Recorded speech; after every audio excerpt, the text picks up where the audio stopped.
This is Cerebral Cinema. Movies of the mind. The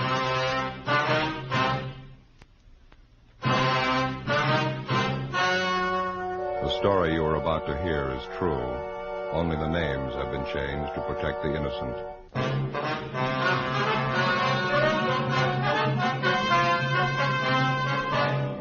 You're a detective sergeant. You're assigned a robbery detail.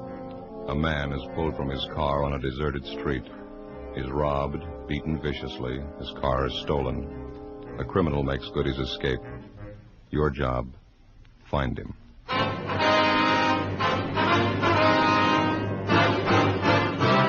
Dragnet, the documented drama of an actual crime.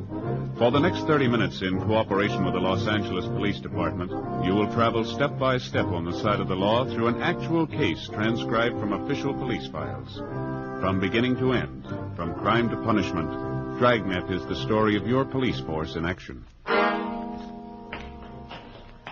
It was Monday, July 9th. It was warm in Los Angeles. We were working the day watch out of robbery detail. My partner's Ben Romero. The boss is Thad Brown, chief of detectives. My name's Friday. It was 9:55 a.m. when we got to the Stacy Hollywood department store. Personnel department.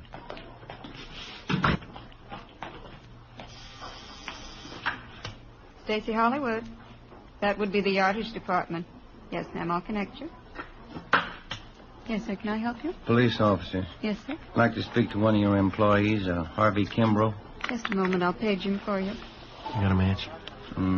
Yeah. Here you are. Thank you. When I was a kid, I never could figure out what that was. What's that? The auto call system. Call employees to the phone. Rings all over the store, you know. Yeah, I know. Office. Yes, Mr. Kimbrough, there are 2 policemen waiting to see you on the 10th floor. All right. That was Mr. Kimbrough. He's on his way up. Thank you very much. Did I give you the crime report on this thing? No, I think you kept it, didn't you? Let's see. Stacy Hollywood. Oh, yeah. Yeah, here it is. Just a moment, Oh, I'll say. Oh, wasn't he? What do you got there? They call them Pepto Pals. They're good. Try one. And what are they for? They coat the stomach. For stomach aches, you know, they're good. Well, I haven't got a stomach ache. Oh. These gentlemen here, Stella? Yes, that's right. Are you Harvey Kimbrough? Yes, sir, that's right. I sure appreciate you people coming over here. I don't like to take time off from work. It makes it tough on my partners, Clive and Warren. Yes, we understand. Janitor working a big store like this keeps you hopping. Beautiful on. You haven't got any idea who the hold-up men are yet, have you? No, sir, we haven't. We'd like to get a little more information on what happened. Did you talk to the 2 officers in the police car? Well, yes, we did, but it's customary for us to make a follow-up for any additional information. You fellows are plain clothesmen, ain't it? Yeah, we're from Central Robbery. Oh, I see.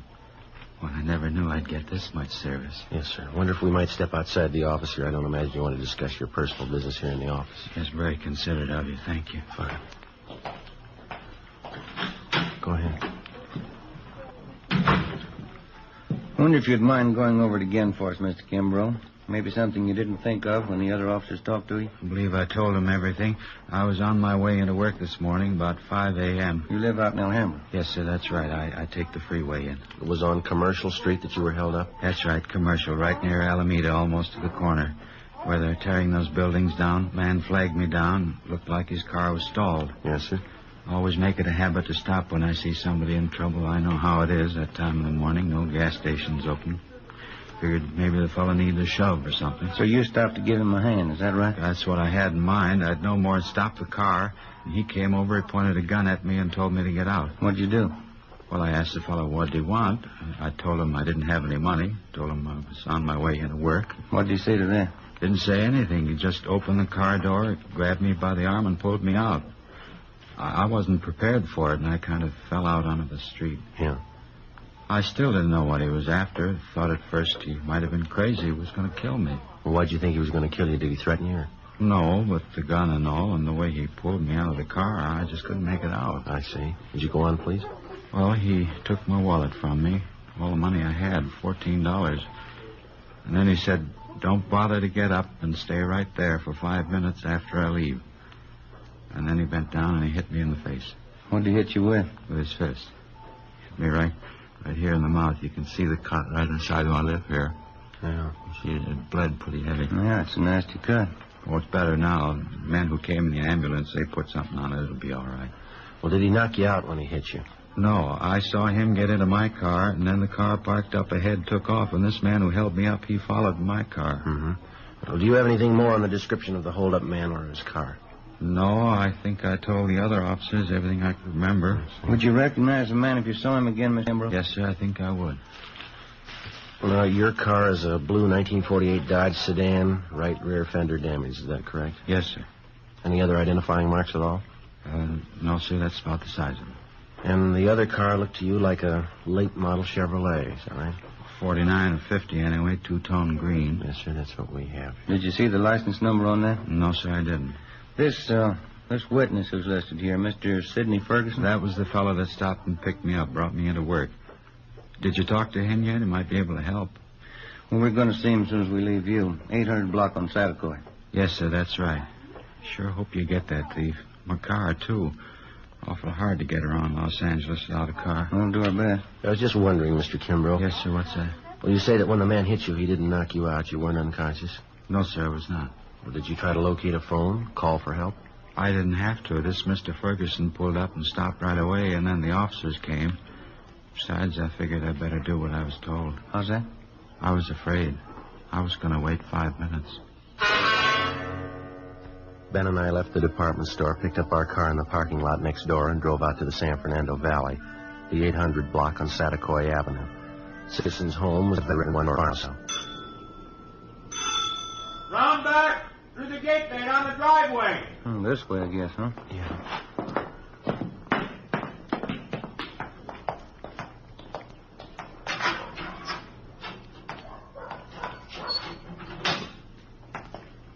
Hi there. This is the Ferguson house. Yes, sir. We're looking for Sidney Ferguson. Surely, I'm Sidney Ferguson. Police officers, Mr. Ferguson. About that holdup this morning out on Commercial Street. Yes, sir, that's right. This is Sergeant Romero. My name's Friday. Happy to know you. Excuse my wet hand. Been cleaning out my tanks. Yes, sir. You fellows work out at City Hall? Yes, we do. Wouldn't happen to know a John O'Grady down there. Narcotics Division? Went to Highland. No, I don't believe I know him. Ben? O'Grady? Yeah. Tall fella, kind of blonde, wavy hair? Yeah, that's right. Good-looking fellow. Yeah, I think I've seen him around. Good friend of mine. Wasn't that a shame this morning, that Kimbrough guy? Yeah, it was a rough one. The reason we came out to see you is that we thought that maybe you could give us some additional information on it. Glad to give you all the help I can. I'd like to see you get that holdup, man. Mind giving us a rundown on what happened this morning? Not at all. It's around 5 o'clock this morning. I'm not usually up that time in the morning, but I was on my way back from Monterey Park. Generally try to make it down there at least once or twice a month. Go down to see Jack Robinson and a chorus friend I have down there. We swap fish. Yes, sir. I was on my way back, coming down Commercial Street, when I saw this man sitting on the side of the curb. Looked like he was hurt to me. I see. Wouldn't have noticed it, probably. It was pretty dark, but those two cars pulled out, one right after the other. Seemed to be in a big hurry. You pulled up to give Kimbrough a hand? Yes, I did. Of course, when I got close enough, I could see the guy had been kicked in the teeth. Bleeding pretty bad. Offered to take him to a hospital, but he said he didn't want to be late for work. Mm-hmm. After the officers came and talked to him and the ambulance men treated him, I drove him up to Stacy's Hollywood, dropped him off there. That's where he works, you know. Yeah. Well, the report says here that you got the license number of the getaway car, but you couldn't find the paper that you'd written it on when the officers interviewed you, then? Yes, I did, and that doesn't beat them all. What's that? Well, I had the piece of paper a few minutes before the officers got there. Guess I was more rattled than the Kimbrough fella. When I got home here this morning, there was a slip of paper right on the floor of my car. A little bit of a break, isn't it? Yes, sir, it is. I wonder if we could have it. You bet you can. Let's step inside. Fine, thank you. Don't mind the fish, officers. It's my hobby, tropical fish. Oh, sure got a lot of them. Yeah. Let's see. Now, where did I put that piece of paper? I really wrote it down, believe me. I just misplaced it someplace here. I'm trying to get rid of some of the algae off the glass of the tanks. Joe, look at these. You ever seen anything prettier in your life? Yeah. Those are what they call clownfish, saltwater fish. Mm-hmm. Do you keep all tropical fish in salt water? Oh, no. Most of them are freshwater. That is, ones that breed good in captivity. Where do you get all these fish? You catch them? Oh, no. A place called Aquarium Stock Company out on Beverly. Uh-huh. Look there, Joe. Right down the corner. See him over there? Yeah. That's a seahorse, Joe. Yeah, that's right. They're also kept in salt water. Sure is interesting, huh, Joe? Yeah. How'd you fellas really like to see something you haven't seen before? What's that? Look in this tank here. Hoplochromos multicolor. That's a scientific name, commonly known as the Egyptian mouth breeder. Is that a fact? It's a little female there. She's one of the most sacrificing mothers in aquarium history. One of the strangest, too. How's that? Well, she lays her eggs in a small depression in the sand down there at the bottom of the tank. Well, how many eggs would that be? Usually 80 to 90. Now, here's the strange part. As the eggs are fertilized, she scoops them up in her mouth. She eats them? Oh, no. They remain in her mouth while they hatch. Well, how long does that take? Over 14 days. Well, how does she eat? That's just it. She doesn't. She doesn't touch food in any form for this 2-week period. Seems to just waste away. And what happens then? Finally, the eggs hatch after 14 days, and the little fry comes swimming out of the mother's mouth. Yeah. And while the fry are growing up, first, you can hardly see them. They're so tiny. While they're growing up, if anything frightens them, quick as a flash, they're back in the mother's mouth. Well, that's certainly amazing. Joe? Yeah. Hoplochromos multicolor, commonly known as the Egyptian mouth breeder. That as big as they ever get? Yes, sir. 1 inch to 1.5 inches. It's hard to believe. The bedders are almost as strange. The male builds a bubble nest on the surface of the water. That's these in this tank. Oh, here's that paper. The one I wrote the license number on. Oh, that's fine. I wonder if I could see that, please. Here you are. Thank you. You pretty sure of this number, Mr. Ferguson? Yes, I am. I got a good look at it. Well, thank you much, sir. Yeah, thank you. Not at all. Wish you could come over and spend a little time. You seem kind of interested in tropical fish. Yeah, well, maybe I'll do that sometime. Bye. Bye. Sir. Thanks very much. That's a good break if this license number checks out, huh? Yeah. That Ferguson's a nice fella. Yeah. Say, Sergeant Romero. Yes, sir? You almost forgot. I meant to ask you. What's that? About 5 weeks from now. Yeah? How'd you like a nice pair of baby Egyptian mouth breeders?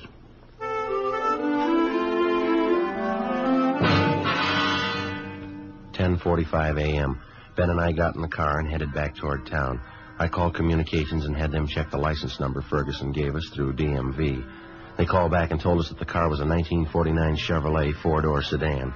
The registered owner was a Jack B. Grant, 19112 Beacon Street, which is in the southwest part of Los Angeles. It was a large, old-fashioned residence that had been converted into a rooming house. We checked with the landlady, a Mrs. Ida Fisher. He's been with me here about 8 months. What time did you say Grant left this morning, Miss Fisher? Well, it was pretty early. Must have been around 4 a.m. when I heard him go out. He came back in again about 8 o'clock this morning, parked his car, and then he drove off with some other man. Would you happen to know the other man?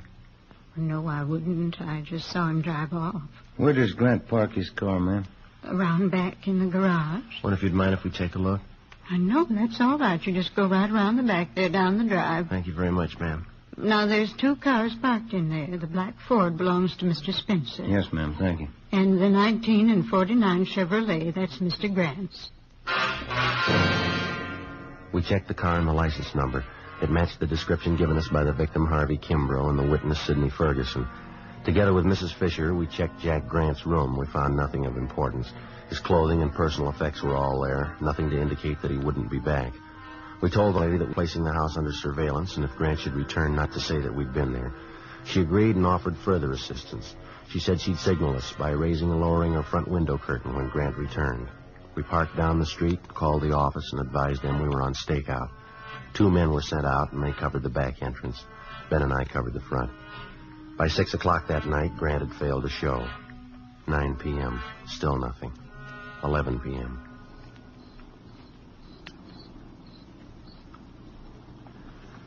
What time did they say that relief team was coming out? Around 11 sometime. Chandler and Ricketts, huh? Yeah, I guess so. Oh, I sure am stiff. Feels like needles all over my body. Been about 12 hours, hasn't it? Yeah. Just like driving up to San Francisco. Wife always makes me drive all the way. When I climb out of that car, I'm as stiff as a board. Car pulling up down the street there. Yeah.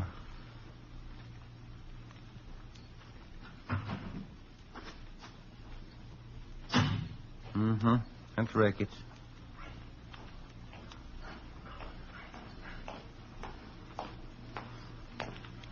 Hi, Jack. Friday? Who's that you got with you?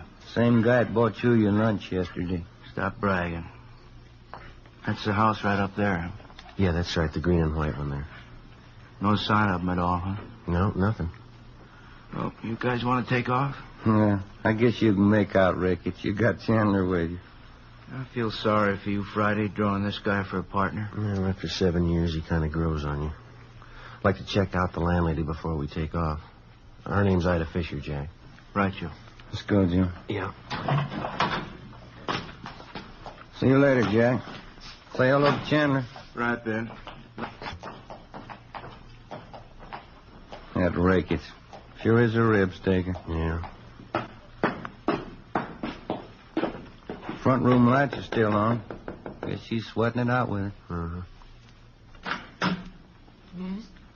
Who's it? Police officers, Miss Fisher. Who? Sergeant Friday. Oh, yes. Sorry to bother you again, Well, ma'am. that's all right. I just couldn't see who it was, and the porch lights burned out. Yes, ma'am. Mr. Grant? Out of his room. I don't see why he hasn't come in. Look out, Mom! Mr. Grant, forward! Mr. Grant! Ricketts, it's Grant! I'm back! All right? Son, he made me hide him. Lady, will you call an ambulance? Hurry. Joe. He's not dead, is he? Lady, get the ambulance, please.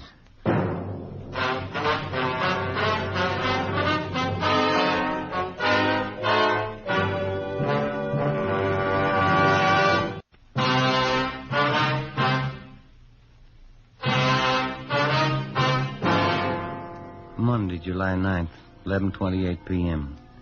The ambulance arrived and Joe was taken to Georgia Street Receiving Hospital. His condition was critical. Despite the fact that the other men on stakeout at the house had closed in as quickly as possible, Jack Grant somehow succeeded in jumping out a side window and making good his escape through a maze of neighboring backyards. The men at the scene began a search of the immediate area. I called in and communications got out a broadcast on an APB. A special detail of men and cruiser cars was rushed to the scene and a blockade thrown up around the area. I stayed on and worked with Ricketts and Chandler. Under questioning, the landlady, Mrs. Fisher, broke down and admitted that Grant had given her $10 to keep his presence in the house a secret. He told us that when we'd searched the suspect's room earlier, he had hidden in the cellar. She was taken into custody. 1:30 a.m. I got a relief and I went downtown to the Georgia Street Receiving Hospital. P&F ward. We removed one slug from the upper thoracic region, another one from his right shoulder. Looked like they could have been .38 caliber. They've been marked for evidence. How's he doing? As well as can be expected. What does that mean? It's hard to tell. Depends on how it goes the next 4 hours. Can I go see him? No, we're not admitting anyone in there. Under sedatives, lost quite a lot of blood. It's pretty weak. You need anybody for transfusions? No, it's all taken care of. His relatives been notified? Yes, sir. Just his mother. She's visiting relatives up in Renton, Washington. I sent them a wire. They'll break the news to her. Yeah, that's about all we can do for now. Oh, I wonder if I couldn't sneak in and leave this carton of cigarettes for him. I'm afraid it's going to be some time before Sergeant Friday can use them. Just leave them. I'll have the nurse take care of it. All right, Doctor. Thank you. Is there anything I can get for him? Anything he needs? No. We're doing everything we can for him. You don't think I could just look in for a minute? No, I'm sorry. Must be something I can do. You got a good prayer handy?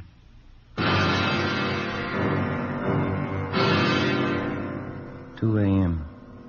I left Georgia Street Receiving Hospital and drove back to the scene of the shooting. The search for the suspect, Jack Grant, was still going on. The neighborhood was checked and rechecked. Everything possible was done to find the man who had shot down Sergeant Joe Friday. It's been said that a police department goes all out, doubles its efforts to run down a criminal who attacks a police officer. It's true, but most people aren't aware of the reason. Certain elements you to believe that the police officer places the safety of his fellow officers above that of the citizen. This isn't true. His first day at the academy, the cadet peace officer is taught this basic fact. If a criminal would shoot down the armed police officer, he wouldn't hesitate to shoot down the unarmed citizen. 3 a.m. I finally located Lieutenant Jack Ricketts at the corner of Coronado and Beacon Street, 7 blocks from the scene of the shooting. How is he? Not too good. Depends on the next 4 hours. What are his chances? I didn't ask. Well, we're not getting any place here. Nothing at all? Nothing. Something's got to break. Chandler's still downtown. They're combing through Grant's package down at the I Bureau. They come up with anything? Not the last time I checked, about 40 minutes ago. Got any ideas? Fresh out. You? Couldn't have gotten far. Not this soon he couldn't. Bus depots, train terminals, and airports are all covered. Highway patrol's been alerted. Nothing so far. He's someplace close. He's got to be. I think he's holed up in town, too, but where? Yeah? He's in a jam. He's had good publicity. A lot of his friends are going to hide to welcome that. Maybe that narrows it down a little. Maybe. Let's find him. 3:30 a.m. Jack Ricketts and I got back to the city hall. We went directly to the I Bureau. Chandler and Powers had sifted through Jack Grant's package. They'd drawn up a list of all Grant's known friends and associates. There were 22 names on the list. 3 of them were in San Quentin Penitentiary. 2 of them were doing time at the county work for him. That left 17 names on the list. Further checking showed that 5 of them had out-of-state addresses. 12 names. The list was split down the middle. Ricketts and I took 6 names, Chandler and Powers 6. Of the 12, with the exception of 1, all names had appeared in the police blotter in the past 8 years. Raymond Weller, Peter Denton, Horace Phillips, Henry Breen. Ricketts and I checked them. Some were in bed, some hadn't been to bed. We were reasonably sure none of them knew the whereabouts of the suspect. I called Georgia Street to find out about Joe. They told me no change in his condition. 4:55 a.m.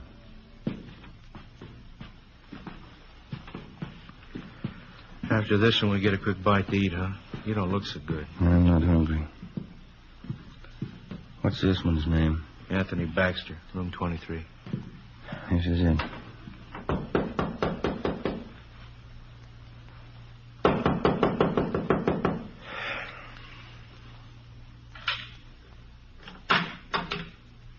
Yeah. Anthony Baxter? Yeah. Police officers. We want to talk to you. It's a fine hour to get a guy out of bed. You always sleep with your clothes on? Let's step back there in the room.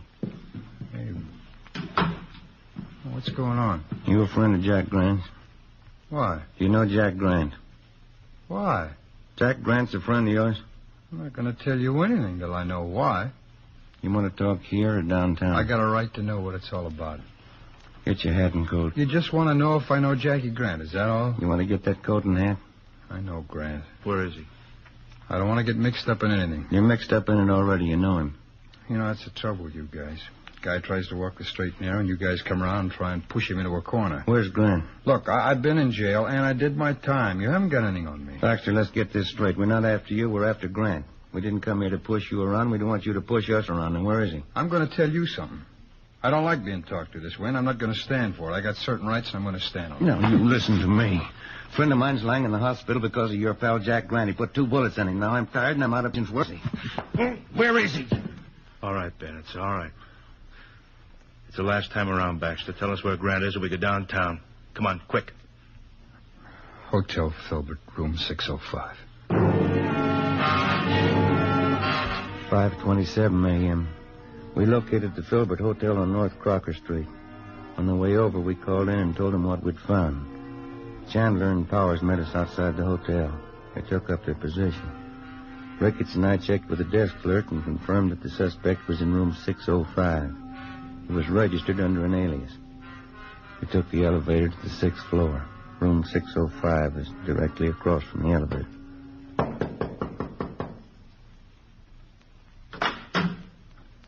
What is it? Police officer. Watch your pants. Now keep your hand out of that pocket, Grant. I wouldn't want to shoot you. 5:42 a.m. Ricketts and Chandler took the suspect into custody.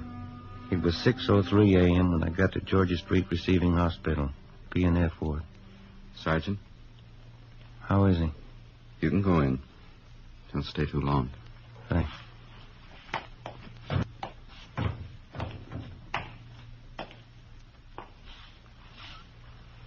Hi, Joe. Hi.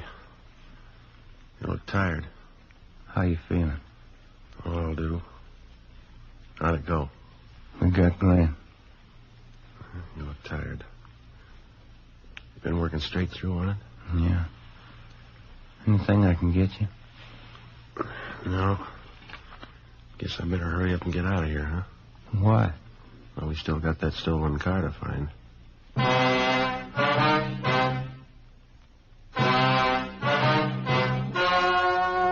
Story you just heard was true. Only the names were changed to protect the innocent. On November 7th, trial was held in Superior Court, Department 89, City and County of Los Angeles, State of California. In a moment, the results of that trial.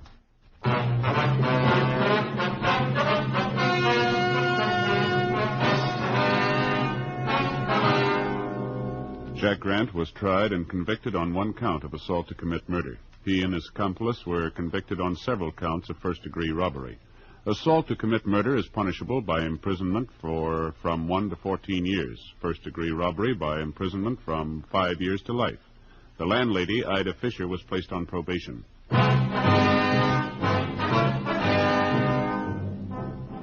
You have just heard Dragnet, a series of authentic cases from official files. Technical advice comes from the Office of Chief of Police W.H. Parker, Los Angeles Police Department.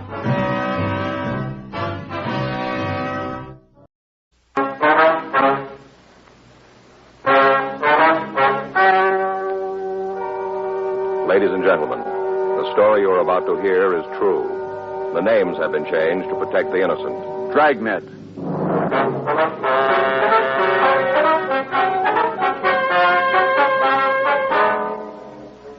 You're a detective sergeant. You're assigned a homicide detail. An attractive divorcee disappears from her home. There's no lead to her whereabouts. There's evidence of foul play. Your job? Find her.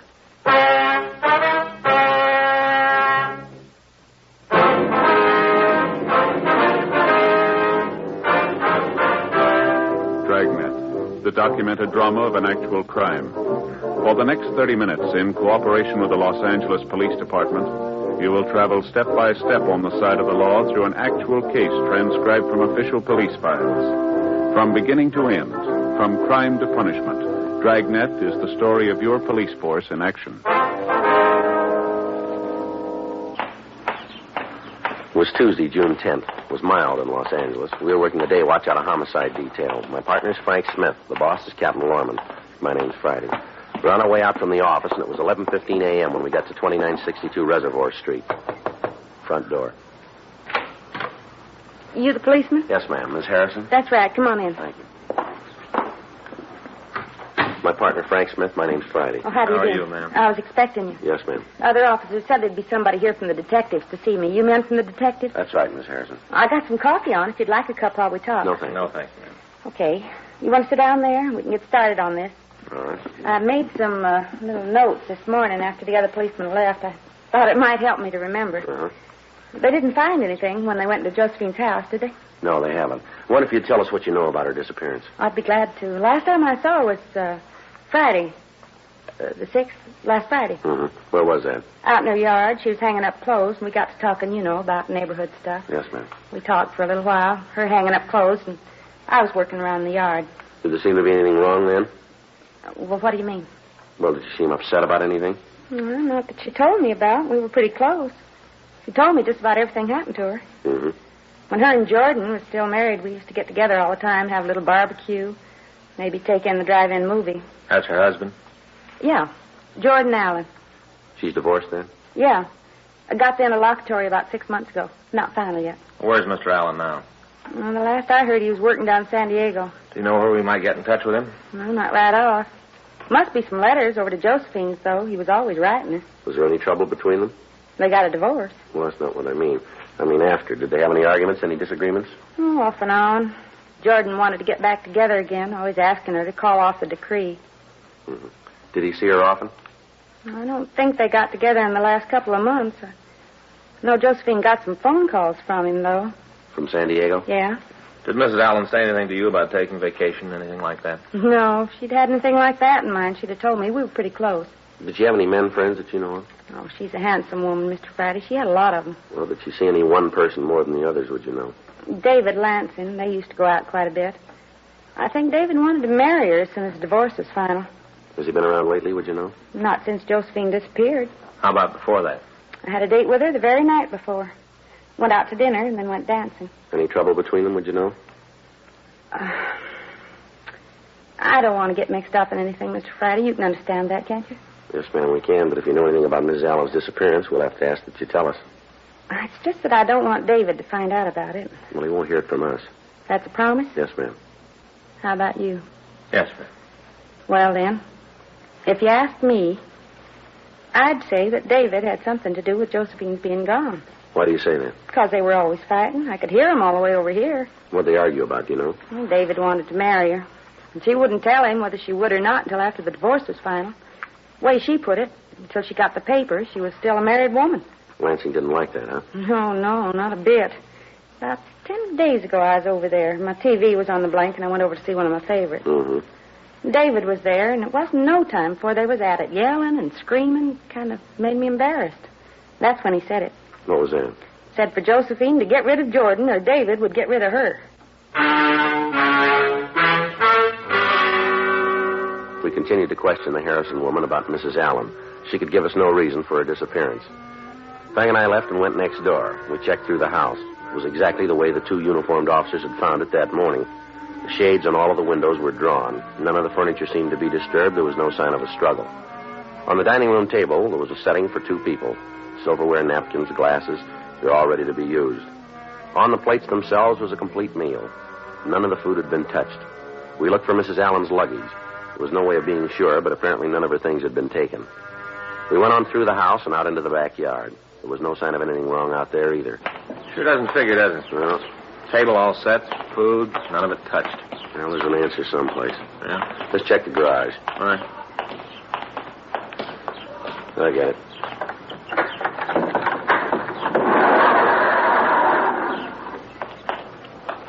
Well, no sign here. No. You want to check the stuff at the back? Yeah. Trunk here. Look at this. Looks like stains of some kind. Better take a look, huh? The way it's wrapped up, they're going to mail it. Yeah. Labels and everything here. A rope. Yeah. You got anything to cut this with? There might be something here. Wait a minute. Here, we can try this. Oh, thanks. Keep those knots. Yeah. Here. Give me a hand with the lock, will you? Yeah. It's coming out. There we are. All right.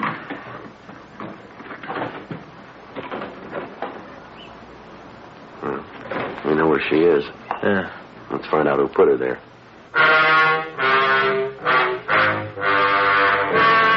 The crew from the crime lab was called, and they came out to go over the house and the garage. Frank and I called the office and told them what we'd found. We checked the labels on the trunk. They were addressed to a David Lansing on Rowena Avenue out in Glendale. We went back to the woman who'd put in the original call. From her, we got a complete description of Lansing, and we called it into the office. We found that he had an arrest record listing several drunk charges and 2 major 415s, fights. While the men from the crime lab continued their investigation on the scene, Frank and I drove over to see Lansing. He wasn't home. We talked to his landlady, but she told us that she hadn't seen him in several days. She was unable to tell us where he was employed. We checked his room, and we questioned her about his car. She gave us the name and business address of his roommate. We drove over to see him. He worked in a large television store on Pico Boulevard. Yes, sir. Something I can do for you? I'd like to see Mark Gilson. That's me. Police officers, Mr. Gilson. This is my partner, Frank Smith. My name's Friday. How are you? What can I do for you? We'd like to ask you a couple questions about David Lansing. Dave in trouble again? Do you know where he is? No, I haven't seen him for a couple of days. You have no idea where you can find him? Well, if I had, you'd sure get it. Say, can you tell me what this is all about? It'd be better if we talked to Lansing about it. Yeah, if he's in the beef again, I'd just as soon stay out of it. Won't make me unhappy. When did you see him last? The day? That's it. Let me see. I guess it was Friday night. He say anything to you that might give us a lead as to where we can find him? No, I was home when he came in. He was pretty bugged about something. Do you know what it was? Only a couple of things ever got Dave upset. His boss or his girl. Do you know his girl? No, never met her. Dave was all the time talking about how we were going to get together some night, have dinner, take in a few places. We never quite got around to it, though. Uh-huh. He ever say anything about it? No, not much. He was pretty crazy about her. Wanted to marry her just as soon as her divorce was final. What was he mad about when you saw him last, you know? Well, I guess it was Josephine. That's his girl. Yeah, we know. And he was sore about her. She's got this husband down south someplace. I don't know, either St. Peter or San Diego, somewhere down there. Yeah? He was trying to get Josephine to come back to him, call off the divorce. He's always calling about it, trying to see her. Made Dave sore. The way he put it, he and Joe had gotten into a beef about it that day. Mm-hmm. That was Friday? Yeah. He had a couple of drinks before he got home, and while he was there and we were talking, he had a couple more. Got pretty mean. Is that right? Oh, yeah. Dave doesn't drink too good. All he needs is a couple. He thinks he can lick the world. He gets pretty mean. I don't like to have him around when he's loaded. You give any idea where he was going? No, I left him at the apartment. What time was that? Oh, I don't know. About 6:30, around in there. I had a date with a girl. She lives out in the Santa Monica Canyon. Takes about an hour to drive out there. I left about 6:30 because I met this girl at 7:30. Lansing was still in the apartment, huh? Yeah. He's just sitting there pouring the booze away. I told him take it easy, slow down. He said for me not to worry. Said he had to decide on something. I figured it was about Josephine. Mm-hmm. You know, Dave really loved that girl. All this stuff with her ex-husband was just eating at him. I guess he was just trying to figure out what to do. Really? It's a funny thing about Dave. Takes him a while to make up his mind about what to do, but once he decides, there's nothing that can stop him. That's so. Oh, yeah. Takes him a while, but he's always right. No, not always. What do you mean? Looks like he missed this time. Frank and I went back to the office. We got out a local broadcast and an APB on David Lansing, along with the information on his automobile. We made arrangements for a stakeout to be placed on his home. A call was put through to the firm who employed him, but they told us that he hadn't shown up for work that week. Frank and I went back to the crime lab, and we met with Lieutenant Lee Jones. He went over the physical evidence found at the murder scene. The trunk itself had been checked over, as well as the ropes it was tied with and the mailing label. There was nothing about the trunk to tell where it might have come from. The rope was of a common variety that could be purchased anywhere. The knots, however, were of a type generally used by seamen to secure heavy articles. We made arrangements to obtain samples of Lansing's handwriting for comparison with the writing on the label. The evidence was marked and booked. The next morning, Frank and I met with Captain Lorman, and we went over what we had. It was decided that in David Lansing, we had a prime suspect. After we left the city hall, we started to check out the people listed in Lansing's package as friends or acquaintances. The first one we talked to was a Miss Dodie Fredericks. Honey, he's a bum. Well, how long have you known him? About 10 years we went together. Even thought about getting married. It was all a big deal. Right now, I don't much care if I never see him again. When did you see him last? Let's see. I guess it was Saturday. Yeah, Saturday night. It was last week? That's right. He came in the place. We talked. What place? Bar over on 6th. I worked there as a sort of hostess. What'd Lansing say when you saw him? Not much. I did most of the talking, just like usual. Mm-hmm. Just came in, sat in a booth. Always sits in a booth. Ordered a drink, and we talked. It was kind of slow, so we just sat and talked. What'd you talk about? The old days. I'm not going to give you a line.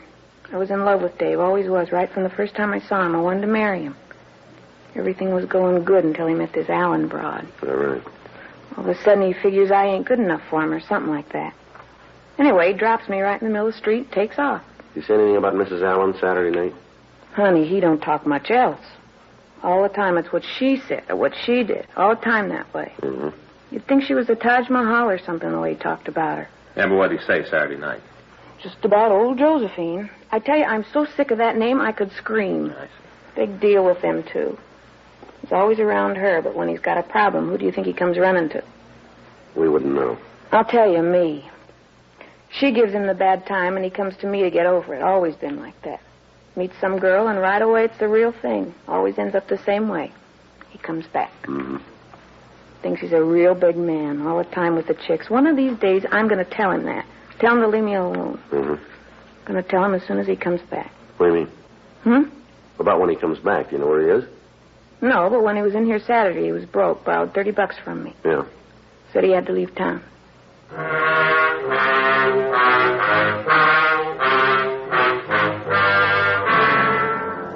We continued to talk to Dodie Fredericks. We got as much information as we could from her. She told us that Lansing had said he was going to San Francisco. We asked her if he had any friends in the Bay City. She supplied us a list of names. We went back to the office and got in touch with the authorities in San Francisco and asked them to check on the suspect for us. We put in a call to the coroner's office. The body had been posted and the time of death was set at some time Friday night. We checked out the rest of Lansing's friends and associates without result. We re-questioned the suspect's roommate, and we went over his apartment again, but we failed to turn up any evidence that might aid us in taking him into custody. 2 days passed. Saturday, June 14th. Frank and I checked in for work. How's it going, Joe? All right. Say, you got a date tonight? What was that? I say you got a date tonight. What do you mean? Well, I just wondered if maybe you'd like to drop over for dinner. You know, kind of sit around, talk. Well, I didn't have anything planned. Good. When it's all set, I'll give Fay a call. Okay. I get it. Homicide, Friday. Yeah. When'd you get him? Be right over. Right. Come on. We got to get over to the main jail. What's the matter? They found Lansing. We went over to the main jail and picked up David Lansing. He'd been arrested that morning and booked for a drunk, violation of Section 4127A of the Los Angeles Municipal Code. As soon as the officers at the jail had made sure of his identity, they called us. He was taken back to the city hall to handwriting. An exemplar of his handwriting was taken for comparison with the printing on the label found on the trunk. Frank and I took the suspect back to the interrogation room for questioning. He was fairly sober, but he complained of a bad headache. Frank went down the hall and brought back some coffee. We told Lansing of Josephine Allen's death. It didn't seem to make any difference to him. It's hot. Get it down. It'll help you. Isn't anything that'll do me any good. I just got to wait it out. All right, Lansing, you want to tell us why you did it? Hmm? You want to tell us why you killed Josephine Allen? I'd like to help you out. There's only one problem. I didn't do it. Well, the evidence doesn't point that way. Well, you better take another look. Were you in the service, Lansing? No, I got deferred. Bad ear. Ever do any work in the Merchant Marine? No. I get sick on the boats at MacArthur Park. Never did any sea duty, huh? No. I'm the kind of fellow that can only take a shower. Yeah. Note for you, Friday. Thanks. Frank? Yeah. Want to step out here? Hmm. What do you got? Note here from Don Meyer. Yeah. They checked the exemplars of Lansing against the label on the trunk. Yeah. No match at all. Kind of looks like we might have the wrong man.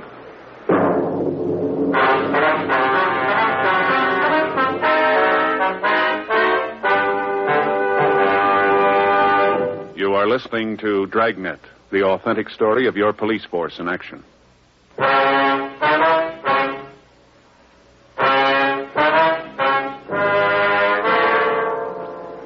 The information from Handwriting Division on the results of the comparison made it possible that we had the wrong suspect in custody. The main two pieces of physical evidence we had were the knots used in tying the rope around the trunk and the label. On both counts, apparently David Lansing was out. We set out for more coffee for the suspect, and we continued to question him. Look, I'll spell it out for you. I didn't have anything to do with killing her. You saw her Friday, didn't you? Yeah, but that don't mean I killed her. Well, tell us what happened when you saw her. From where? From when she opened the door. I went over to see her about 7:30. Friday night? Yeah, I went over to try to talk some sense into her. Were you two having trouble? Yeah. About what? The same thing all the time. I loved her. I loved her a lot. I wanted to marry the girl. All the time his ex-husband's hanging around, trying to get her to come back. I had a belly full, and I wanted to get things straightened out, so I went to see her. Yeah. I didn't call and tell her. She was pretty hacked about it. Said I should have called. She got real sore. Mm-hmm. I asked her what was wrong. She never acted like that before. I wanted to know what the beef was. All right. So she filled me in on how Jordan was coming up from San Diego. They had some things to talk about. Big deal. All the time they were talking. Him trying to get her to come back. Got to the point where I didn't know where I stood. Mm-hmm. She told me to come in, but she said I couldn't stay long because she was expecting Jordan. Said he was coming up for dinner. Hmm. I told her I wanted to marry her. I told her to make up her mind once and for all not to keep me on the string anymore. What'd she say? Told me to call her Saturday morning. Said she'd have something to tell me then. Go ahead. The way she put it, things were going to work out. After we talked for a little bit, I left. She told me she didn't want me there when the ex got to the place. What time did you leave? I don't know. Well, you must have some kind of an idea. Well, maybe 7:30 or 8, around in there. I'm not sure. I was pretty sore when I walked out. I didn't pay a lot of attention. Where'd you go then? I went home for a while. I sat around, and I went over to see a guy I know runs a little club on Alvarado. We sat there until the place closed, and after that I went home with him. Why didn't you go on to your place? No reason. He lived pretty close. We spent the night there. Why'd you stop going to work? What? We checked with the place where you work. They say you haven't been to work this week. I guess that's because I couldn't get in touch with Josephine. Well, how do you mean that? I tried to call her Saturday morning. I didn't get any answer, so I figured that Jordan had talked her into coming back. I just went out on a run. Did you try to see her? Hmm? Well, did you go over to the house and try to see her? Yeah, I went over Saturday night. There wasn't any answer. Shades were all pulled down. I figured sure she'd left town. What'd you do? Went down to a bar on 6th. Saw a girl I know. We talked, and I guess I got pretty loaded. The next couple of days are kind of foggy. You ever met Jordan Allen? Yeah, once. Put it down that we didn't get along too good. You know anything about him? What do you mean? Well, what kind of business is he in? I think it's some kind of photography thing. He sells cameras or something like that. You know anything about his background? Not much. I only met the guy once. We didn't get along too good then. Near as I can remember from what Josephine told me, he worked on a boat. Yeah. Merchant marine for about 6 years. You sure about that? It's what I heard. Take it from there. All right, we'll do that. It's going to make a difference? But it might to you. How do you figure? You're lucky you get seasick.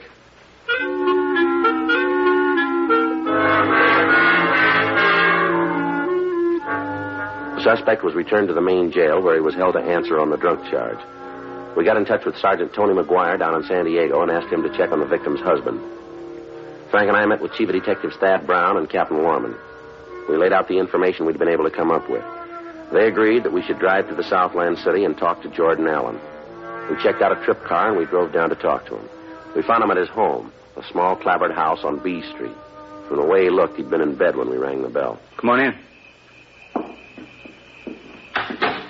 What do you want to see me about? I'd like to ask you a few questions. About what? When's the last time you saw your wife? Why? We'd like to have an answer. I don't know. Maybe a couple of weeks ago. Bring it down to a day, will you? Why? Pretty important to you. Why to me? You lay it out any way you want, mister. We asked it simple. You can give us the same kind of an answer now. Look, you come in here. You're not from Dago. You got no right asking me anything. Local authorities know we're here. Now, if you want us to ask them to ask the questions, it can be fixed up. How about it, Alan? Go ahead. When did you see your wife last? Must have been a couple of weeks ago. I can't come up with a date for you. What do you do for a living? Sell photographic materials. What kind of a job did you have before that? First mate on a ship. How long did you hold down that job? 6.5 years. How'd you and your wife get along? We were divorced. We understand you saw her quite a bit, though. Once in a while, yeah, not too often. The way we got it, you were trying to get her to call off the divorce. You've been listening to a lot of people with big mouths. They seem to talk pretty straight, mister. Well, you go and ask them the questions. All right, Alan, get your clothes on. What for? If you don't want to talk here, we can make it downtown. Well, what do you want to know? You account for your time last week? What day? I'll start with Monday. Worked. What'd you do at night? Took in a movie. Can you prove that? Yeah, I took a girl I know. Works in one of the photo shops here in town. Check with her. What about Tuesday? Worked during the day. Stayed home Tuesday night. You got any way to back that up? No, I was alone. All right, go ahead. Wednesday, I had to go out of town. Took a run over to Riverside. Didn't get back till about 1:30. In the morning? Yeah. You prove that? Look, I can give you the names of the people I was with. You can call them if you have to. All right. If there's some way to get away from it, I'd sure appreciate it. I don't like to have them brought into it. All right. It's a business thing. The old man buys a lot of stuff from me. I don't want to ruin the contact. What about Friday night? Friday night, I was home all night. Didn't feel too good, so I was here all night. Anybody to vouch for you? No, I called a couple of people, but there wasn't anybody here. Mm-hmm. Saturday night, I went out with the same girl I dated Monday. Mm-hmm. Look, you want to tell me what this is all about? We think you know. Now, how would I know? You guys come in here cause a lot of trouble. How am I supposed to know what it's all about? All right, Alan, we'll lay it out for you. Your wife's dead. Josephine? That's right. When did it happen? Last week. You think I had something to do with it? Everything we've got points that way. Well, how do you figure that? Why'd I want to kill her? What reason would I have? We want you to tell us. Well, I haven't any. Now, come on, fellas. Tell me the truth. This is a joke, huh? How much did Jeff give you to pull the gag? No joke. Look, I don't know what he gave you, but I'll double it. You just tell me the bit, and I'll double your money. I like to get back at Jeff. It's no joke, Alan. All the evidence we've got points out that you killed your wife. Now, we just want to know why. You mean you really got a case you can take to court? We're going to try. Now, how about it? You want to tell us? Alan? I got scared. That's the only way you'd have known I got scared. Go ahead. I saw her Friday night. She said she'd have dinner with me, said we'd have some stuff to talk about. I went up to have dinner with her. Yeah. She told me she made up her mind, said she didn't want to get back together. Mm-hmm. This past 6 months, I figured it'd work out. All the time I kept calling her, asking her to take me back, all the time. Mm-hmm. I would have done anything in the world she asked me to do. She had just taken me back. None of it worked. We sat there, had a couple of drinks, and then she went out in the kitchen and got dinner ready. All the time, I figured sure she was going to say we were going back together. Go ahead. I went out in the kitchen with her, and we talked while she put the stuff on the plates. And then she told me she was going to marry this David Lansing. I tried to talk her out of it. I told her it wouldn't work. She just wouldn't listen. Yeah. Tried to tell her how she was making a mistake, but she wouldn't listen. She kept telling me to sit down and eat my dinner. Just kept telling me that. Mm-hmm. I just couldn't take any more of it. I couldn't see her going anybody else. You can see that yourself. There wasn't anything else I could do. You can see that, can't you? Why'd you put Lansing's name on that trunk? Well, that's where I thought I was smart. Figured I'd have it sent to his place and then pick it up and get rid of it. If I couldn't do that, then he'd get the blame for it. Either way, it would have worked out for me. All right, you want to get dressed? Where you going, take me back to L.A.? That's right. I don't much care anymore. As long as she's gone, there isn't much. The big thing is that you know that I really loved her. Yeah, sure. No, you got to believe that I did love her. It's important that you believe me. I loved her. It's just one thing. Yeah. You had a funny way of showing it, didn't you?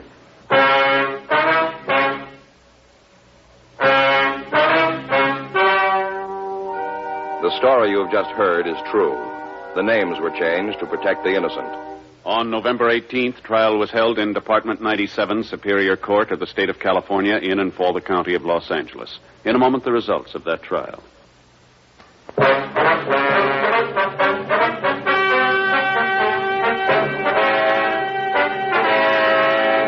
Jordan Keith Allen was tried and convicted of murder in the second degree, one count, and received sentence as prescribed by law. Murder in the second degree is punishable by imprisonment in the state penitentiary for a period of from 5 years to life.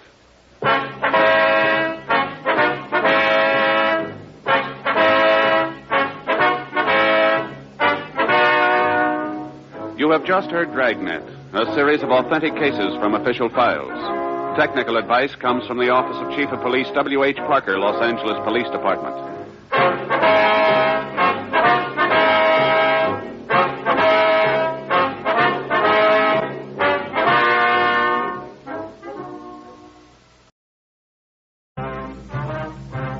Dragnet. Ladies and gentlemen, the story you're about to hear is true. The names have been changed to protect the innocent.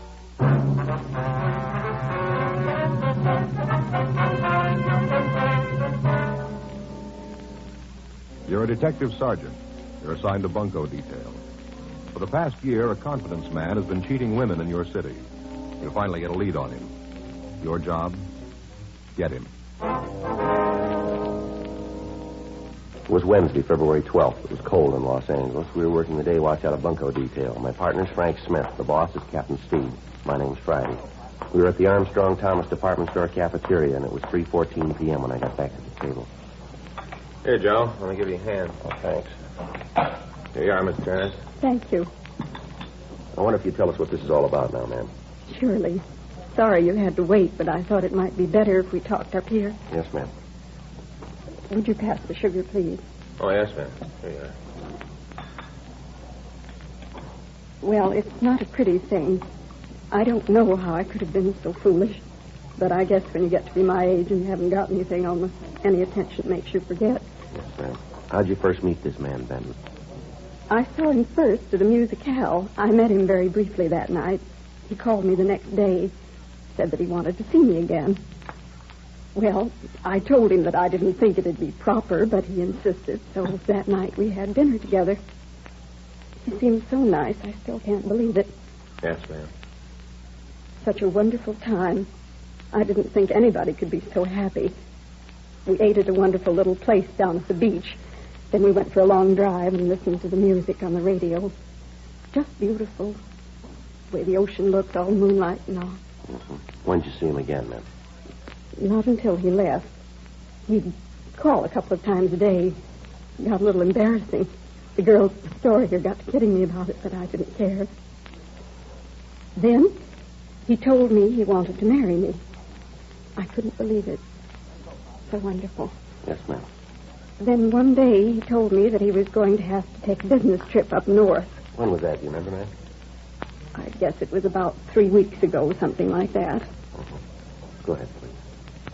Well, he left. I went down to the station and saw him off. He kissed me and said that when he got back, we'd be married. We were going over to Las Vegas on our honeymoon. Wonderful plan. Wonderful. And then I heard from him when he got to San Francisco. He called me from the hotel and said that he'd lost his wallet on the train. He told me he'd lost everything. All his money, identification, everything. Mm-hmm. That's when he asked me for the $100. I didn't think that anything was wrong, so I sent it to him. Where'd you send it, ma'am? To his hotel. Did you hear from him at all after that, ma'am? Not a word. At first, I thought that maybe it was kind of funny that he wouldn't say something about getting the money I sent, but not a word. Then I got worried. Yes, ma'am, I understand. Finally, I called the hotel, and they told me that he'd checked out. I figured that maybe he was back in town and wanted to surprise me. So I called his apartment. The landlady told me that he had left a couple of weeks before, that he didn't leave any forwarding address. Yes, ma'am. I didn't know what to think. I didn't want to believe that he'd just used me, but there didn't seem to be anything else to think. Yes, ma'am. Then, of course, it was only $100. Seems that if he'd wanted to rob me, he could have asked for more. I still don't believe it, even when I know it's true. Yes, ma'am. Now, I wonder if you could give us a description of the man. Yes, I can do that. Let's see. He was tall. About how tall, ma'am? Over 6 feet, maybe 6 feet 2. He had blonde hair, kind of wavy. About how much would you say he weighed, Miss Harris? I'd just be guessing, but I'd say about 190 or so. I see. I wonder if you'd be kind enough to come down to the city hall and look at some pictures for us. You think you might have one of them? Possible, ma'am. Maybe it'd make you feel a little better to know that you're not the only woman that this Benton has taken. There have been quite a few. I guess I knew that. Even if I didn't want to believe it, I guess I knew it was just a confidence game. Such a cruel thing, though, to use a person's loneliness to rob them. Yes, ma'am, it is. When you get along in years and you haven't got anything to hold on to, little attention and affection makes you forget everything else. Nothing else seems to matter. Yes, ma'am. I guess that's the way they figure it.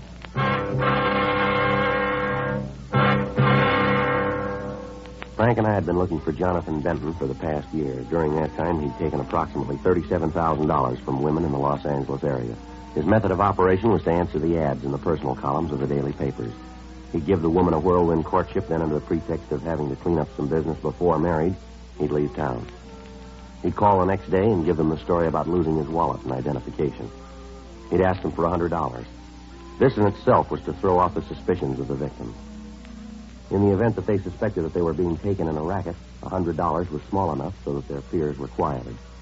Benton would answer about 20 to 30 of these ads at a time, and the request for money would hit all of the suspects at once.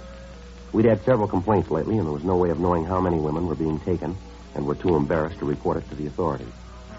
4:30 p.m. We drove Miss Terrence back to the city hall and had her check the mug books. She was unable to give us an identification, however. Another month passed. During that time, we received 14 more complaints. In all instances, the description of the suspect matched that of Jonathan Benton. All available sources of information were checked.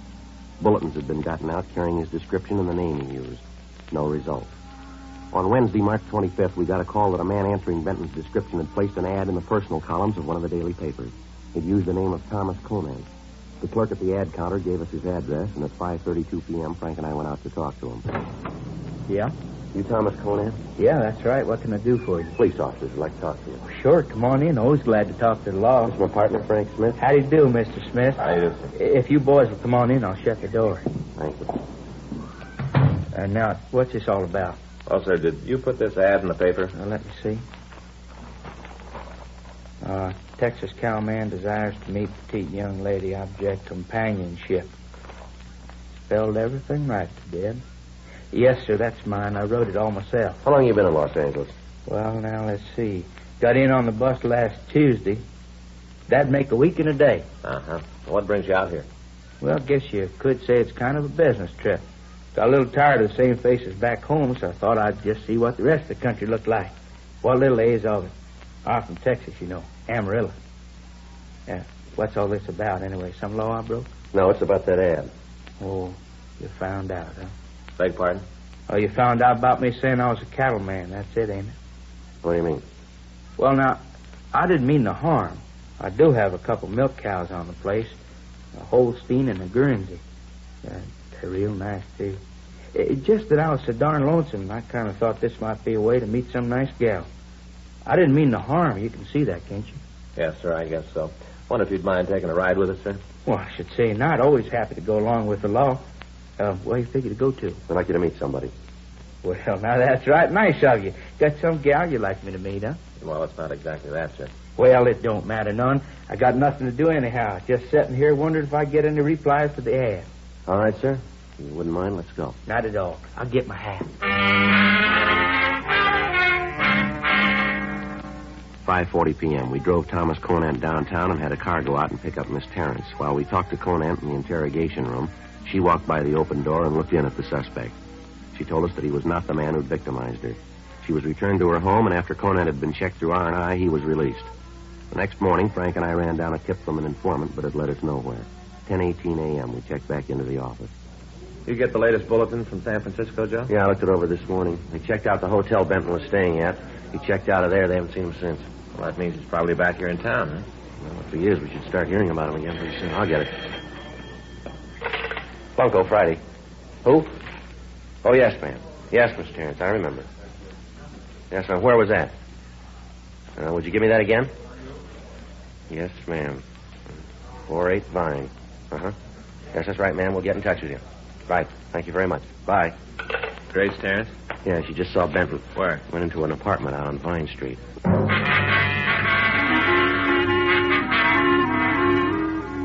10:41 a.m. Frank and I got to the apartment house on Vine Street. We talked to the landlord, and he told us that a man answering the suspect's description was registered in apartment 4B. He was registered under the name Jonathan Benson. He told us that this Benson had just moved in and paid his first month's rent in advance. He'd said that he was just going to be in town for a short time, and that in the event that he moved out before his month was up, he expected no refund. Frank and I went up to the fourth floor and knocked on the door. Yeah? You Jonathan Benson? Who are you? Police officers want to talk to you. What about? Might be better if we talked inside. Maybe I don't want you in my All right, now, mister, you get your hat. We want to talk to you downtown. What for? Come on, get your hat. Just a minute. I think maybe there's been some kind of mistake here. Just tell me exactly what it is you're looking for. I'm sure we can work Come it on, out. mister. Quit stalling. Get your hat, will you? Come on in. I'll get my hat. I'll get it for you. In this closet? Yeah, the gray one. You sure you got the right man? Looks that way. Mm-hmm. No way to work this out. What do you mean by that? Well, I don't even know why you want me to go with you. Seems you could fill me in on that. Got some people we'd like to have you meet. Who? You'll see when we get there. Here's your hat. Come on, let's go. Guys sure think you're the Gestapo, coming in here dragging a private citizen out of his house. If you haven't done anything wrong, you got nothing to worry about then, have you? That's not the point. I don't like it. Coming in here and taking me downtown so a lot of stupid old broads can look at me. Who said we wanted women to look at you? You did. No, we said we wanted you to meet some people. Must have misunderstood, huh? Yeah, I guess you did. No way we can work this out, huh? There's no way. Now, come on. Oh, just a minute. I want to be sure I got my key. I don't want to be locked out. Don't worry about it. What do you mean? You might not be coming back. Frank and I took Jonathan Benson downtown. We ran him through R&I, but we got no identification. His fingerprints were rolled and checked, but they didn't make him. Miss Terrence was called and asked to come down to the city hall to try to identify the suspect. 2:30 p.m. We took him to the interrogation room.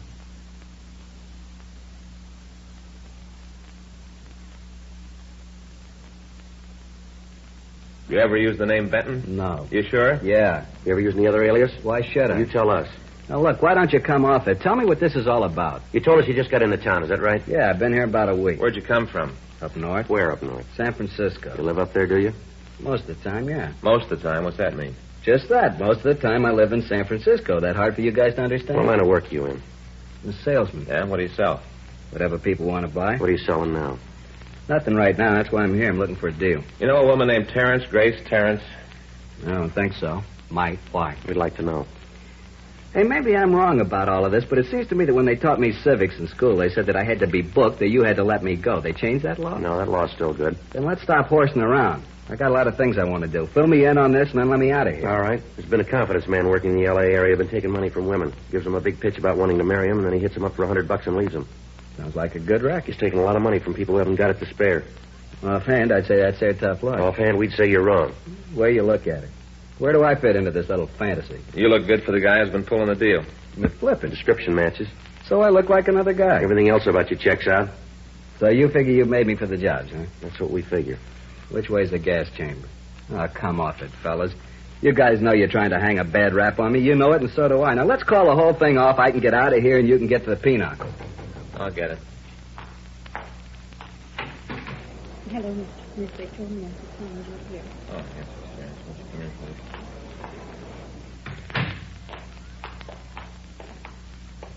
Hello, Jonathan. What? Why'd you do it, Jonathan? Why? If you wanted the money, you could have asked for it. I'd have given it to you. You didn't have to lie about what you thought. Place is full of them loonies. Is this the man, Miss Terrence? Yes, Sergeant, that's him. All right, how about it, Benson? I don't know what she's talking about. What's this bit with that's him? Loonies jumping with All it. right, now, Benson, I've had enough of that. Now, come off it. You've just been identified. We got a lot more of them that we can have here. I think they'll identify you, too. Why, John? Why? Oh, get her out of here. One thing I can't stand is a woman bawling. Something comes along I can't figure out right away, they got to bawl. Anything comes along, they got to cry. I'm sick of it. All right, ma'am. Maybe it'd be better if you waited in our office. Yes, Sergeant. Still don't know why he did it. Why he took this way to get the money. I took this way because it was the easy way. You broads are all alike, every last one of you. Let me get a few things straight first. You say I took $100 from you, is that right? Yes. All right. I want you to think about this and think real careful. Didn't I say that I wanted to borrow the money? Isn't that what I said, borrow? Yes, that's what you said. Did I say that I'd pay the money back in any certain time? I don't know. Well, you think real good. You'll remember that I didn't. I just said that I'd pay you back. That's all. I didn't say when. I guess I don't care. There you are. Is it any crime to borrow money from a friend? I borrowed the money from her. I'll pay it back. You said you wanted to marry me. You said you loved me. Oh, come off it, Sarah. You got no beef. You got the soft light and the romantic music. You got it all. Look at you. Take a good look. Who'd want to marry you? Here, just a minute. Here. Here's $100 I borrowed. I want to pay you back. I got $100 worth of laughs from you. That much easy. Here's your dough. Now go home and have a good cry. I wouldn't marry you if you were the last woman on All right, earth. that's enough of that, Benson. You're not just kidding. This old harpy with romantic ideas. What a laugh. She thinks anybody want to marry her, and she's a loony, too. I didn't think anybody could be this mean. I didn't think anyone could be this cruel. I don't believe. You got no choice. You know it all along. Thanks for the laughs. Come on, Miss Terrence.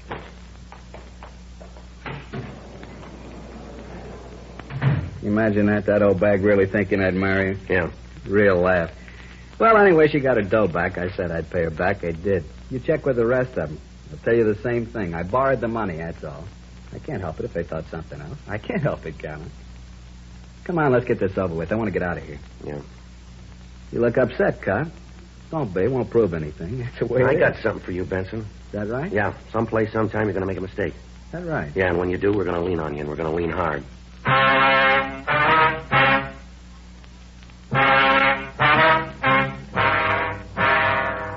We had 12 of the victims of the confidence man look at Benson. All of them gave a positive identification, but verified his story that he'd borrowed the money from them. 4:25 p.m. Frank and I got in touch with the district attorney's office and talked with them. What Benson had said was true. In borrowing the money, or in saying he was borrowing it, he'd committed no violation of the law. We had to release him from custody. A month passed. During that time, we'd heard nothing more from the suspect. He'd stopped working the Dodge in the Los Angeles area. We contacted the San Francisco authorities and informed them of what had happened. They said that they'd be on the lookout for Benson. During the next 2 weeks, Frank and I worked on a ring of bunco artists that were working the obituary columns. On June 16th, we got a call from Burglary Division that they'd gotten a report of a theft, and talking to the victim, they'd gotten the name Jack Bentley. They checked the files on him and found that it could be Jonathan Benson. The victim, a Miss Betty Lindsay, came to our office to talk to us. I don't know why they thought that I should see you. It was just a plain theft. The officers in burglary said that they thought we might be interested in the thief, Miss Lindsay. I wonder if you'd tell us about him. Lousy crumb. This guy's a real schnook. Schnook of the first water. Yes, ma'am. What's his name, please? Called himself Bentley, Jack Bentley. What a bum. What do you look like, Miss Lindsay? Tall and blonde. Kind of nice-looking guy if you went for the type. No good bum. Wonder if you'd take a look at some of the pictures we've got here and see if he's in need. Sure. I'd like to see you get him. Where are the pictures? Frank, will you get him, please? Yeah. Where'd you meet this Bentley? Do you remember? Well, I'm sort of the hostess at a place downtown over on 5th. Anyway, about 2 or 3 weeks ago, this schnook comes in, orders a couple of drinks, and leaves. Next night, he's back again. Oh, he was a cagey one. Didn't work too fast. Took about a week to make the pitch, then he asked me out to dinner. Well, he always seemed kind of nice, so I told him I'd go. Mm-hmm. Here are the pictures, ma'am. If you just take a look through them and see if there's one of Bentley in there. Sure. Let's see. No. No. Hey, this one's kind of cute. What's he want it for? Oh, he works a casualty racket. What's that? Gets the names of people that have died, tells their families if they ordered some stuff. What kind of stuff? Oh, pen and pencil sets, watches, cheap things. Charges a lot of money for them. Most of the people figure that it's one of the last things their loved ones wanted, so they pay the prices. The stuff's worthless. Lousy racket. But a nice-looking guy, too. So honest. Well, that's why it works. Yeah, I suppose so. Well, let me see. No, it's not him. Hey, wait a minute. Yeah. That's him. Ooh, what a nudnik. Ma'am? A nudnik, a real bum. But that's him, I'm sure of it. Benson. Yeah. You mean you know this guy? Yes, ma'am. What if you tell us exactly what happened? Well, sure, like I was telling you. This guy, Benson? Yes, ma'am. That's right. Jonathan Benson. Yeah, well, anyway, he asked me out to dinner.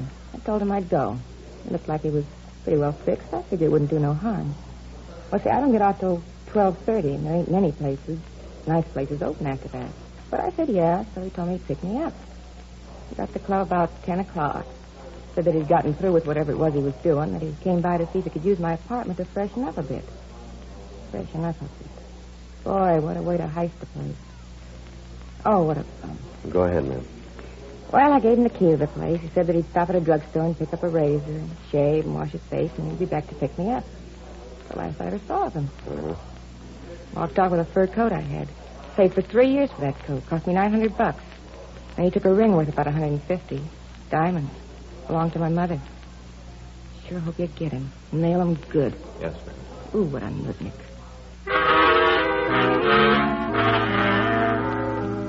We continued to question Betty Lindsay. She gave us the name of one of Benson's friends. We checked on him, and he gave us the name of a girl who knew the suspect. We talked to her, and she was able to give us Benson's address. It was a rooming house on Franklin Avenue in the Hollywood area. 6:47 p.m. Frank and I went up to his room. Yeah, come on in. Should have kept my mouth shut. What do you guys want? Want to talk to you downtown, Benson? We aren't going to get on that merry-go-round again, are we? I'm getting tired of this whole deal. What are you guys trying to tell me this time? We didn't have to do it, Benson. You took care of that yourself. That's right. Yep, you made a mistake. What is it this time? You figure I took some candy away from a blind All right, newsboy? come on, Benson. Let's go. You're going to arrest me this time, or am I going as a favor? This time it's on us. You mean we're playing for keeps now? Yeah. What's the charge? Grand theft. You're kidding. No. I really believe you're serious. That's right. You called it. Well, this is going to be interesting. If you can't prove this, I'm going to own City Hall, and the first thing I'm going to do is fire you two. You know that, don't you? Well, we'll take that chance. All right, but don't say I didn't warn you. You know, someday I'm going to write a book. Call it Some of My Best Friends Are Cops. Yeah, you do that. I will. You'll have the time.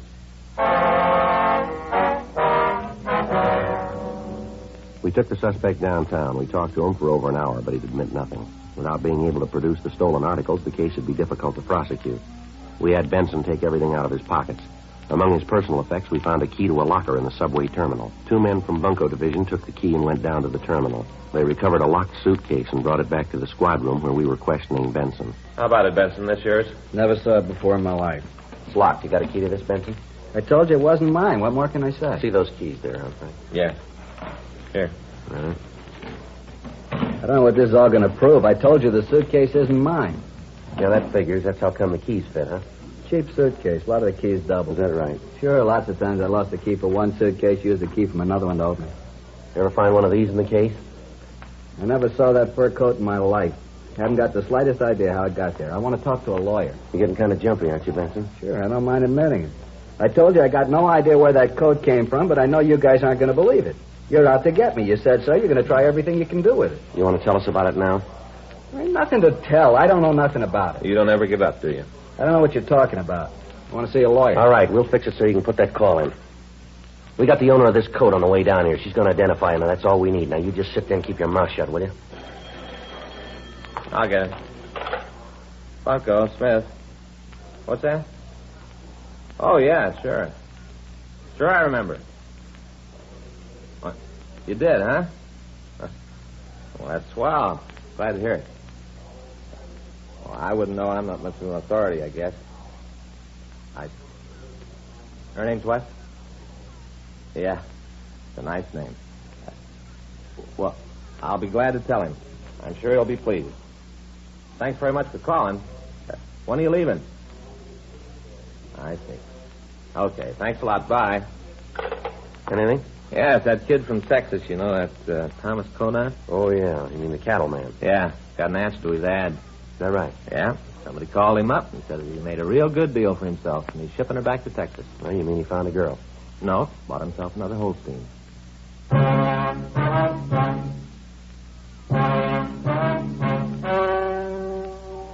The story you've just heard was true.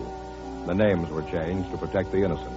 On October 17th, trial was held in Department 87, Superior Court of the State of California, in and for the County of Los Angeles.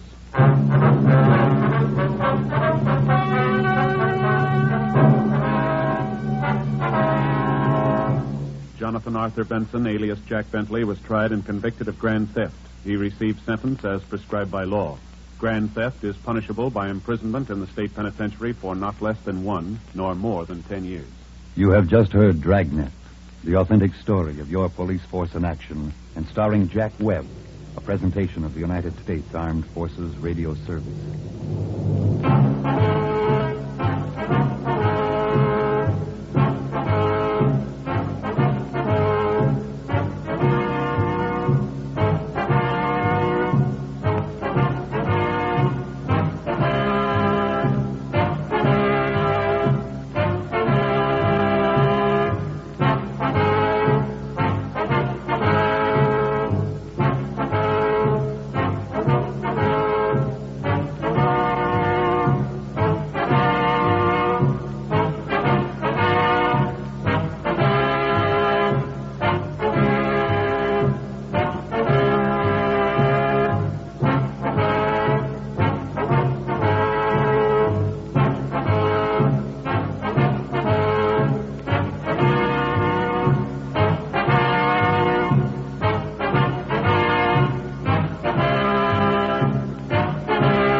The story you are about to hear is true.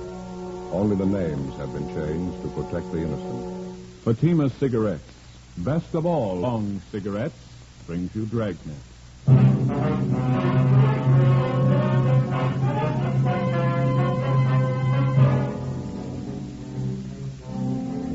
You're a detective sergeant. You're assigned to homicide detail.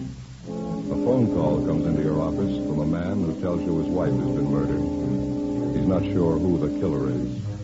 Your job? Find him. You'll be amazed when you compare Fatima with other long cigarettes. You'll find they now cost the same. But in Fatima, the difference is quality.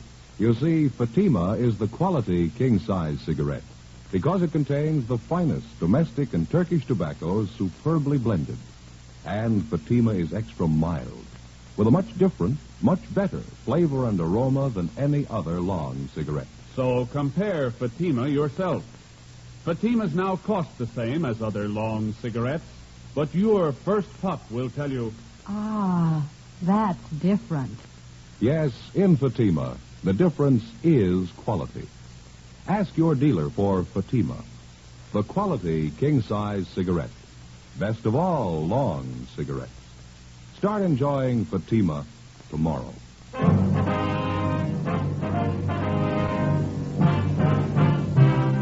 Dragnet, the documented drama of an actual crime. For the next 30 minutes, in cooperation with the Los Angeles Police Department, you will travel step by step on the side of the law through an actual case transcribed from official police files. From beginning to end, from crime to punishment, Dragnet is the story of your police force in action.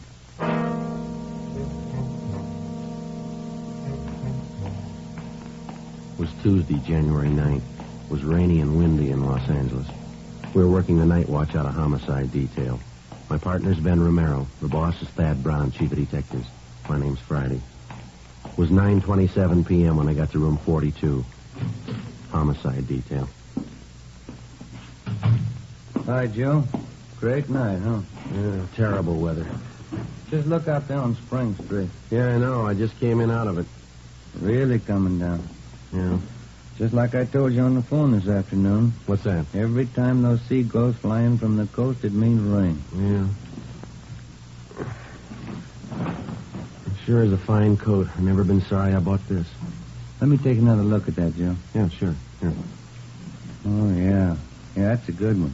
English coat, huh? Yeah, they make them a little heavier over there than we do here. seem to be kind of good in our business. You remember that Henderson stakeout last month? Oh, yeah. Really poured down that day. Mm-hmm. His coat kept me dry as a bone. Water just seems to roll off of it. Yeah. That's a good one. Here you go. Thank you. I have to hang it up. Mm-hmm. Supposed to keep a good coat on a hanger, you know, especially when they're wet. Betcha. Trouble with mine is it leaks right up here over the shoulders. Must be through the seams, huh? Yeah, I guess so. Same one I've been wearing. I told you about it before. You said you're going to get a new one, didn't you? Yeah, but it's such a good coat otherwise. I hate to throw it away. It's no good if it leaks. Oh, I guess you're right at that. Maybe I can get those seams fixed, do you think? I don't know. How long you had it? 7 years. I'll get it. Homicide, Friday. This is 14 of the complaint board. Take this call. Right. Hello? Hello. My name's Leonard Gray. Yes, sir? My wife's dead. She's been killed. I just went down to the garage, and when I came back, she was dead. Could you send somebody out here right away? Yes, sir. What's that address? 1627 Oxford Place.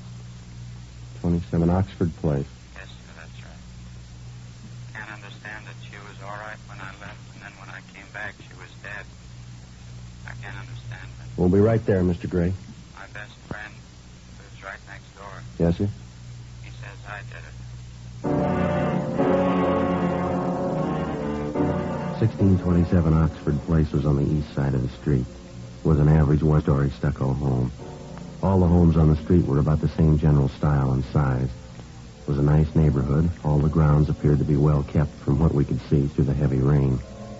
The porch light was burning when we got there. Inside the house, we were met by the two officers from Unit 37R who filled us in on the results of their preliminary investigation. We asked them to stand by in front of the house. Then we asked the husband of the murdered woman, Leonard Gray, to show us where the body was. Back this way, in the dining room. Everything just the way you found it, Mr. Gray? You didn't touch anything? No, sir, haven't touched anything. Right there on the floor. That's where I found it.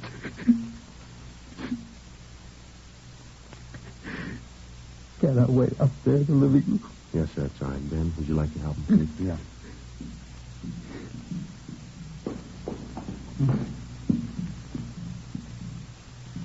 Just sit right there. I'll be right with you. Thank you. You and your wife live here alone, do you? Yes. It's just two of us, no children. Ben. Yeah.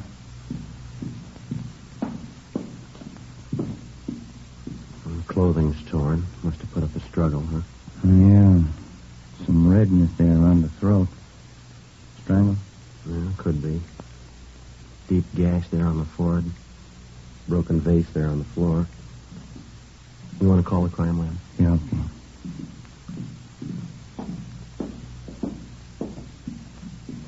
Mr. Gray, where's your telephone?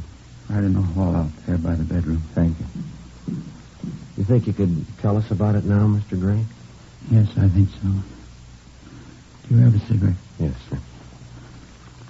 There you are. Thank you. Just a minute, I'll give you a light.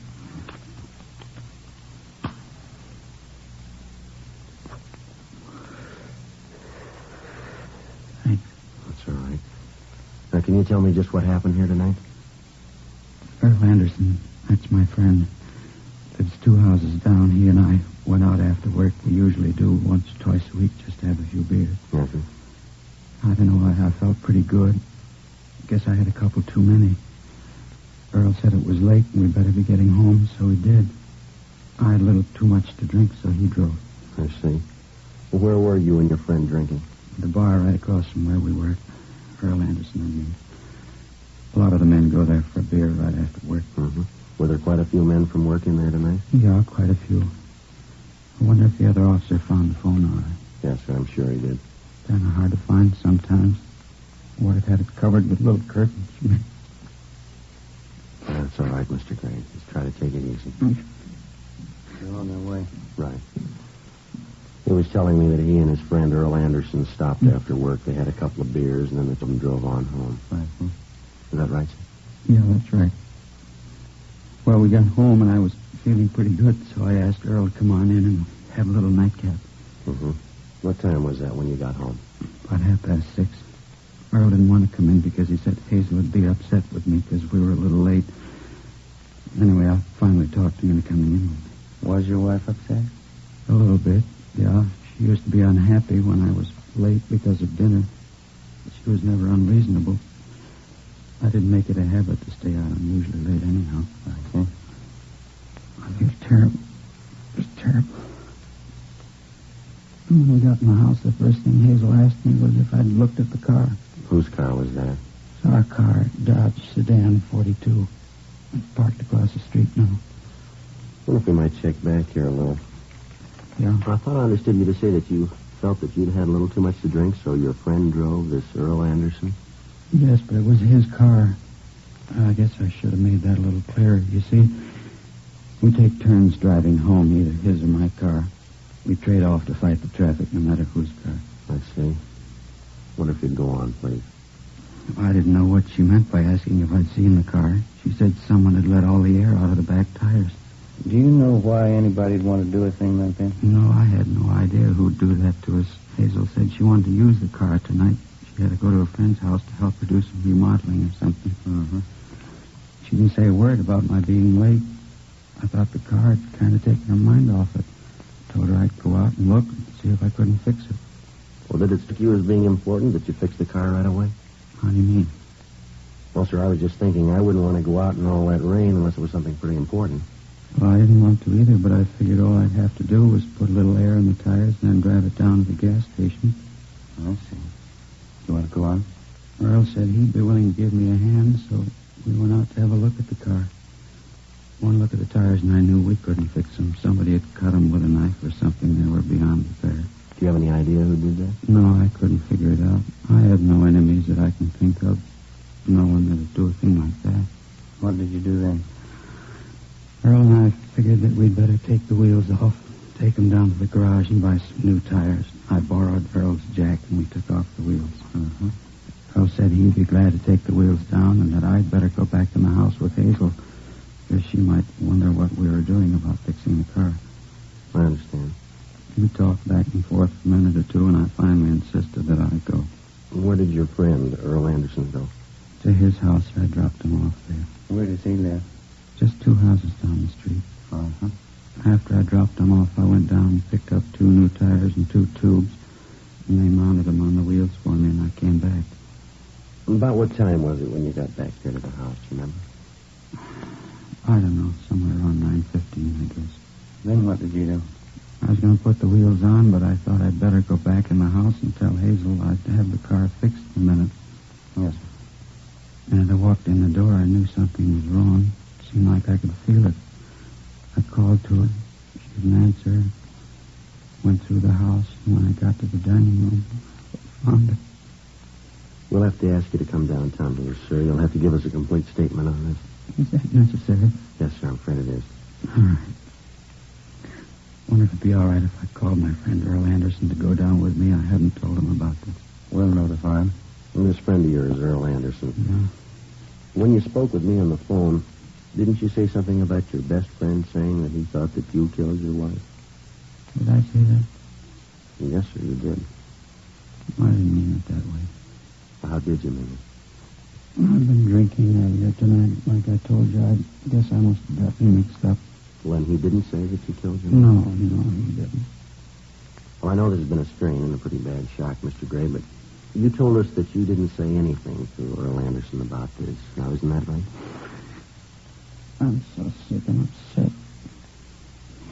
Is that what I told you? Yes, sir. You asked me if it'd be all right if you called your friend. You said you hadn't told him anything about this.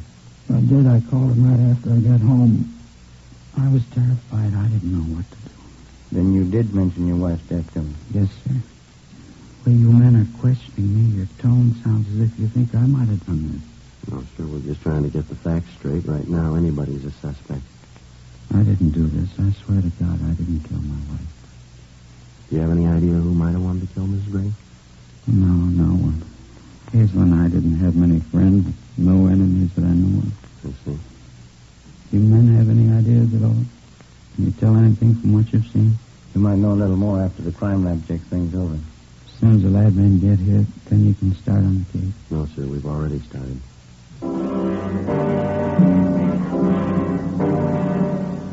10:15 p.m. We continued to question Leonard Gray, the husband of the dead woman, Hazel Gray. His answers seemed to follow the same general pattern of hazy confusion. Ben and I weighed the possibilities and cause for his evident confusion. He admitted that he'd been drinking earlier that evening, the tremendous shock of the death of his wife, the complete interrogation necessary in the investigation.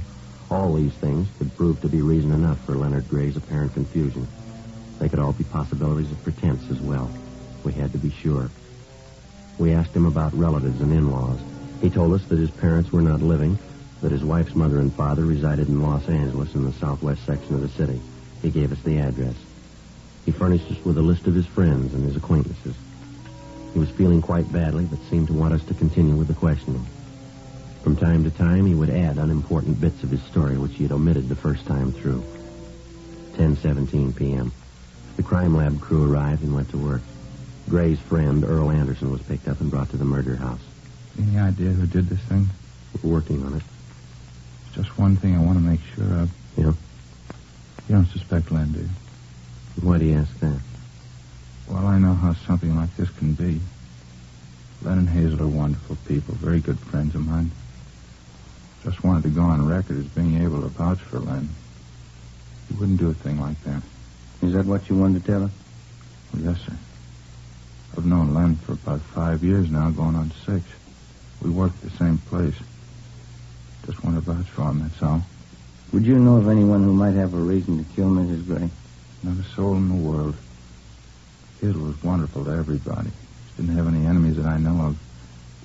Such a pretty girl. We know that you're a close friend of Gray's. Maybe you'd be able to answer a couple of questions for us. Any way I can be of help to you? Well, how did Mr. and Miss Gray seem to get along? I mean, did they have any arguments that you know of? Well, I really don't think I should go into their personal life in this thing. You mean you don't want to answer? No, sir, it isn't that. It just seems that it's really not my place to go into it. We're going to have to question everybody that the Grays knew, all their friends and acquaintances. Appreciate any help you could give us. Well, it isn't that I don't want to help. I know that if I answer, it's going to make Len look bad at the moment. Well, we'll have to get all the facts from one source or another. Well, they used to have some arguments. Guess you'd find it out from the neighbors anyway. Were the arguments that bad? Pretty loud, yes, sir. Oh, I don't mean to imply that Len ever struck Hazel, but she used to get quite put out with him sometimes. Why? How do you know? Len likes to go out with the boys. You know, booze it up quite a bit. Mm-hmm. She used to tell him that she wasn't going to put up with it any longer. He said he never struck her. Not that I know of, Sergeant. Did they have these arguments often? I don't feel right talking this way about Len behind his back. Well, I know that as his friend, you want to get this thing cleaned up. Yes, sir, that's right, I do. Yes, they used to have quite a few arguments. Please understand that these differences of theirs may have been loud, but I know Len would never think of hurting Hazel in any way. I see. You find out who sliced the tires on Len's car? We're checking on it. Wonder if that couldn't have some bearing on this. Yeah, possibly. Anderson, we'd like to have you go back to the time you and Mr. Gray got home. Just tell us exactly what happened, would you? Will you excuse me for a minute? Sure. Friday, see you a minute. Right, Harris. I'll be right back. You're okay. We're just about through. It's all photoed. Lifted some prints. Coroner's ready to take the body, okay? Yeah, it's all right. Get anything besides the prints? Yeah, a small piece of blue cloth, white button attached. Looks like it was ripped off a shirt. Where'd they find it? Near the body. We'll see you fellas back at the office, huh? Yeah, okay, Harris. Thank you. I was just hauling your partner, Sergeant, while you were out of the room. Yes, sir. In this kind of a case, if it turns out to be murder, you have to know the whereabouts of everyone concerned, don't you? Yeah, we do. Suppose Len told you about his going down to get the tires fixed on his car. Yeah, he did. Did he tell you that I was at home during that time? Were you? Yeah, I was. I don't mean to try to tell you your business or anything like that, but isn't that the sort of information you have to have? Yeah, that's right. Anything else you'd like to know? Yes, sir. Who killed Hazel Gray?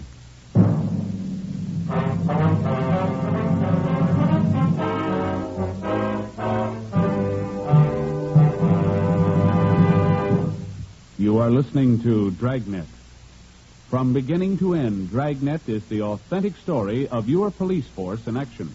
Now, from beginning to end, the Fatima story. Actual convincing proof that in Fatima, the difference is quality.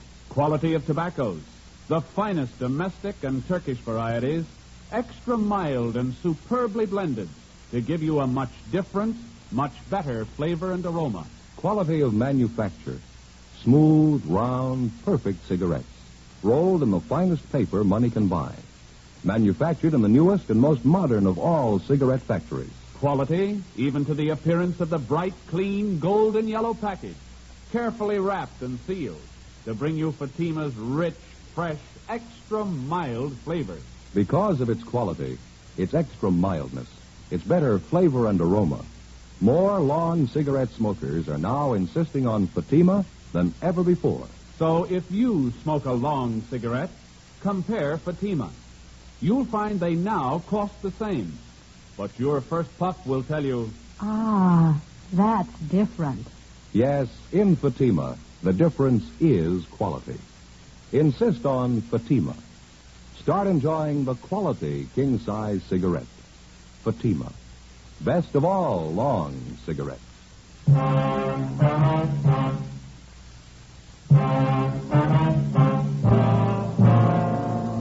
10:30 p.m. Tuesday, January 9th. Leonard Gray, the husband of the murdered woman, and Earl Anderson, his friend, were taken downtown to homicide for further investigation. Complete statements were taken from both men. We checked them through R&I. No record on either one. We had all prowlers and burglary calls in the vicinity of the murder house rechecked. Units working in the area where the murder had occurred had picked up 2 possible suspects loitering in the neighborhood, but they were eliminated almost immediately. All of the neighbors, friends, and relatives of Mr. and Ms. Gray were contacted and questioned. No leads. All their stories tallied almost exactly with that of Earl Anderson. The Grays had been known to argue, quite frequently.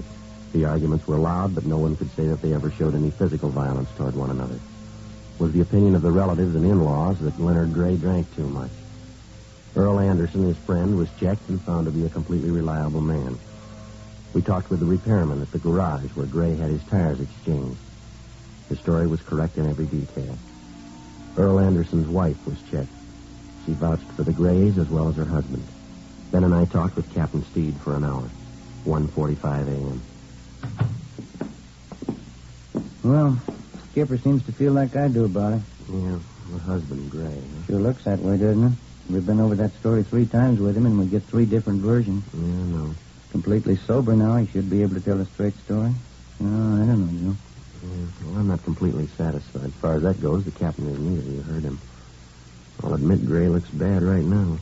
What do you think? I don't know. Hung down? Homicide, Romero. Yeah, Edmund. No, Joe's right here. You want to talk with him? Oh, fine, yeah. Yeah, go ahead. Yeah. Okay, thanks, Bob. Georgia Juvenile. Yeah? Picked up a couple of kids. They confessed to slashing the Gray's tires. Well, that clears that up. Didn't seem to figure in anyway. Did it to you? No. Somebody did it to draw Gray out of the house. Well, it's cutting it pretty thin, isn't it? Yeah. What's the time? 10 minutes to 2. Guess I better call Leighton Prince, see what they got. Okay. Did Edwards say that they were going to hold those juveniles for us? Yeah, I said they were bringing them down here for interrogation. Mm-hmm. Oh, hi. Hi, Mac. Romero. Yeah. Uh-huh, good. Yeah, right, thanks. Yeah. You got something? What'd he say? One of the prints they left it out there is a palm print. McLaughlin says it'll work for elimination. And something else. Mm-hmm. The print was pressed in spots of blood.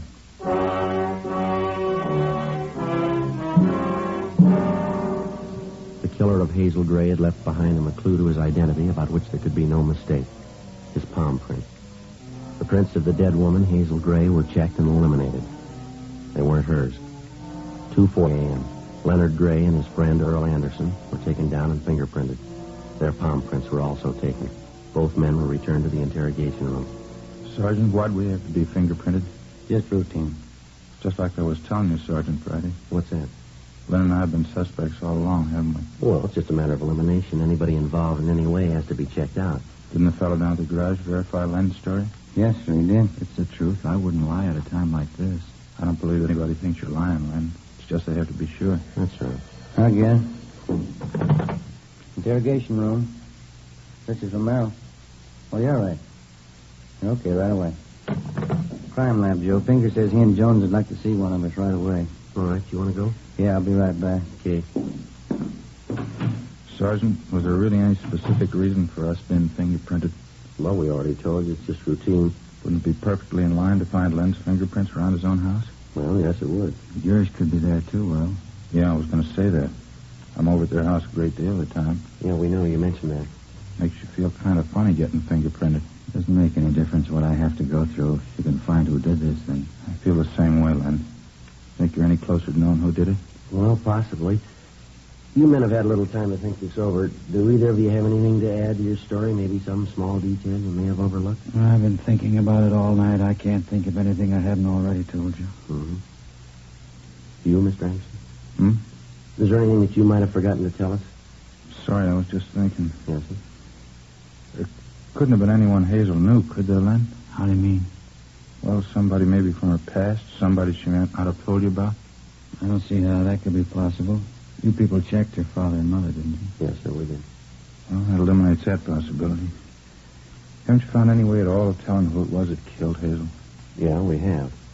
Well, I think that Len here's entitled to know. I'd be glad to leave the room if you want to talk to him alone. No, sir, that's not necessary. When we work it out, you'll both be told about it. If there's something definite, you'd tell me, wouldn't you? I think Earl's right. I'm entitled to know. Well, sir, we're assigned to the investigation, Mr. Gray, and we're doing everything that we can to get to the bottom of it. Sergeant Len and I think you men know a great deal more than you've been telling him. His wife was a victim. It's his right to know how the investigation's going, isn't it? Well, I told you before, whatever he should know, we'll tell him. Anything that we withhold from him is done for a good reason. Joe, want to take a look at this? Yeah, thanks. Okay. Mm-hmm. Here's a report on it. Oh, thank you. Mm-hmm.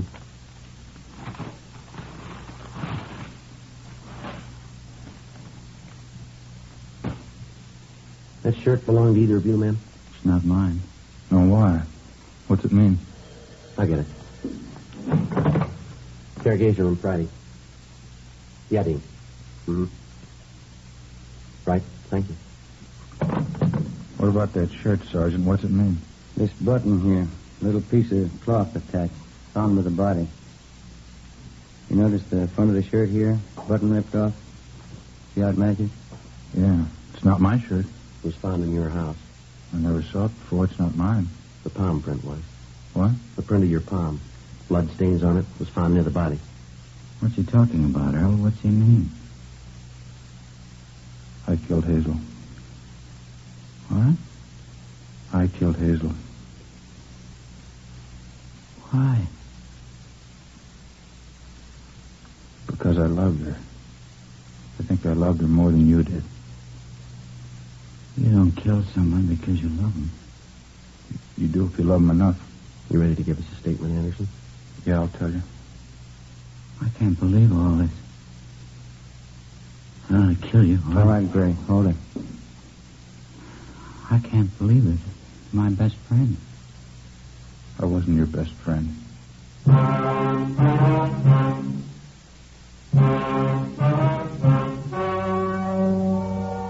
The story you have just heard was true. Only the names were changed to protect the innocent. On April 4th, trial was held in Superior Court, Department 89, City and County of Los Angeles, State of California. In a moment, the results of that trial. And now here is our star, Jack Webb. Thank you. Friends, let me tell you how to size up king-size cigarettes.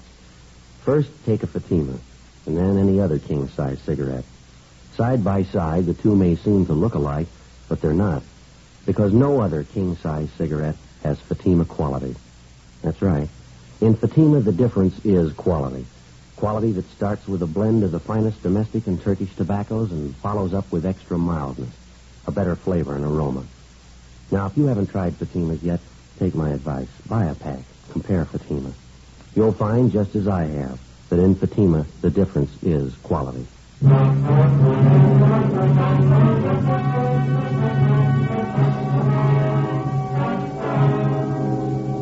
Earl Taylor Anderson was tried and convicted of murder in the first degree.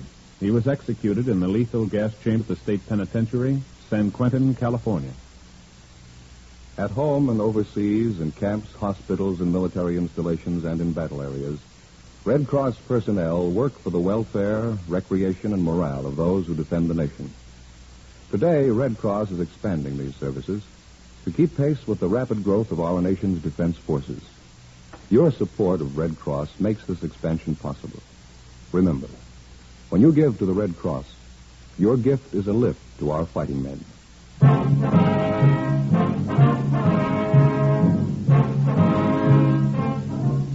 You have just heard Dragnet, a series of authentic cases from official files.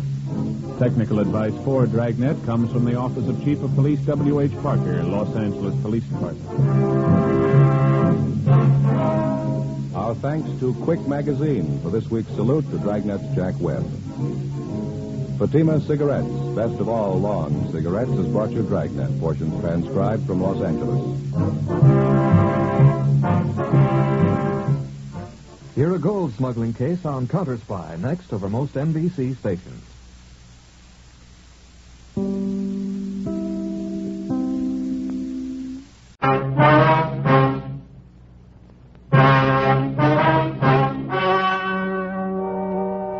story you are about to hear is true. Only the names have been changed to protect the innocent. Fatima Cigarettes, best of all long cigarettes, brings you Dragnet.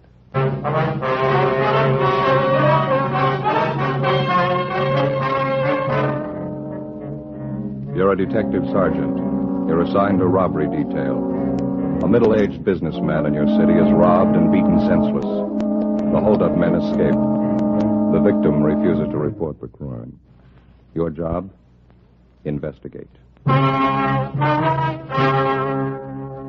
You'll be amazed when you compare Fatima with other long cigarettes. You'll find they now cost the same. But in Fatima, the difference is quality. You see, Fatima is the quality king-size cigarette because it contains the finest domestic and Turkish tobaccos superbly blended. And Fatima is extra mild, with a much different, much better flavor and aroma than any other long cigarette. So compare Fatima yourself. Fatimas now cost the same as other long cigarettes, but your first puff will tell you... Ah, that's different. Yes, in Fatima, the difference is quality. Ask your dealer for Fatima, the quality king-size cigarette. Best of all long cigarettes. Start enjoying Fatima tomorrow.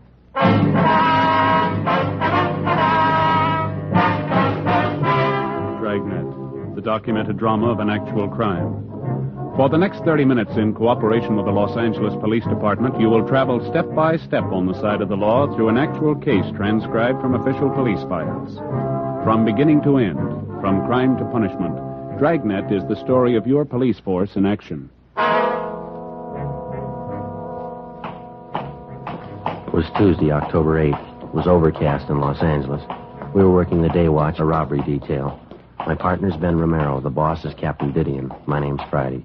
It was 11:23 a.m. when we got to 700 South Hill Boulevard, the Butler Accordion Studios. What do you think? Oh, I don't know. It must be upstairs, I guess, huh?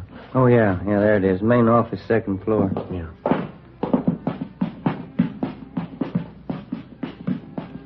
Who is that, Joe? What? That portrait up there on the wall. Some printing underneath here. It's a nice painting. It says Damien, the father of the accordion, Vienna, 1829. What do you know about that?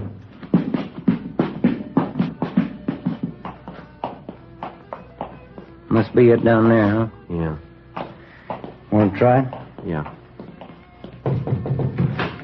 Yes, sir. Are you Louis Butler? Yeah, that's right. Can I help you? Police officers, Mr. Butler. I'd like to talk to you for a minute. Is your name Friday? Yes, sir, that's right. This is my partner, Sergeant Romero. How do you do?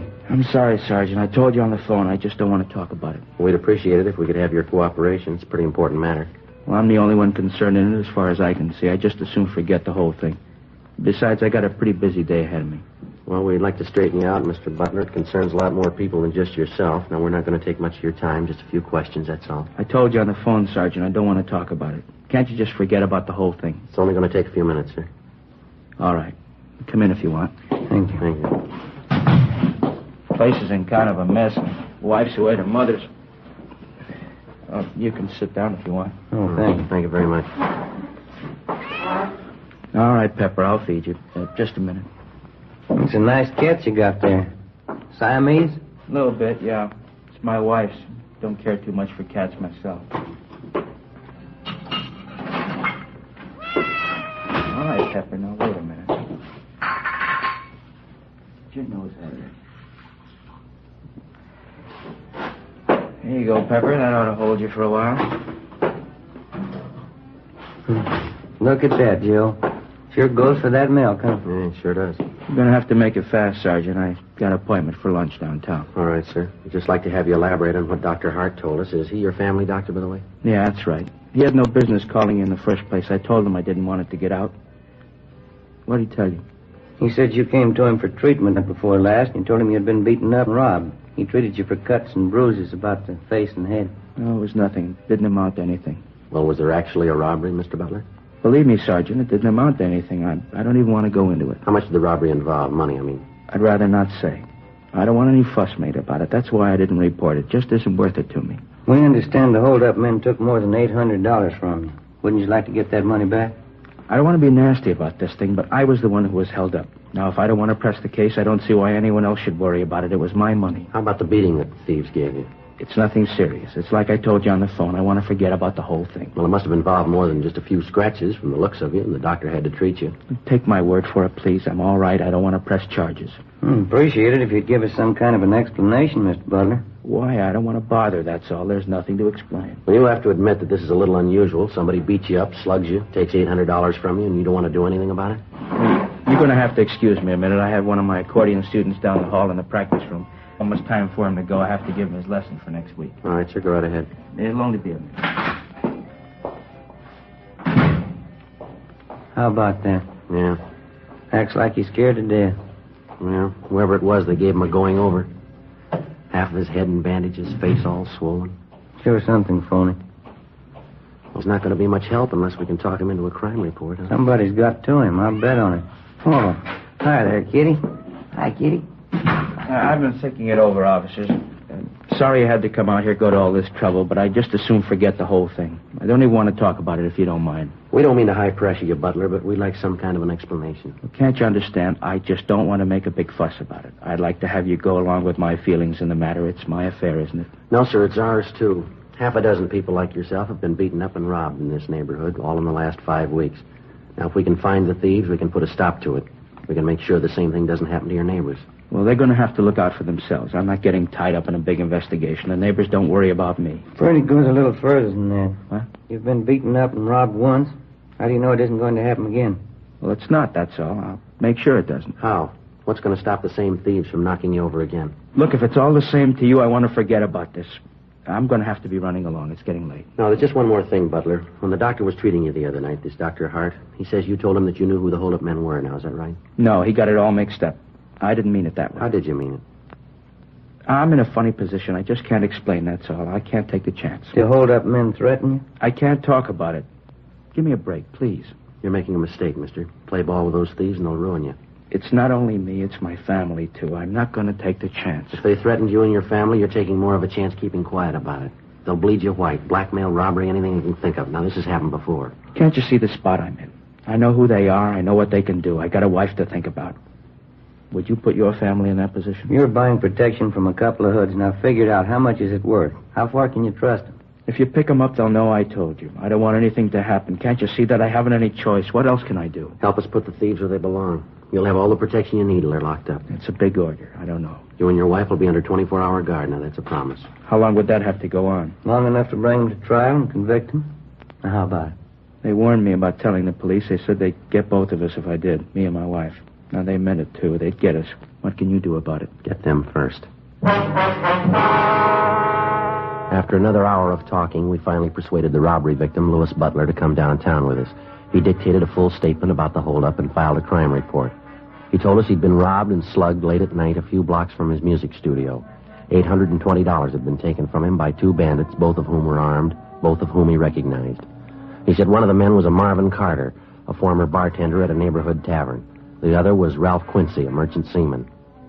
We went across the street and met with Deputy District Attorney Fred Henderson. The next day, the case was presented to the grand jury and a true bill was returned. The two suspects, Marvin Carter and Ralph Quincy, were indicted on one count of armed robbery. That afternoon, both of them were booked at the main jail and then released after posting a required bail of $10,000. 4:30 p.m. Ben and I went back to the office and met with Captain Didion. How are you making out on it? Pretty fair shape, Skipper. The arraignment's set for 2 weeks from Thursday. How about protection for the victim? Well, it's all set up. Butler and his wife are under 24-hour guard. 3 teams of men on it. Those 2 thieves getting out on bail, it's not going to make it any easier. Who are you working with from the DA's office? Henderson. Seems to think we've got enough to convict both men. What makes him so sure? Well, for one thing, we got a line on a couple of good witnesses to the holdup. Excuse me. Robbery, Didion. Yeah, Mike.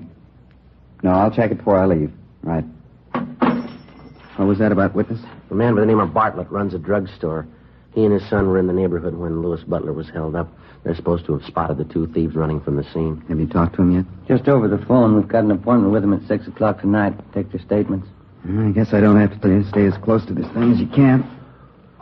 If we miss this time, we may not get another chance. You know as well as anyone how tough it's been reaching these thieves. Yeah. Well, we wouldn't be this far along if Butler didn't decide to cooperate and file charges. I wish I knew how many victims there are in this thing just like Butler. People we don't even know about, so scared they don't dare file charges. Guess there's a dozen of them anyway. I can't figure. People hire a police force on salary to protect them and their property, then they turn around and try to make a deal with a bunch of hoods, buy them off.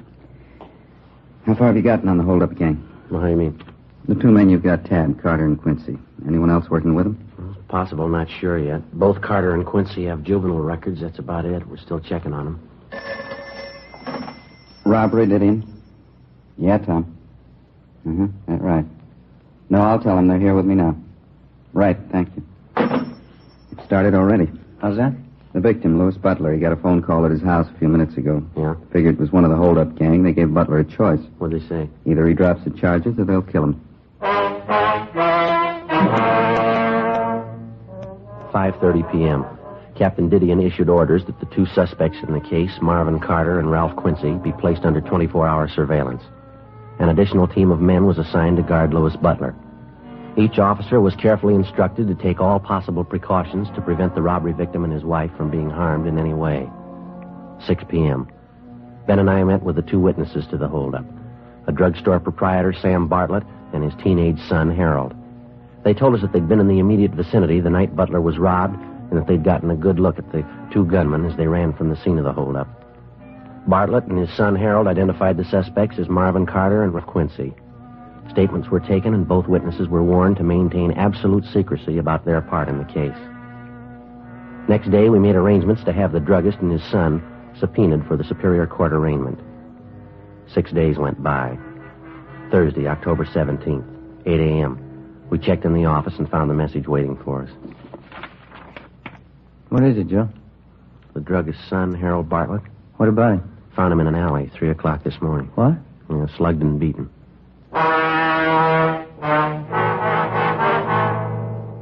Late that afternoon, Ben and I received permission from the doctors to visit briefly with our witness, 17-year-old Harold Bartlett. His injuries were painful but not critical. The beating he'd received was nothing less than brutal. His left forearm had been broken, and he'd been beaten viciously about the face and chest. He told us that he was on his way home from a neighborhood movie just before midnight when 2 men jumped him from behind on a deserted street. Well, I drove around some, maybe 5 or 10 minutes. There must have been at least 3 men in the car. Why do you say that? Well, there were 2 of them in the back seat with me. Somebody else had to be doing the driving. Mm-hmm. And it had to be a sedan or a club coupe. I guess so, yeah. After he drove around a while, he stopped the car and then they began slugging me. Didn't say a word the whole time, just started slugging me. I asked him why, and just kept slugging me. I see. At first, I think they were hitting with their fists. And it felt like something a lot harder. A piece of iron or metal or something. That's when I grabbed the cloth off of my face and I started to holler. Mm-hmm. What happened then? Oh, yes, nobody heard me. Nobody came anyway. One of the men swore at me and grabbed my arm. Hit it with something. Sure sore. They didn't say anything to you all this time? No, I told just before they pushed me out of the car. It seemed like I was in that car for hours. When they started to talk to you, Harry, what'd they say? It was about that robbery my father and me saw. The one you talked to us about last week. Mm-hmm. What'd they say about it? I said, maybe this will help you keep your mouth shut, stay out of other people's business. They said that a couple of times. They said a lot more had happened to Dad and me if we went to the police. If we were witnesses at that trial. You remember if the men called each other by name? No, I don't. I don't remember anyway. Well, son, you remember when we talked to you and your father last week, we told you to say nothing about the case to anyone, didn't we? I remember, Sergeant. I guess it's my fault. Well, did you tell other people that you were a witness in the case? Did you mention it in public? I guess I did, yeah. I didn't think it was that important. I guess I talked about it quite a bit. I'm sorry. It's my fault. That's all right, Harry. If you remember it from now on, it'll save a lot more trouble. I remember, Sergeant. Those two men last night scared me for a while. Guess most of it was talk, huh? How do you mean, sir? Well, they were warning me about staying away from the cops. They said they'd kill me and my dad if we were witnesses. Mm-hmm. They were probably just trying to scare us, huh? They were fooling? Well, you had a sample last night, son. Yeah? Were they fooling?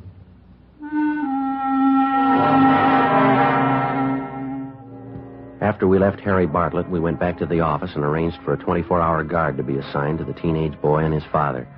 A thorough investigation of the attack on the boy failed to turn up any leads. On the surface, the two robbery suspects, Carter and Quincy, were not involved.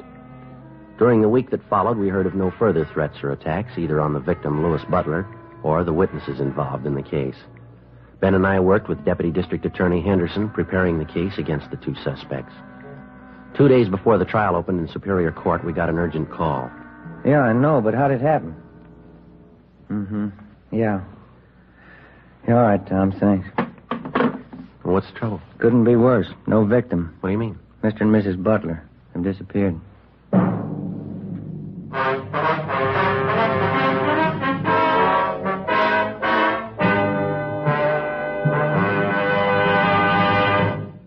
You are listening to Dragnet. From beginning to end, Dragnet is the authentic story of your police force in action. Now, from beginning to end, the Fatima story. Actual convincing proof that in Fatima, the difference is quality. Quality of tobaccos. The finest domestic and Turkish varieties, extra mild and superbly blended to give you a much different, much better flavor and aroma. Quality of manufacture. Smooth, round, perfect cigarettes. Rolled in the finest paper money can buy. Manufactured in the newest and most modern of all cigarette factories. Quality even to the appearance of the bright, clean, golden yellow package, carefully wrapped and sealed to bring you Fatima's rich, fresh, extra mild flavor. Because of its quality, its extra mildness, its better flavor and aroma, more long cigarette smokers are now insisting on Fatima than ever before. So if you smoke a long cigarette, compare Fatima. You'll find they now cost the same, but your first puff will tell you, Ah, that's different. Yes, in Fatima, the difference is quality. Insist on Fatima. Start enjoying the quality king-size cigarette. Fatima. Best of all long cigarettes.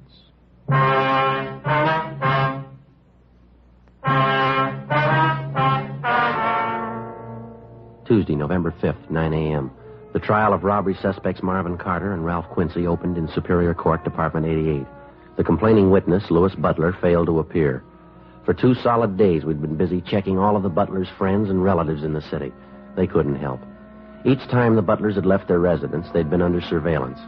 We'd had an understanding with them that in the event that they were in their automobile, and for some reason the officers assigned to them lost them in traffic, the Butlers would immediately return to their home. On the night of November 3rd, under the pretext of going to a neighborhood theater, the Butlers made a right-hand turn from a left-hand lane of traffic, so it became obvious that they were trying to elude the officers following them. A check was made at their home as prearranged, and they failed to return. When they failed to appear for the trial, a bench warrant was issued by Superior Court for the missing couple. Deputy District Attorney Henderson asked the court to grant a delay in order to find the Butlers. It was granted. In the meantime, we'd gotten out a broadcast and an APB. Missing persons detail helped out in the search. Still no sign. Tuesday, November 12th, 11 a.m. Deputy D.A. Henderson phoned us from the Hall of Justice. When was that, Fred? Is that right? Mm-hmm. Yeah, well, thanks a lot. What do you have to say? The attorney for Carter and Quincy asked the court for dismissal, no complaining witness. Well, the judge ruled on it yet? Yeah, case dismissed.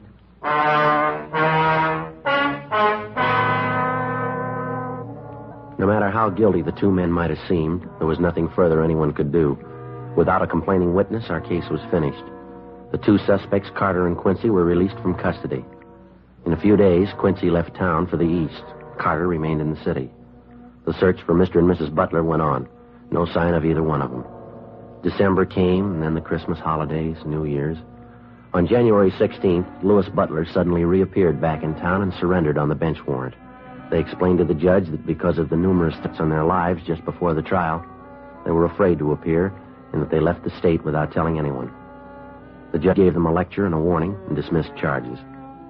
Another month passed, February, and then March. On April 2nd, we got word from Denver, Colorado, that one of our former robbery suspects, Ralph Quincy, had shot and killed a 24-year-old policeman while attempting a robbery in that city. Quincy was tried and convicted of murder and received a life term. In the meantime, we'd heard little or nothing about the other former robbery suspect, Marvin Carter. Another 2 months passed. Spring months wore on into summer. Monday, July 8th, 8 a.m. Friday, Romero, see you a minute. Yeah, Skipper? You want to sit down? I got something for you. Yeah. A hold-up victim, man by the name of Sheridan, came in late last night, filed this crime report here. Have a look. Thank you. Let's see, Joe. You can notice there it happened in the same area where we had that rash of hold-ups last fall. Yeah, I see. Victim robbed and beaten. Suspects used the same approach, same M.O. Followed it right down the line. Yeah. Victim warned not to contact police. Bodily harm threatened if victim did so. How about the descriptions of the hold-up men here? The victim pretty sure about them? Gaffney told the report. The victim said he got a good look at one of the thieves. Gaffney gave him a bunch of mug shots to look at. Yeah. Here's the one he picked out of the lot. Thanks. Have a look, Joe. Marvin Carter. As soon as the robbery report had come in, an immediate check had been made of Marvin Carter's last known address, an apartment in the West Pico district. The landlord revealed that the suspect had moved at least 2 months before.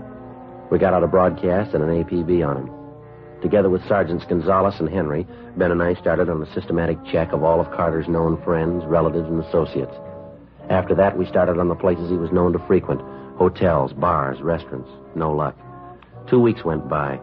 There were no further reports of robberies where the M.O. of the criminal matched that of Carter's. Tuesday, July 26th, 2 p.m. We got a call from one of our informants, Bertie Simmons, who told us that he might have some information for us. He said it concerned Marvin Carter. He told us he'd meet us at MacArthur Park on the 6th Street side at 2:30 p.m. 2:50 p.m. You'll have to excuse me, Sergeant. Sorry I'm late. I had to move from that other place. Things haven't been going too good for me. That's all right, Bertie. What's the matter? No luck with the horses? Yeah, a lot of luck. It's all bad. If there's a pig in the race, I have to bet on him every time. Getting so I can't even pick him to show anymore. I don't know. What else is new with you, Bertie? No job yet? No, I'm still looking. Been down around some of the joints, South Main, Alameda, keeping an ear to the ground. Mm-hmm. Want to smoke? Yeah, thanks. Don't mind if I do. There you go. It's a light for you. What have you heard, Bertie? Anything that'll help? That Marvin Carter, you're still looking for him, aren't you? That's right.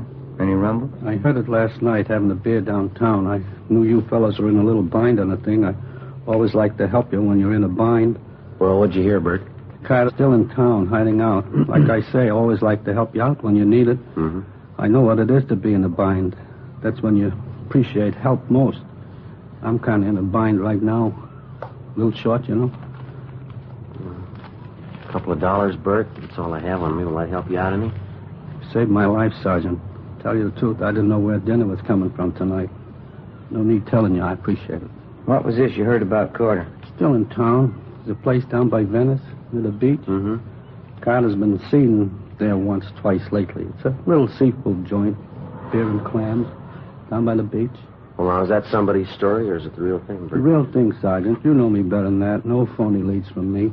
Where's Carter supposed to be staying down there, do you know? Well, I do and I don't, I guess. What do you mean? This mooch who told me about Carter last night, he didn't know the address, but he described the place Carter's supposed to be hiding out in. I know the joint he means. But you don't know the address. No, but I can point out the place he means. It's a shack right along the speedway down there, down by the beach. Mm-hmm. You want to run down there with us now? Sure, I'll point it out for you. I'm not going near it, though. Why do you say that? Don't want to mix with it, that's all. I got the word. What do you mean? Carter. Won't be an easy one to take. How do you know? He's got a gun. 2:55 p.m. Along with our informant, Bertie Simmons, Ben and I drove down to the beach town of Venice. Bertie pointed out a brown wooden frame cottage where Carter was supposed to be hiding out. While Bertie waited in the car, Ben and I checked it out. There was nobody at home, but there was plenty of evidence inside the cottage that Carter was living there. I went back down the street to where we'd parked our car. I kept an eye on the cottage while Ben got to a phone to call the office. Pretty down here, huh, Sergeant? Yeah, it's a nice day. I don't get out in the air enough. I think that's my trouble. Some of this good ocean air makes you feel like a million. Yeah. Did you notice the place where your partner went to phone down the street there? Yeah, what about it? You see the sign, beer and clams? Right over the door. Beer and clams? Yeah, mm-hmm. Best in the city, I know. I've been there. Only great. Good beer for a dime, fresh clams. Nothing better. You like clams? Yeah, they're all right once in a while. What am I going to do if you two have to wait here all night? Well, we'll get you back to town, Bert. We'll figure out something for you. All right, Ben. Did you get a hold of the captain? Yeah. Marvin Carter was picked up downtown 20 minutes ago. What? Yeah, he's driving a rented car. A traffic unit picked him up. Will they tab him on his description? Not at first. Reason they noticed it because he was double parked on a busy street, and they pulled him over and got a better look at him. I did it. Any trouble with him? None at all. Got him booked at Main Jail. Say, that's sure too bad, and... What do you mean, Bert? It's your case, isn't it? How long you fellas been working on it? Just about a year, huh, Joe? Yeah, just about. Coming all this way for nothing. You're ready to make the pinch and somebody else does it for you. Must be kind of disappointing, huh? All that time, all that work? Well, Carter's in jail. That's the main thing. Well, I guess we better drive back in, huh, Ben? Yeah. Say, just a minute, Sergeant. No use coming all this way for nothing. Wonder if you'd do me a favor. What's that, Bert? That sign down the street. Which? The blue and white sign, beer and clam. Wonder if you could drop me off right in front. Beer and clam? Oh, yeah, Bert, all right. Sure nice of you. Just like I was saying. What's that?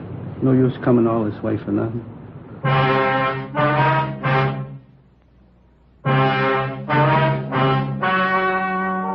The story you have just heard was true.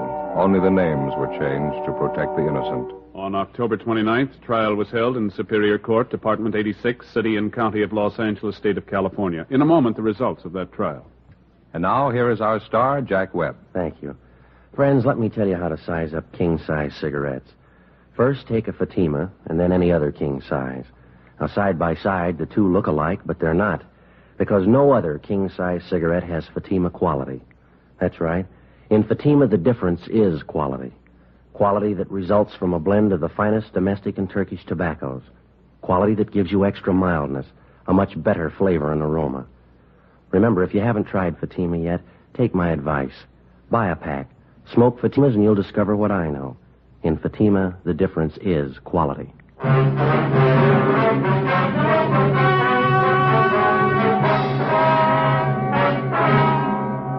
Marvin Lawrence Carter was tried and convicted on several counts of first-degree robbery and was sentenced to the state penitentiary where he is now serving his term. First-degree robbery is punishable by imprisonment from 5 years to life. Ladies and gentlemen, Miss Lyle Rooks, editor of Radio Television Mirror. The readers of Radio Television Mirror have chosen Dragnet, the favorite program of its type, for 1950. I am privileged to present the citation to you on behalf of the editors and readers of Radio Television Mirror throughout the nation. Thank you, Miss Rooks.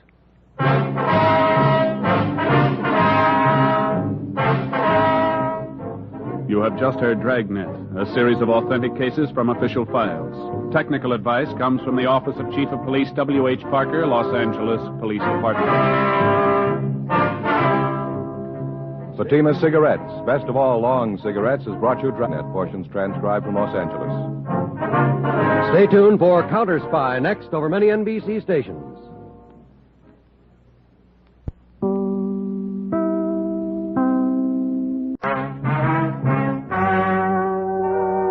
The story you are about to hear is true. Only the names have been changed to protect the innocent. Fatima Cigarettes, best of all long cigarettes, brings you Dragnet.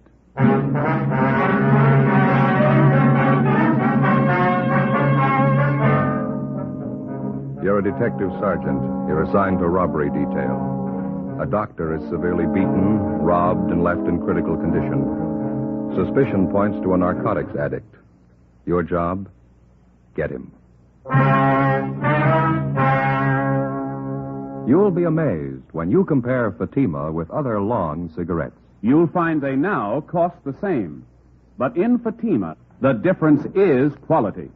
You see, Fatima is the quality king-size cigarette because it contains the finest domestic and Turkish tobaccos superbly blended. And Fatima is extra mild, with a much different, much better flavor and aroma than any other long cigarette. So compare Fatima yourself. Fatimas now cost the same as other long cigarettes, but your first puff will tell you... Ah, that's different. Yes, in Fatima, the difference is quality. Ask your dealer for Fatima, the quality king-size cigarette. Best of all long cigarettes. Start enjoying Fatima tomorrow.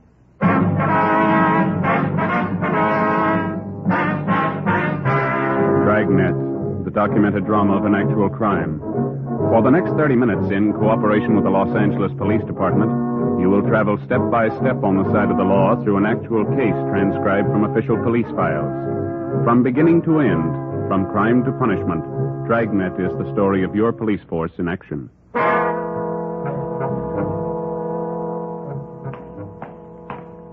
It was Monday, August 7th. It was warm in Los Angeles. We were working a day watch out of robbery detail. My partner's Ben Romero. The boss is Thad Brown, chief of detectives. My name's Friday. It was 1:15 p.m. when I got to 4656 Collis Avenue. The front door. Is that you, Joseph? Yeah, Ma, it's me. I didn't expect you so soon. Well, I'm off for lunch, and Ben and I were in the neighborhood, so... Oh, well, I'll get the telegram. Thank you. I must say I'm glad you could get home. Telegrams always make me nervous. Nobody ever sends a telegram unless it's important here, so... Thank you. Yes, they do, Ma. Some people send wires to invite you to lunch or to a reception or something like that. Is that so? Sure. You've just forgotten, haven't you? I've gotten them before like that. Oh, it's no way to do, anyhow. Why not? People always associate frightening things with telegrams. Aren't you going to open it? Oh, yeah, sure. You know, if you were worried, you could open it, Ma. It'd been all right. Well, you know I never open anything addressed to you, Joseph. Anything important? It's from Belmont, my old high school. Oh, yeah. They want me to come up next week. They're having some sort of assembly up there. Want me to talk to the student body. Oh, that's nice. You going to go? Yeah, I think I better, don't you? I'll have to clear it through Captain Sheldon, though. No, I think it's awfully nice for him to remember you. What are you going to talk on, did you say? Yeah, police work, it says here. I'll have to think of something to base it on, though, won't I? Well, you'll have to memorize it, Joseph. Doesn't look well for a man to stand up on a platform and read a prepared talk. Yeah, I know. Oh, that's Ben. I gotta go, Ma. Would you and Ben like some lunch? I can fix you something in about a minute. No, we haven't got time, dear. I'll see you later. I don't know why they couldn't have written a letter instead. What's that, Ma? I said they could have written you a letter. Besides, it's much cheaper than a telegram. Yeah, Ma. I'll see you later. Bye, Joseph. Bye.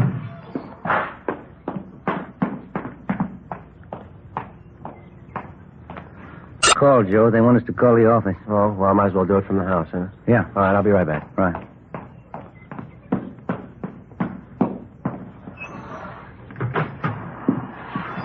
It's just me again, Ma. Came back to use the phone. You're all right, Joseph.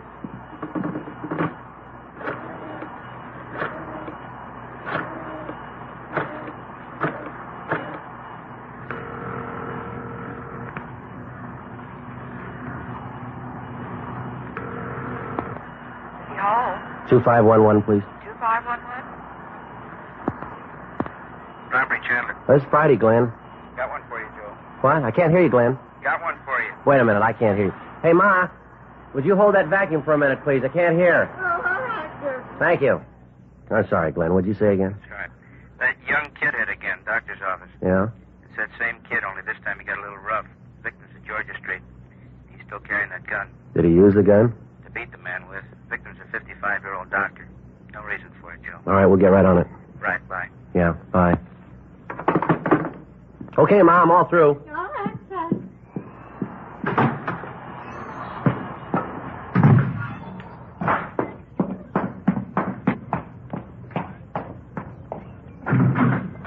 Anything? Yeah.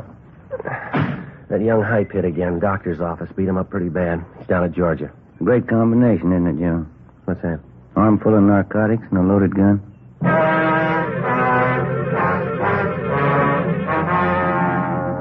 Monday, August 7th.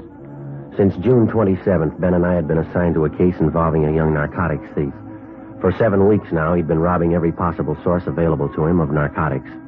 Since the inception of the investigation, we'd seen this young criminal develop from a small-time sneak thief to a full-fledged armed and vicious thug. The descriptions of the young thief, taken from his various victims, tallied almost to the letter. Blonde, light complexion, small stature, 5'7" to 5'10", nervous and unusually juvenile in appearance. Everything possible was being done for his quick apprehension. Hundreds of mug shots were screened and shown to victims. No identification. 3:30 p.m. We checked back in at the office. Went to see Sergeant Ed Hall, Narcotics Division. Chandler said you went over to Georgia Street to see that doctor. Yeah, that's right, Ed. Short visit. Poor guy. Pretty bad, huh? Well, the guy's really a mess. Kid must have worked overtime on him. And what's his condition? Still critical when we left. They wouldn't let us stay long. We got a description. It's the same kid. Doctor's name was Gannon, huh? 55 years old. Yeah, pistol whipped him. Knocked out 7 of his teeth, fractured his jaw. Doctor was wearing glasses. They don't know if he'll see out of his right eye anymore. Well, this puts Junior in the big leagues now. Yeah, it sure does. We got out a supplementary all points on him. Here's a list of the junk that he got. It's quite a haul here. Yeah. Morphine, quarter grain, 30 vials. 5 vials, half grain codeine. Dolphine, quarter grain, 6 vials. Yeah, you did all right. Long list here. We got that from the nurse. She was out to lunch when it happened. It's a small office out there, and the doctor closes up at noon. Nurse goes out to lunch, and he eats in the office. That's when the kid got to him. He knew when to hit, didn't he? Yeah. Our boys haven't been able to turn up a thing for you. Nobody seems to know the kid. Well, the amount of stuff he hauled out of that doctor's office, something ought to show, shouldn't it? Should, yeah, with a haul like that. You got anything at all to work on? Yeah, that car that was used on the job. Still got it staked out. We just picked this up from the report counting. Yeah. Uh-huh. Car was reported stolen 2 hours after the robbery. It's a little bit of a break, huh? The report was taken out at the Wilshire station. Mrs. Irving Adams states that her husband had notified her that the car was stolen from him while he was at work today. Said he always parks it out in front on the street. We haven't checked it out yet. We figured it was a good place to start, maybe. Wait a minute. What'd you say that name was? Irving Adams. Oh, let me see that report. Well, this Adams is a user. He's up in county now, waiting trial. Are you sure about that? Yeah, Walker and I picked him up. I just talked to Adams up in the county jail this morning. How long's he been in? Let's see. It was last Tuesday, July 30th. The car couldn't have been stolen from Adams today if he's been in jail for a week. Well, there's one guy can figure it out for you. Adams. 4:05 p.m. We went up to the 10th floor of the county jail, the interview room. We talked to Irving Adams for an hour. He said he wanted to cooperate, but he couldn't explain his wife's action in reporting the car stolen from him. He kept repeating that he knew his wife was not involved in anything, that she was innocent of any complicity in the case of the youthful gunman. He could give us no information on anyone fitting the gunman's description. He insisted that the entire matter was a mistake and that his wife could clear everything up if we just talked to her. 5:20 p.m. Ben and I drove out to 239 West 92nd Street, the Adams residence. It was a small white bungalow trimmed in red. The front lawn needed cutting and care. There were 4 bottles of soured milk on the front porch, along with several old newspapers. The front blinds were down, and although it was still early, the front porch light was burning. The other homes in the neighborhood appeared to be neat and well kept. The screen door was ajar and supported by one rusty hinge. 5:21 p.m. Looks like nobody's home. Well, let's give it a try, huh? Give me a minute, I'll cover the back. Right.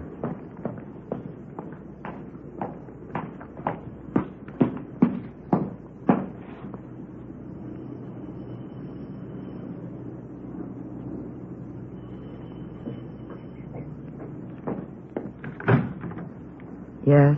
Police officer, my name's Friday. You're Mrs. Irving Adams? Yes, that's right. Well, I'd like to talk to you about your stolen car. Have you found it? Well, yes, we have. Can I come in? The place is in such a mess.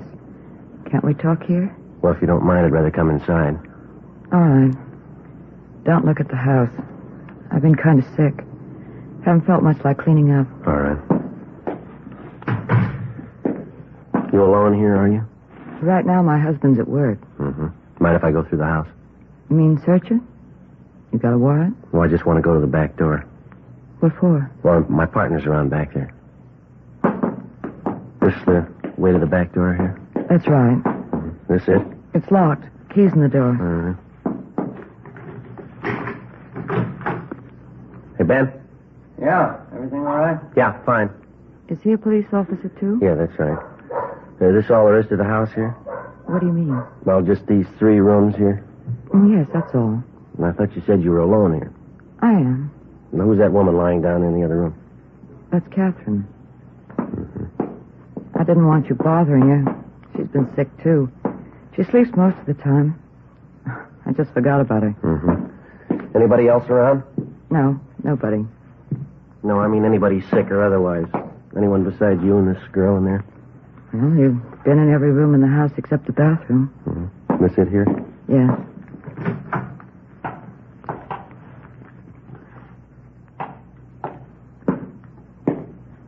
Okay.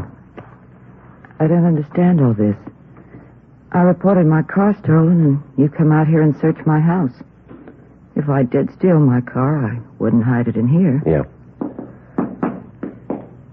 Ben, want to come in? Yeah. Could you tell me something? Yeah. Why are you here? Well, I told you we found your car. This is Sergeant Romero. How do you do? What's the trouble? Anything wrong? Who'd you say your car was stolen from? From me.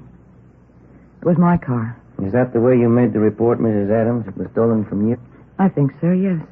Ms. Adams, according to the report that you made out this morning, you stated that the car was stolen from your husband. Isn't that right? Is that what I said? Yes, ma'am. Right. I don't remember. We both used the car so much. I forgot. Well, now, which is it, you or your husband? I'm not sure. You been drinking, have you? A little bit, just to ease my nerves. I haven't been feeling well. Well, it's obvious you're not drunk, Mrs. Adams. Why don't you keep your story straight? Well, officers, I am telling the truth. Now, your husband's in the county jail. He's been there for a week. The car couldn't have been stolen from him. Now, could it? I didn't say it was stolen from him. Is this your signature, Mrs. Adams? Yes, sir. This is a copy of the auto theft report that you made at the Wilshire Division. Yes. Well, now, is this report a true one or a false one? There's a penalty for making a false report, Ms. Adams. I'm sure you're aware of that. I only want my car back. Who was it stolen from? Whatever it says there, my husband. Mm-hmm. Now, we just told you that he's in jail. He's still in there. We talked to him. The car couldn't have been stolen from him. Have you got anything to say to that? No. Well, I think we better go downtown where you can sit and straighten yourself out and give us some right answers. I don't want to go to jail. And that's just where you're going if you don't snap out of it and come up with the truth. I know who you want. It's Rex Burley, isn't it? Who's Rex Burley? A young kid, blonde, small. He told me he was in some kind of trouble with the car. Said if I tell the police it was stolen, it'd be all right that way. Mm-hmm. Do you know where he is now? No, I don't. You sure about that? That's the truth. Ben, come on. Yeah. Catherine's awful sick. Mm-hmm. She always sleep this heavy? Only when she's sick. She's really out, isn't she? Yeah. Look at her leg. Yeah. She's a user. Say, this girl's on narcotics, Ms. Adams. Are you a user? No, I'm not. I don't know where Catherine gets it. How about Rex Burley? He's on it, too. Maybe she gets it from him. Is there any stuff in the house now? Not that I know of. You want to tell us where Rex Burley is? I don't know. He called here about an hour ago. Catherine talked to him. Mm-hmm. Did he tell her where he was? Yes, he did. She wrote it down on a piece of paper. Where's that paper? Under her pillow.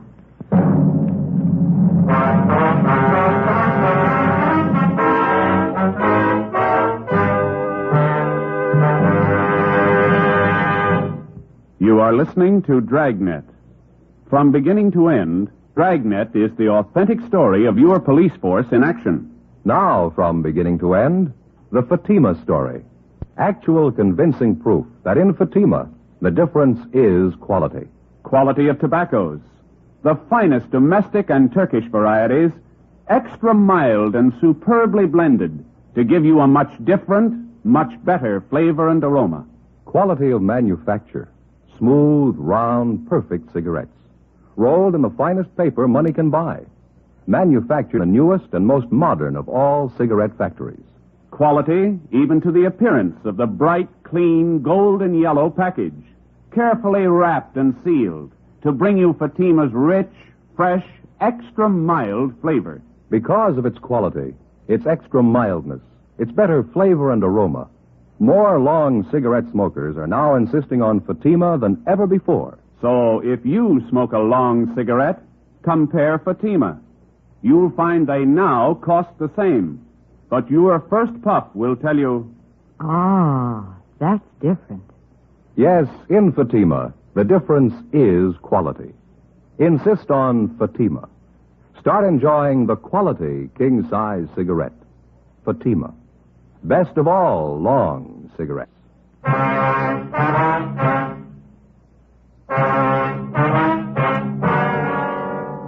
Monday, August 7th, 6:30 p.m. The young girl who was identified as Catherine Dorrance was awakened, and she produced Rex Burley's address. She stated that she'd known him for the past year. She had just graduated from high school and gave her age as 18. In talking further with both Iris Adams and Catherine Dorrance, we found that the description of Rex Burley checked out with that given us from the suspect's victims.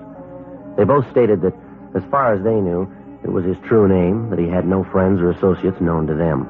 A check with R&I showed no record on the name Rex Burley. At 6:37 p.m., Sergeants Hall and Walker from Narcotics Division arrived and continued the investigation of the two female suspects. A stakeout was placed on the house at 239 West 92nd Street. The address we got from Catherine Dorrance was a hotel on Washington Boulevard. We drove out and checked with the clerk. We asked if he had anyone registered under the name of Rex Burley, and he told us no. We gave him Burley's description. He said that a young man similar to that had registered and was in room 210. We got a pass key from the clerk. We walked up to the second floor.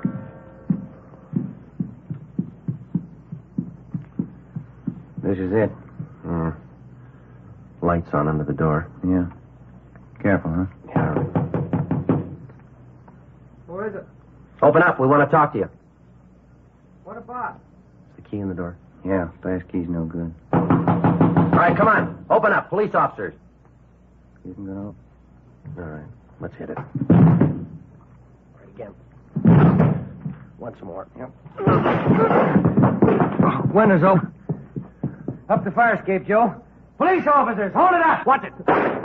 You all right? Yeah. All right, come on. Let's go. All right, hold it up there. He doesn't want to stop. He's over the side, under the roof.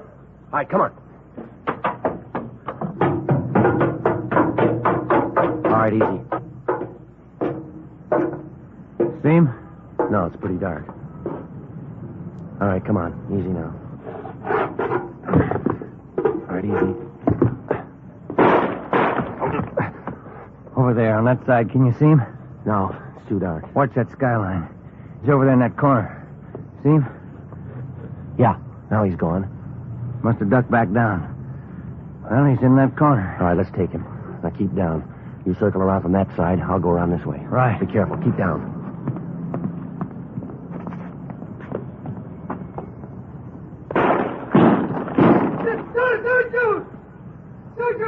Please don't shoot. All right, throw that gun out. Get your hands in the air.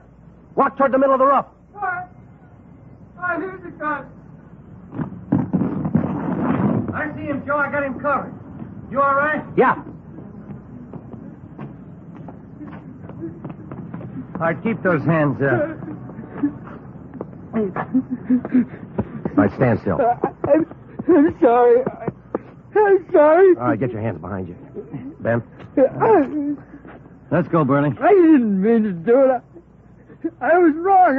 I know I was wrong. Should have thought about that a long time ago. How old are you, Burley? 20. You're living pretty high, aren't you? I had to have this stuff. I needed it.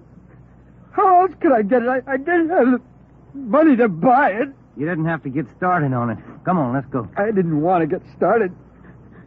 All of a sudden, I was just on, and I I couldn't do anything about it. You don't understand. There's just somebody else to explain it to. There is, but they won't understand it either.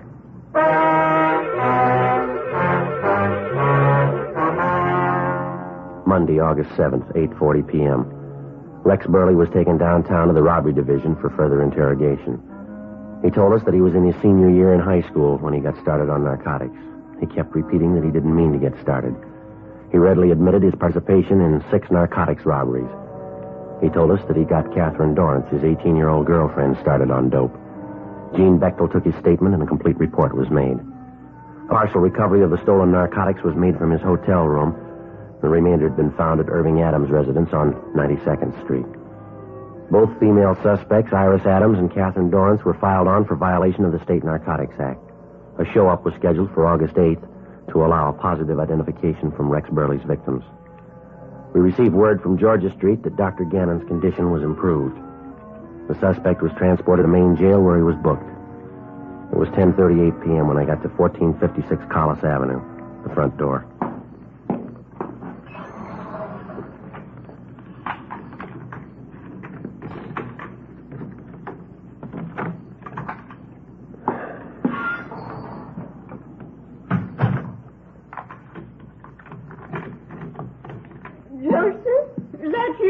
Yeah, Ma. Oh, have you had your dinner? No, I'm not hungry. Well, we'll have to eat. I'll fix you something. Oh, I'm kind of tired. I just like to sit down for a minute. All right. There's evening paper. Oh, thank you.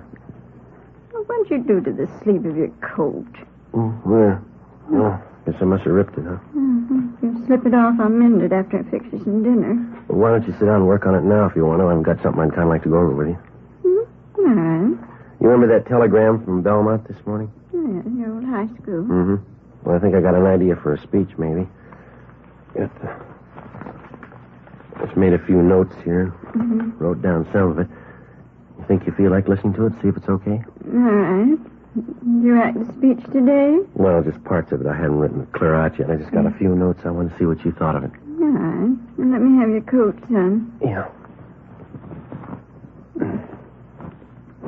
There you go. Yeah. Thank you.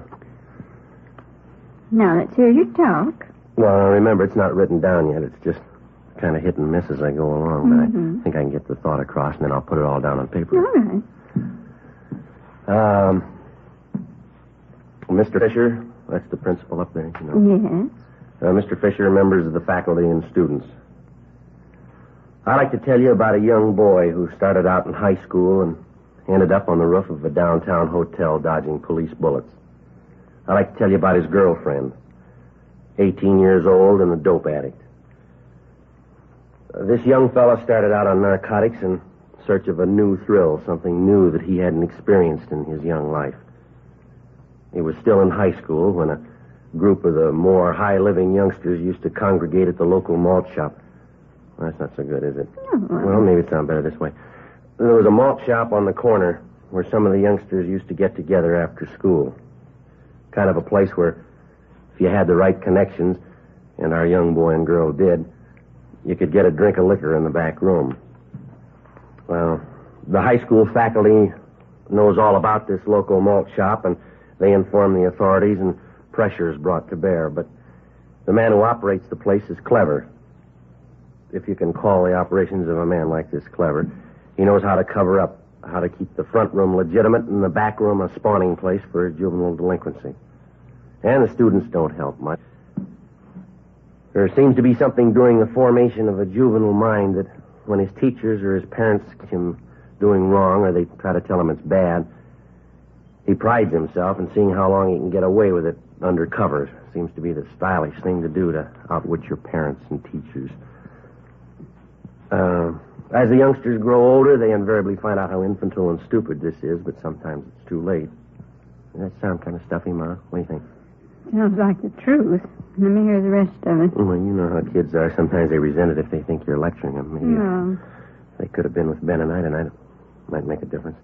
Well, I don't want to make this too long, Ma. I think maybe I ought to finish up something like this. From this malt shop on the corner and that back room, our young boy gets a good shove down the road of self-degradation. He has the right connections, and it isn't too long before he graduates the liquor in the back room for something he thinks it's far better, narcotics. He's heard that, unlike liquor, you can't smell it on his breath, and he's a real veteran now. He has hangovers. He's heard that narcotics doesn't leave you with a hangover. So it doesn't take too long before, in police parlance, he's hooked. Living in this day and age, he thought that they taught him well in his economics and civics classes. He thought he knew what post-war inflation was all about. He didn't have the vaguest notion of the cost of his daily supply of narcotics once he was hooked on it. He found that before long he had to have his daily dosage. In no time at all, he found that it was all he could do to get by on $30 a day. That's what it cost now. $30 each and every day, or he became violently ill, so sick that he couldn't seem to function properly. Well, in order to maintain his daily needs, he got a gun, and he robbed, and he beat people, and he stole. He shared with his girlfriend, and he dragged her down with him. He ended up on the roof of a hotel trying to shoot his way out. Well, the boy was 20 years old. His girlfriend was 18. 2 years ago, they both sat out there in a high school auditorium during an assembly. He went a long way, didn't he, in his 2 years out of high school? He was taken into custody on the night of August 7th. He was crying when we put the handcuffs on him. He was crying when we left him in his cell at the county jail. I guess he's still crying. What do you think, Ma? That's just rough. I haven't... Will they believe it? You think it'll do any good? Well, I don't know, Ma. It's up to them.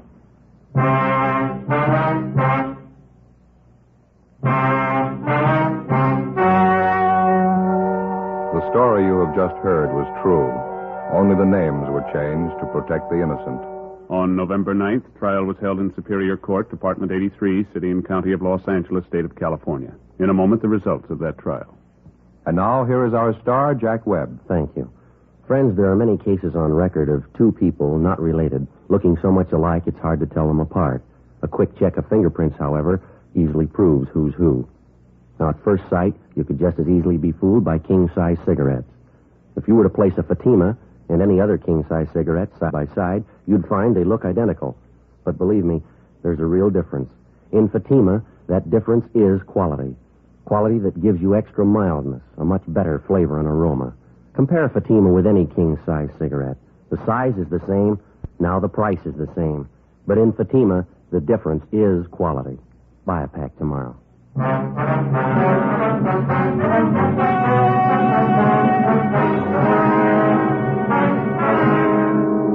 Rex Martin Burley was found guilty of 3 counts of robbery in the first degree and was sentenced to the state penitentiary where he is now serving his term. First-degree robbery is punishable by imprisonment from 5 years to life. The Federal Civil Defense Administration will send you an air raid instruction sheet if you will write the Superintendent of Documents, Washington, D.C., enclosing 5 cents in coin or stamps. You have just heard Dragnet, a series of authentic cases from official files. Technical advice comes from the Office of Chief of Police W.H. Parker, Los Angeles Police Department. Fatima Cigarettes, best of all long cigarettes, has brought you Dragnet, portions transcribed from Los Angeles. Stay tuned for Counter Spy, next over many NBC stations.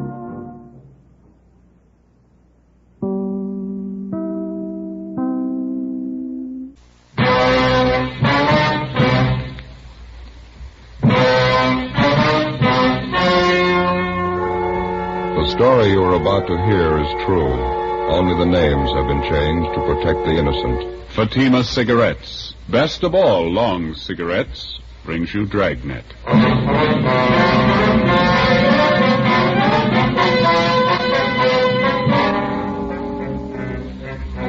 You're a detective sergeant. You're assigned to auto theft detail. A well-organized ring of car thieves begins operations in your city. It's one of the most puzzling cases you've ever encountered. Your job? Break it. You'll be amazed when you compare Fatima with other long cigarettes. You'll find they now cost the same. But in Fatima, the difference is quality. You see, Fatima is the quality king-size cigarette. because it contains the finest domestic and Turkish tobaccos superbly blended. And Fatima is extra mild, with a much different, much better flavor and aroma than any other long cigarette. So compare Fatima yourself. Fatimas now cost the same as other long cigarettes, but your first puff will tell you... Ah, that's different. Yes, in Fatima, the difference is quality. Ask your dealer for Fatima, the quality king-size cigarette. Best of all long cigarettes. Start enjoying Fatima tomorrow.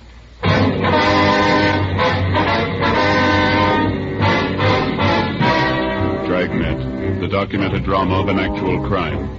For the next 30 minutes, in cooperation with the Los Angeles Police Department, you will travel step by step on the side of the law through an actual case transcribed from official police files. From beginning to end, from crime to punishment, Dragnet is the story of your police force in action.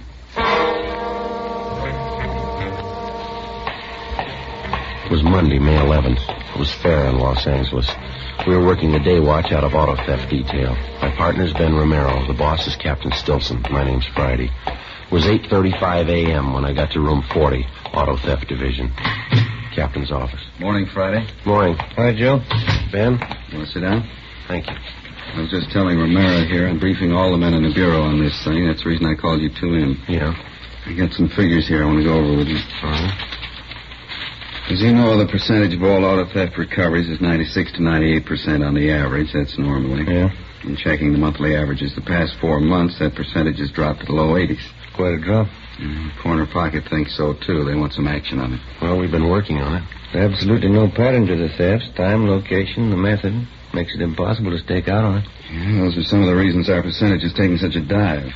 I know the problems. We all do, but we got to break this thing soon. Well, it figures we're dealing with a well-organized bunch. They know what they're doing.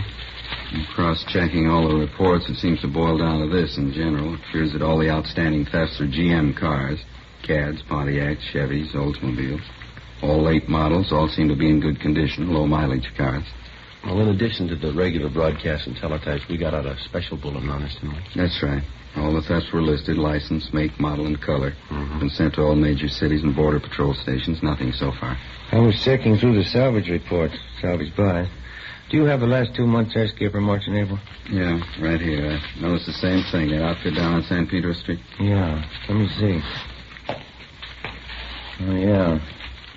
This is a composite on the reports for the past 2 months? That's right. This one here. Herman Salvage, 2716 West San Pedro. They seem to deal a little heavy on General Motors cars, don't they? Yeah, they do. I've been watching the buys on this place for the past few weeks now. I wanted to make sure it wasn't coincidence. Well, looks like a good place to run down anyway. You two want to check it out? All right, fine. 2716 West San Pedro. That's it. Outfit appears to be okay. Never been out of line. Seems funny they should deal with the top avian GM cars, doesn't it? Right when our recovery percentage takes a dive, yeah. Do you have the last salvage report there, Captain? Yeah. The last one? Here you are. Thank you. Yeah. Here's one for Herman's, 1949 Cadillac.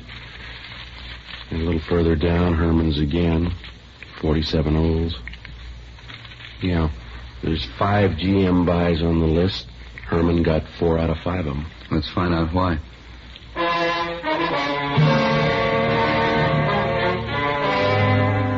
From the time an automobile is first manufactured and sold, a constant and complete record is maintained on that automobile. His certificate of ownership, the pink slip in the state of California. His certificate of registration, the white slip. These 2 slips of paper contain the information necessary for the positive identification of your car. A fact that every motorist knows. Now, there are many agencies that work for the protection and security of your automobile. One of these is the National Auto Theft Bureau, a kind of nationwide clearinghouse. Acting upon information supplied by the various insurance companies and other allied agencies, this bureau forwards all facts and figures concerning the disposition of motor vehicles on a nationwide basis. Reports are made available to all law enforcement agencies. One of the pieces of information put out by the National Auto Theft Bureau is the salvage report, listing all sales and purchases of automobiles that, for one reason or another, may have been relegated to the junkyard or to the salvage company. A fact that many motorists may not know. 9:14 a.m. Ben and I checked through the police commission and found that the owner of Herman Salvage was a Herman Lester. He had been in business at the same location for 6 years and appeared to be a reputable businessman. We drove down to 2716 West San Pedro to check it out. It was an average-looking garage with a connecting salvage yard filled with several hundred smashed-up cars of all makes and models. It was 9:32 a.m. when we walked into the garage. There's a fellow there in a white shirt. Yeah, I see him. Can I help you, gentlemen? Yes, sir. Police officers. Auto theft detail? Oh, yes. Don't believe I know you fellas. My name's Lester. This is Sergeant Friday. My name's Romero. How you do? How are you? Are you the owner here? Yeah, that's right. Hey, whatever happened to Mac and Donovan? Used to drop in once, twice a month. I haven't seen them for 2-3 weeks now. Well, they're a little busy on a special assignment. Oh, I see. All right, if we look around here? Oh, you bet. Make yourselves right at home. Anything special? No, just looking. Okay. Notice you've been pretty busy, huh? Yeah, had a pretty good month. Salvage racket's going to get sour again, looks like, with the Korean War and all the cutbacks. Doesn't seem to have hit you so far. Well, no, not so far. Looks like it may tighten up any time. I noticed from our salvage report you've been doing a big business in GM merchandise. Yeah, we have. You know, they're starting to build tanks back there now. We wanted to make sure we wouldn't run short on parts. You get a lot of call for GM parts, do you? Oh, yeah, we sure do. Everybody in town knows if they need something for a Caddy or a Buick or any of those cars, this is the place to come. We kind of built up a reputation specializing in GM used parts. I see. Mind if we check your last few buys? Fine. You have 49 Cadillac, 47 old, Pontiac 48, 1949 Chevrolet. Wonder if we might see those. Yes, sir. Right out in the yard. Back this way. All 4 of them are really bent up. Bad shape. Just breaks your heart to see beautiful merchandise like that all smashed up. I don't know what people are thinking of the way they drive. Yeah. And you take a new Caddy, one of those new convertibles, really beautiful merchandise. Somebody takes one out, rolls it, we pick it up and tow it down here. Beautiful car like that all rolled up in a ball. Georgia Street Receiving Hospital probably picked up the rest. Yeah, it was really a shame. Well, here we go. There's a Caddy. Oh, yeah.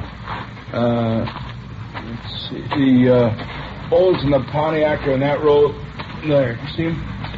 Yeah. And that Chevrolet, wasn't it? Yes, sir. 1949. Yeah. Oh, yeah. There she is over there. Third car down. Maroon. See it? Maroon one, yeah. Down there. Yeah. Looks like a graveyard, doesn't it? Sure does. What'll you do with all these cars? Strip them down for parts? Well, at least the 4 you're checking now, yeah. They're all total wrecks. Nothing much can be done with them except for parts. Mm-hmm. How about that Cadillac down there, the sedan? Huh? That one over there, can't you fix that one up? That doesn't look beyond repair from here. Oh, step around the other side here. You can't see from where you're standing. Here. And the right side's all stove in. By the time you figure replacing those side panels and fenders, trim, we couldn't come out on it. Yeah, I see now. Well, I don't know too much about it, but it looked good from over there. Yeah, that's what we get all the time. People want us to pay top prices for stuff we can't get our money out of. If we could repair them, fix them up, and resell them as a complete automobile, there'd be a lot of money in this business. You do that with some of them, don't you? Oh, very few of them, I'll tell you. That's what we look for, but we don't always get lucky. Mm-hmm, I see. Say, how'd you boys like to see some really beautiful merchandise? What's that? Well, come on back in the shop. All right. Kind of a hobby of mine. Mm-hmm. Here's what keeps us busy. Plates and pink slips on their way up to Sacramento for cancellation. Uh-huh. Yeah, over this way. Here we are. Take a look at this baby. Yeah. Hot rod, huh? No, not exactly. We don't go in for that kid stuff racing around town. Well, sure looks like one. Yeah, but it's a little better than most of the kids can throw together. What'll it do? We clocked her up at Muroc at 112 last weekend. You know, they've been coming in here from all over town to see this car. That's so. Yeah. You ever get up to Muroc Dry Lake? No, I never do, but that's the place for it. Running around town on those things can cause a lot of accidents. Those drag races the kids have? Yeah. We don't go in for that stuff. This is strictly scientific as far as I'm concerned. I like to build them up, see what we can make them do. Cost a lot of money, don't they? Got $5,400 in this one right now. I'm putting more into it. Mallory ignition, milled heads, twin Wakefields. Here, let me start it up for you. Okay. 120 horses under there.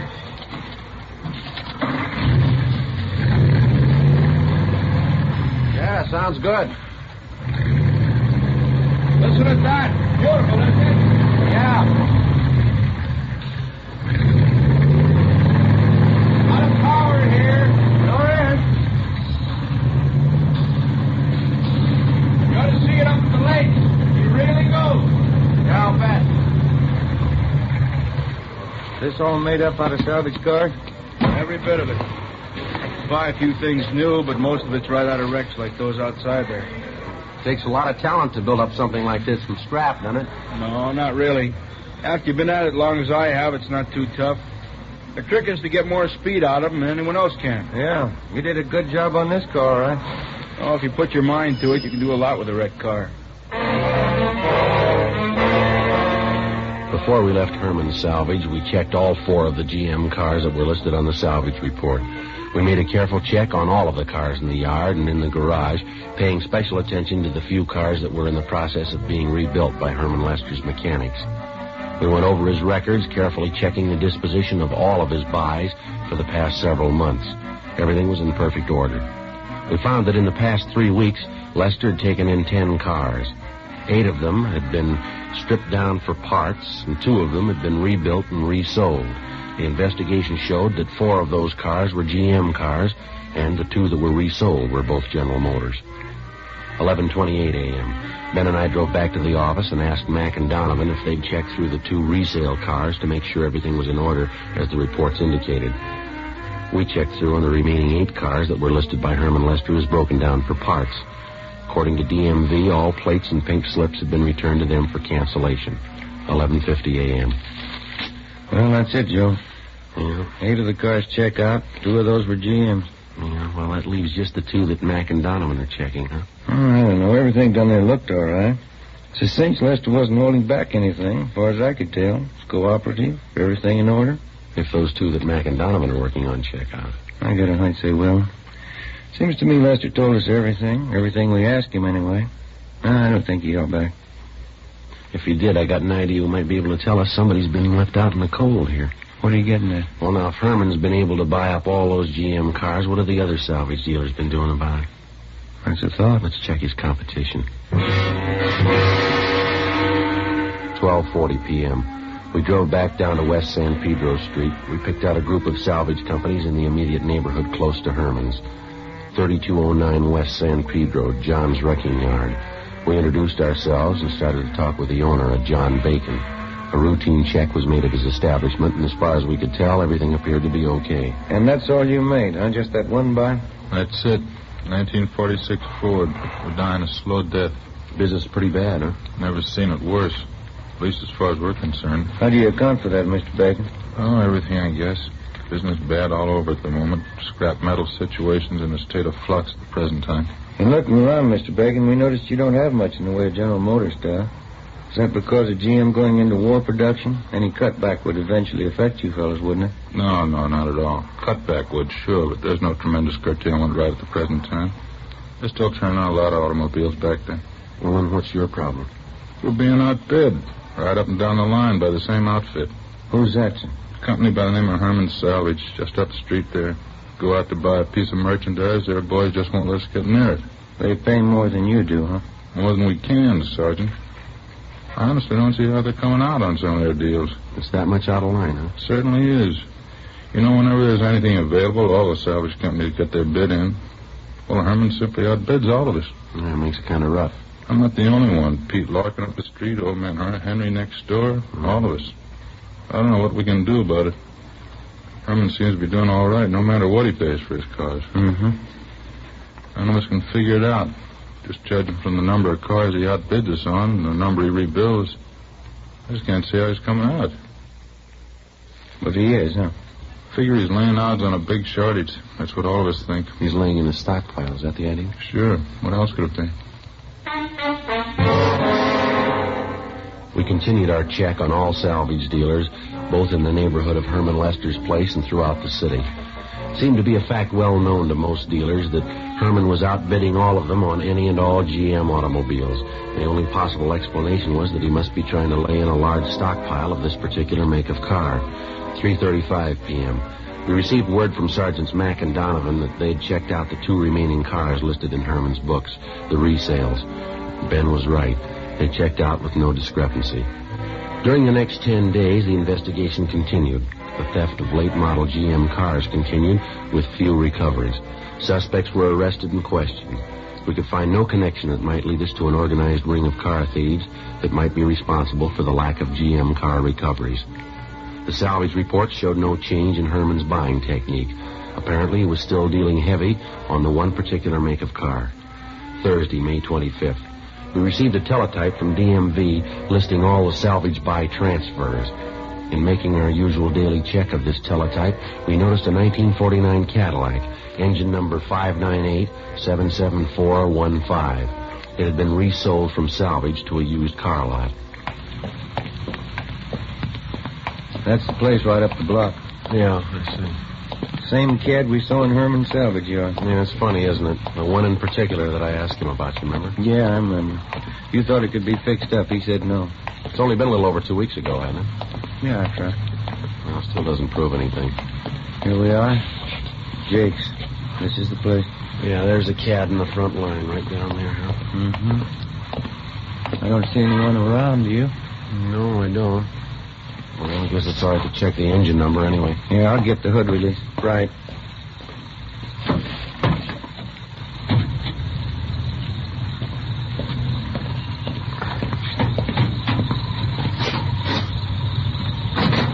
Yeah, there we go. Yeah, the engine's had a good steam cleaning. Let's see. 598-77-415. That's it. Herman sure did a nice job on it, didn't he? Yeah. Almost looks too good, doesn't it? Yeah, just a minute. Yeah. Body serial doesn't match. Doesn't correspond with the engine model. It's a 49 body. Could be a late 49, but it's a definite switch, isn't it? It sure is. That's funny. Yeah. Look at this right side here. This was the bad side, wasn't it? Yeah, that's right. Does it look like it's been rolled out to you? No, there's no feathering, no orange peel. Either that's the best repaint job I've ever seen or it's never been in an accident. Yeah. I'll take a look underneath. Huh? Yeah, all right. Okay. Want to move your feet there? Yeah, all right. Anything? No, nothing. There's not a seam or a joint under there. No welding marks of any kind. This car's never been in a smash-up. The engine number checks, the body doesn't. And this is the one Herman couldn't fix up. That's what he said. Maybe he changed his mind. Or he lied.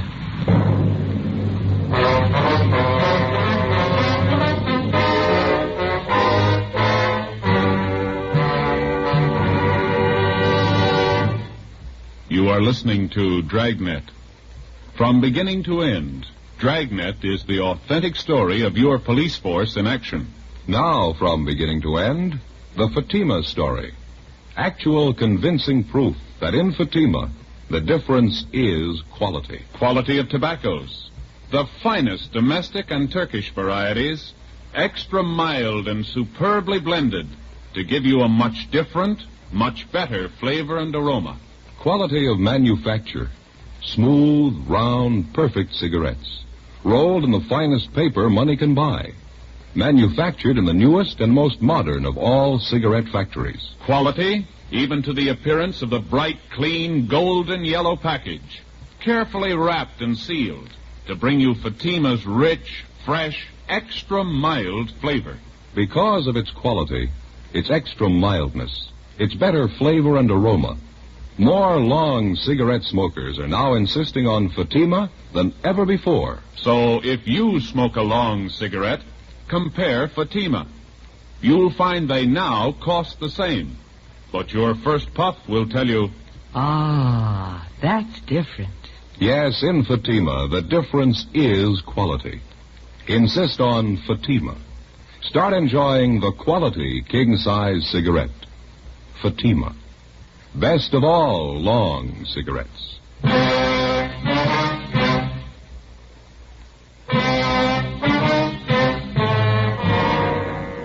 1949 Cadillac, engine number 598-77415. In checking out this automobile, Ben and I had found that the engine number corresponded with the salvage report concerning Herman Lester's place. The one big item that did not jibe was the fact that the engine was now mounted in a different body than when the car left the factory, a fact that had to be accounted for in complete detail. When we had checked this automobile on the 11th of May at Herman's salvage yard, both engine and body numbers corresponded. In taking a close look at the car, it was obvious that the body had not been repaired in any way. It was clear that this particular car had not been in any kind of collision. We went back to the rear of the lot and asked one of the salesmen not to sell the car without informing us. When we got back to the office, we started rechecking all of the auto theft reports. We found 5 stolen Cadillacs, but all the body styles and models were different, with the exception of one, a 1949 Cadillac sedan, reported stolen on May 14th. It was registered in the name of William Brownell. We checked his home and found that he was at work. He was a superintendent for the North American van lines. We drove over and picked him up and took him to Jake's used car lot on Vermont Avenue. This is the car, Mr. Brownell. Mm-hmm. Well, it's just like mine, but I don't think it's the one. Are you sure? For one thing, it's a different color. My car was maroon. You want to step over here, Mr. Brownell? Sure. Now, if you'll look very closely here on the door edging and on the jamb, right here, see? This is the one place sometimes they miss with a spray gun if they're going to repaint. Oh, yeah, there's a faint trace of red under the blue paint there. Looks like it could be maroon, doesn't it? Yeah, it does it there. This car's been repainted. It was maroon. Well, mine didn't have these kind of seat covers. Let's see. Same kind of upholstery I had, though, underneath here. I don't know. Mr. Brownell, there must be something other than the color and the upholstery that you'd know your own car by. Never gave it much thought. Well, there's usually some little identifying mark of some kind. I know that on my car, the lens on the right headlight got broken, and I had to replace it with one that didn't match. Something like that, sir? Let me see. Could I look inside there a minute? Sure. Right here under the speedometer, there was a thumbprint pressed in at the factory. It's pretty deep. No, it's not there now. And don't forget that the car's been repainted. It might have been covered up. No, this was cleared out of the metal. Apparently, when they were installing the instruments at the factory, the panel wasn't dry yet. Not there now, and they couldn't have covered it up unless they made a special point of it. Well, sometimes that's done. Car thieves are kind of clever. I'm sorry, gentlemen. I don't think this is my car. Don't think I don't wish it was, but it's not. Can you think of just one other thing, maybe? Just one mark of identification is all we need. No. Even these tires aren't mine. I had white sidewalls. It could have been switched. They were pretty new. Wait a minute. I think I remember something. No, there's no rip up there. What's that, sir? I just thought of something. The boys down at the office gave me a St. Christopher medal. You know, the large metal kind you're supposed to bolt to your dashboard? Yes, sir. I didn't want to put it on, so I carried it around with me in the car. There was a rip up there in the inner lining of the top, but you see there's no rip in this. Let me see. How about it, Ben? Yeah, I can feel it. Does it feel like a metal? Let me get my pocket knife on it. Okay. What do you think? They replaced the cloth up there? I don't know. Yeah, here it is. Is this it, Mr. Brownell? That's it. Look, on the back there, my name's engraved on it, see? Yes, sir. Well, I sure didn't think this was my car. I never would have known it. That's what the guys figured who stole it. The 1949 Cadillac was taken to the police garage, and a complete and thorough check was made. The car, with the exception of the engine, was positively identified as the property of William Brownell. This definitely implicated Herman Lester and showed his salvage operations to be illegitimate. He had obviously been buying one particular make of salvage automobile, outbidding all his competitors to do so. When he would buy a piece of wrecked equipment, an exact duplicate would be stolen to match it. He would then dispose of the engine from the stolen vehicle and replace it with a salvage engine. With this system of operation, Herman Salvage had been enjoying a lucrative business, which accounted for a great percentage of the stolen cars that we hadn't been able to recover. 7:25 p.m., May 25th. We drove out to pick up Herman Lester. His home address was listed as 8625 Wonderland Drive. It was up in the Laurel Canyon district, a heavily wooded section of Los Angeles. Pretty nice place up in there. Yeah, but you can see of it through the trees. Now, let's go. Mm-hmm.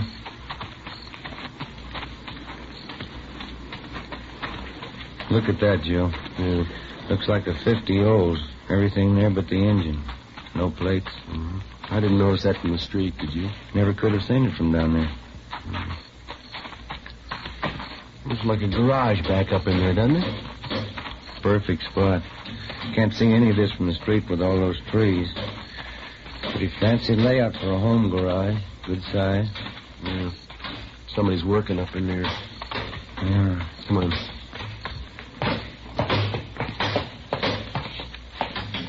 Hi there. Brings you fellas right up here. Want to have a little talk with you. Oh, you bet. Come on in the house. Have a cold beer, huh? No, this will be all right. Joe, you got a hot sheet? Yeah. Right here. Kind of caught me by surprise here, working out in the garage. Yeah, that figures, Lester. These plates are from a stolen car. Are you sure? That's right. You remember a 49 Cadillac we looked at down at your place a couple of weeks ago? I'm not sure. 49 Cad? That's right. Whatever became of that car? Oh, now I remember. Yeah, I sold that car to Jake's over in Vermont. Thought you told us you couldn't fix it up. I don't remember. You sure you don't mean some other car now? No, it's the same one. You know the one we mean. Now, how about it? How about what? That was a stolen car, Lester, and you know it. That's a stolen car out there in the yard, isn't it? What's that hoist then? There he goes, Joe. All right, Lester, hold it. Duck it, duck, Joe. All right, now, come on. Drop it, Lester. Drop the hammer. Go on me.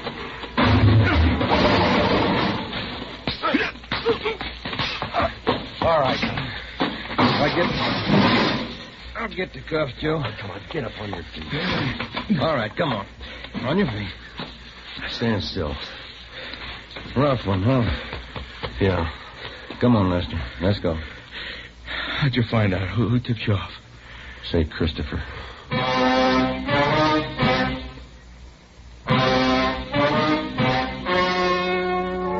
The story you've just heard was true. Only the names were changed to protect the innocent. On August 15th, trial was held in Superior Court, Department 82, City and County of Los Angeles, State of California. In a moment, the results of that trial. And now, here is our star, Jack Webb. Thank you. Friends, one of the first things a detective learns is that you can't rely on snap judgments or first appearances. You get all the evidence first, and then you arrive at a decision. And that's just as true when it comes to choosing a king-size cigarette. Place a Fatima alongside any other king-size cigarette. Now, side by side, they'll look identical. When you smoke them, you'll find a world of difference.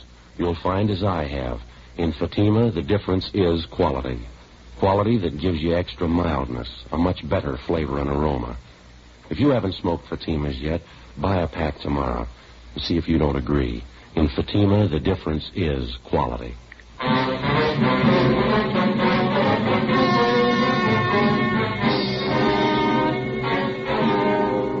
Herman W. Lester was tried and convicted on 3 counts of grand theft auto and 2 counts of grand theft money, all sentences to run consecutively. Grand theft auto is punishable by imprisonment for a term of 1 to 5 years, grand theft money by a term of 1 to 10 years. The suspect was also filed on by federal authorities for violation of the Dyer Act. You have just heard Dragnet, a series of authentic cases from official files. Technical advice comes from the Office of Chief of Police W.H. Parker, Los Angeles Police Department. Fatima Cigarettes, best of all long cigarettes, has brought you Dragnet, portions transcribed from Los Angeles. Stay tuned for Counter Spy, next over many NBC stations.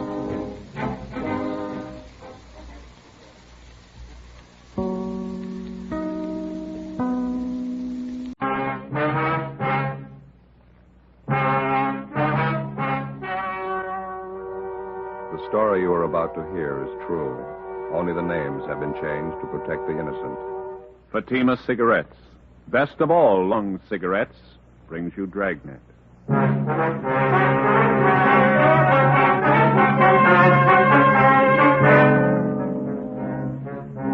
You're a detective sergeant. You're assigned the homicide detail. You go to an apartment in answer to a shooting and dead body call.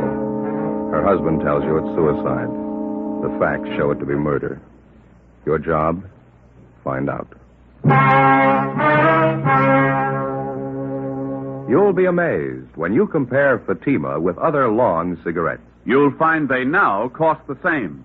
But in Fatima, the difference is quality. You see, Fatima is quality king-size cigarette because it contains the finest domestic and Turkish tobaccos superbly blended. And Fatima is extra mild, with a much different, much better flavor and aroma than any other long cigarette. So compare Fatima yourself. Fatimas now cost the same as other long cigarettes, but your first puff will tell you... Ah, that's different. Yes, in Fatima, the difference is quality.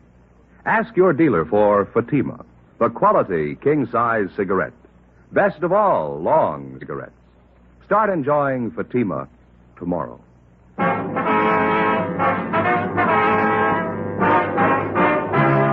Dragnet, the documented drama of an actual crime. For the next 30 minutes, in cooperation with the Los Angeles Police Department, you will travel step by step on the side of the law through an actual case transcribed from official police files. From beginning to end, from crime to punishment, Drut is the story of your police force in action.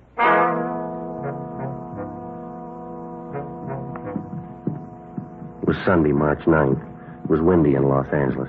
We were working the day watch out of homicide detail. My partner's Ben Romero. The boss is Thad Brown, chief of detectives. My name's Friday. It was 4:35 p.m. when we got to the first floor of the Kelsey Apartment Hotel. Apartment 112. Hi, Joe. Ben. Hi, Harry. How are you? What have you got here? The woman's dead, shot through the right temple with a .45 automatic. Husband claims it's suicide. What's the name? Mr. and Mrs. Andrew Robertson. Wife's name was Marie. That's Mr. Robertson right over here. Has the crime lab been called? About 2 minutes ago. Fine. Mr. Robertson, this is Sergeant Romero, Sergeant Friday. How do you do? How are you? Have you questioned Mr. Robertson? No, not yet.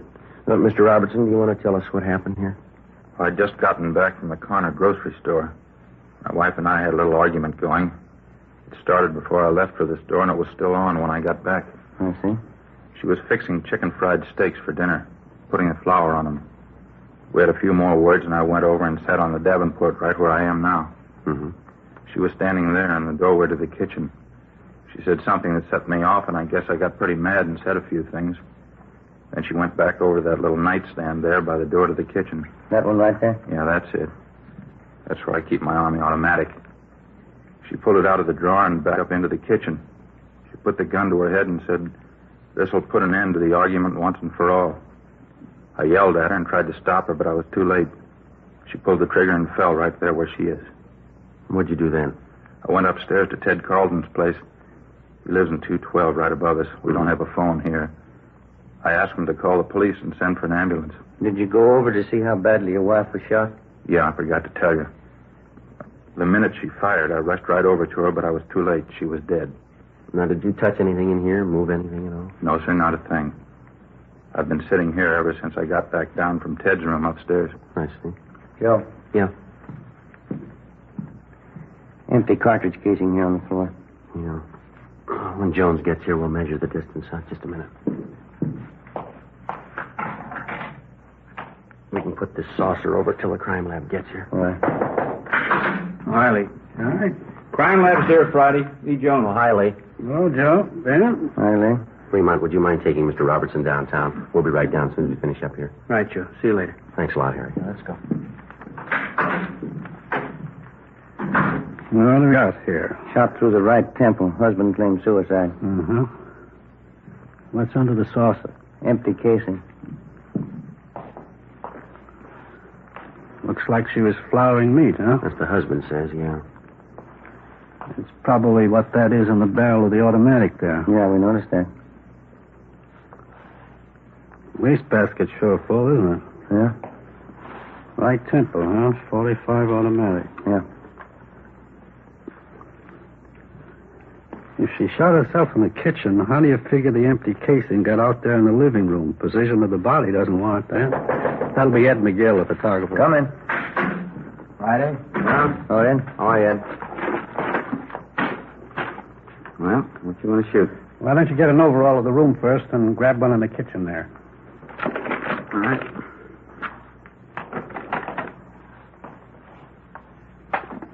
You want to wait till I get that saucer off the casing, Ed? Mm-hmm.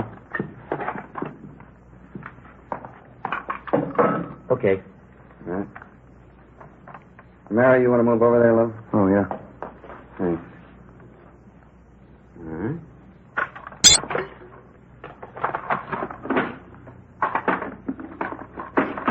Now, not the kitchen. Right from where you are now is good. We can get out of your way here. Okay, this is fine.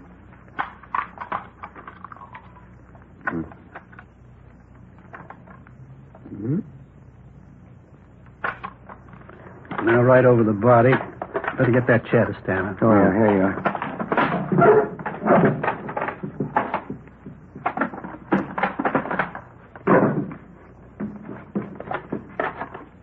Not much room to work in here. Can you get it all in there? Yeah, I think so. Use the wastebasket as your outside line here and kitchen sink on the other side. Can't get the sink in. Will you settle for the wastebasket only? Fine. Just use that as your right-hand sideline, huh? All right. Okay. While you fellas finish up in here, we're going to run upstairs a minute late. Okay, Joe. Come on, Ben.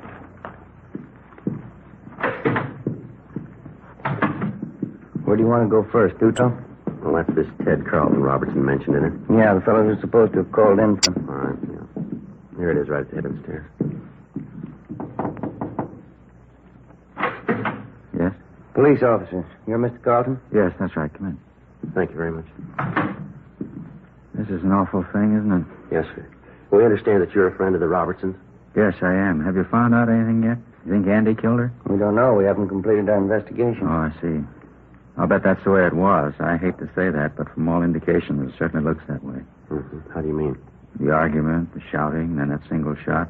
I don't know, but it sure struck me that Andy did it. When did the argument start? Was it prolonged, do you know? What do you mean? When did it start? What time, you know? Well, this one today started about 3:30 when Andy got back from the store, but they've been arguing ever since I've known them. How long have you known them? About 2 years. Those two never should have gotten married to begin with, if I'm any judge. Are you married? No, sir, I'm not. Wonder if you could tell us. Did Mrs. Robertson ever say anything that would lead you to believe that she was in fear of her life? Well, yes, she did. One time Andy stalked out of the apartment down there, and Marie came up here to see me. She was in tears, all broken up about it, as usual during these spats. I see. She said, I'll try to remember exactly how she put it. She said, Andy gets so mad sometimes I think he's going to kill me. What did they usually argue about, do you know? Oh, different things. This particular time that I was telling you about, I think it was over his being late for dinner. Oh, I see. Now, aside from this one instance, is there anything else that you can tell us? Well, Andy has a terrible temper, that I know. We used to go out and bowl once in a while, Marie, Andy, and myself. We had to stop. Every time he'd miss a spare, you'd think it was the end of the world. Would he usually seem to take it out on his wife? Most of the time, yeah. Although I must say I caught it a few times myself. Abusive language. She really carried on over nothing at all. Mm-hmm. Did Robertson leave his wife home alone much of the time? No, not any more than usual. Seems like he always wanted to get home just so they could argue. Everybody in the apartment house knows about him. So you said that Mrs. Robertson came up here after that one particular argument, is that right? Yes, sir, that's right. Well, did she come up here often? No, not very often. Just when she was unusually upset and her nerves were on edge. But only then when Andy rushed out mad. Well, do you know whether or not Robertson owns a gun? Yes, I believe he does. Matter of fact, I know he does. One night we were having trouble with prowlers, and he came up here with his automatic. I see. Later on, I think I asked him where he got the gun. He said from the Army. Was there anything else you can add, Mr. Carlton? I was the one who called the police. You knew that. That's what we understand. Didn't Andy tell you? He came up here right after the shot and asked me to call the police for him. They don't have a phone. Well, exactly how did he tell you? What do you mean? Well, what were his exact words? Can you remember them? Well, he said, my wife's shot. Call the police and get an ambulance quick. And what was your reaction to this? I'd heard the shot, so I wasn't too surprised. But when Andy came running up here, I knew before he said a word. You could tell just to look at him. You could tell what? Something was wrong. I had a hunch all along that this might happen someday. What's that? That Andy had killed his wife. Ben and I continued questioning the various neighbors in the apartment building. Their stories all matched in every detail. The Robertsons had been known to argue, quite frequently and quite loud. None of the neighbors could definitely say that they had ever heard Andrew Robertson threaten his wife. All of them volunteered it would be entirely possible. We put in a call to R&I. We found that there was no previous record on Andrew Robertson nor his wife, Marie. Before Lee Jones had finished his investigation, latent fingerprint men had arrived, and the men from the coroner's office were standing by for removal of the body. We canvassed the neighborhood and checked with the various merchants in the area. They could shed no further light on the death of Marie Robertson. The coroner removed the body from apartment 112, and Lee Jones continued with his investigation. Ben and I returned downtown for further interrogation of the suspect. Everything I've told you is the truth. Would you mind going over it just once more? All right. We had our quarrels and arguments, and I guess some of them were pretty bad, but I'd never do a thing like this to Marie. Well, you don't seem very upset about all this, Robertson. I'm not crying, if that's what you mean. I'm sorry she had to do it. Tried to stop her, but there was nothing I could do. Well, you seem to be taking all this pretty well under the circumstances. I don't know if I can explain how I feel about it.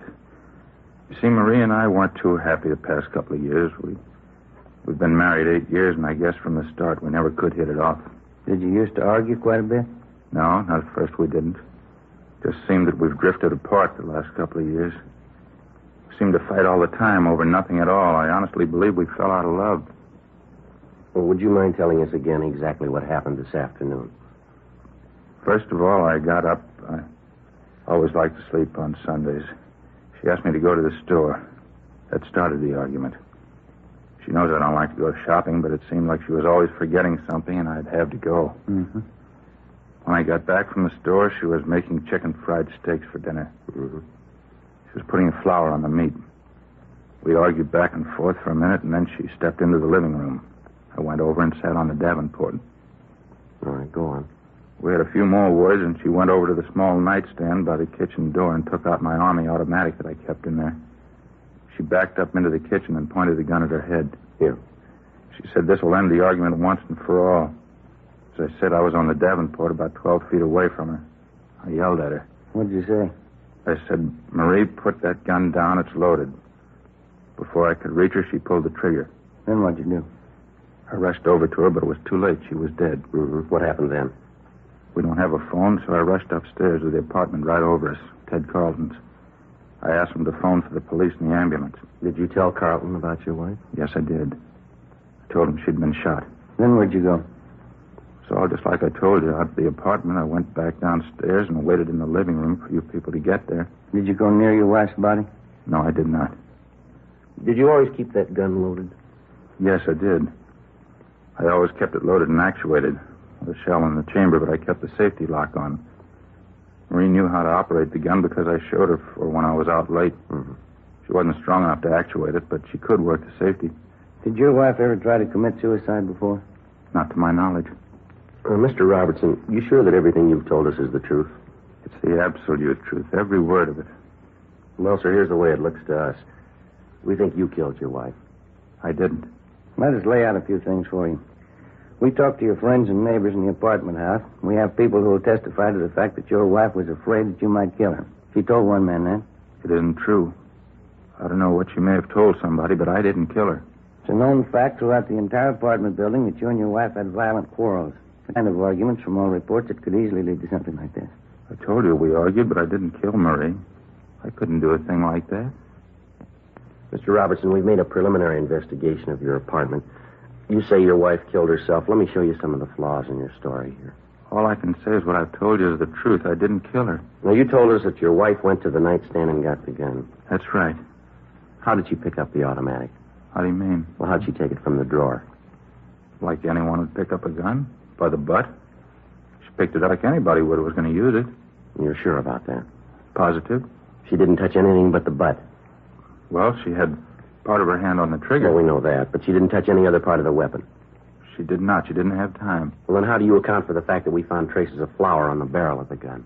Well, sure. She was flouring meat. Well, how'd the flour get on the barrel? I don't know. Well, isn't it true that when you approached her with the automatic pointed at her, she tried to ward off the shot with her hand? Now, isn't that how the flour got on that barrel? That isn't true. Now, you said your wife was putting flour on some steaks. That's right. How do you account for the fact that we didn't find any flour on the butt of the gun where it belonged? Or on the drawer of the nightstand, where you say she first picked up the automatic?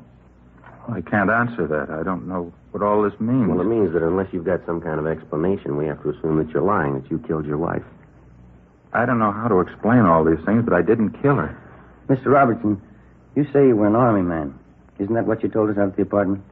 Yes, I was a sergeant in the Army during the last war. What outfit were you in? I was an instructor in sidearm weapons at Santa Ana Army Air Base. Then you'd be somewhat of an authority on the Colt .45 caliber automatic pistol, wouldn't you? I guess I would, yeah. That was one of the weapons I instructed in. You'd know all about the system of ejection employed by the Colt Company on their .45 automatic. Yes, I would. The empty casing ejects to the right, up and back. Is that correct? Yeah, that's right.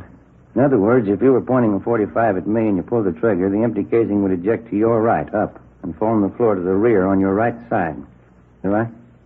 Yeah, that's where it would end up. You still maintain that your wife shot herself? Yes, I do. Where was she standing when she pulled the trigger? As I told you before, in the kitchen. How was she standing? What do you mean? Which way was she facing? Well, let's see. Facing me. Yeah, that's right, in the kitchen with her back to the sink, facing out toward me. And where were you?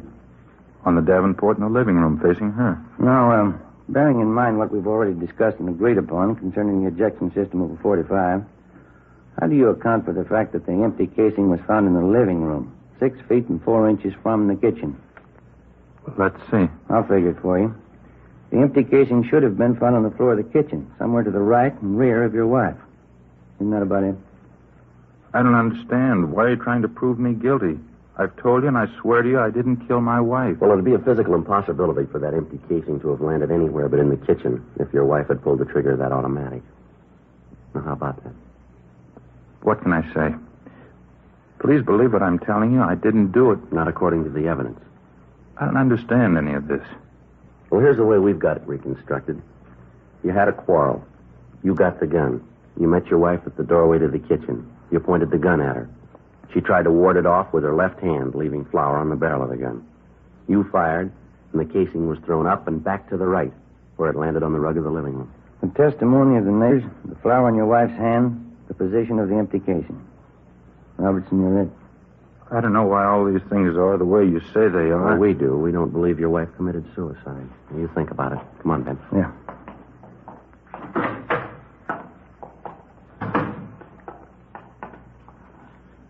Well, what do you think? Evidence we've so far has got him tabbed. Yeah. With all that proof, he still refuses to cop out. Something doesn't jibe. Maybe we can find out why.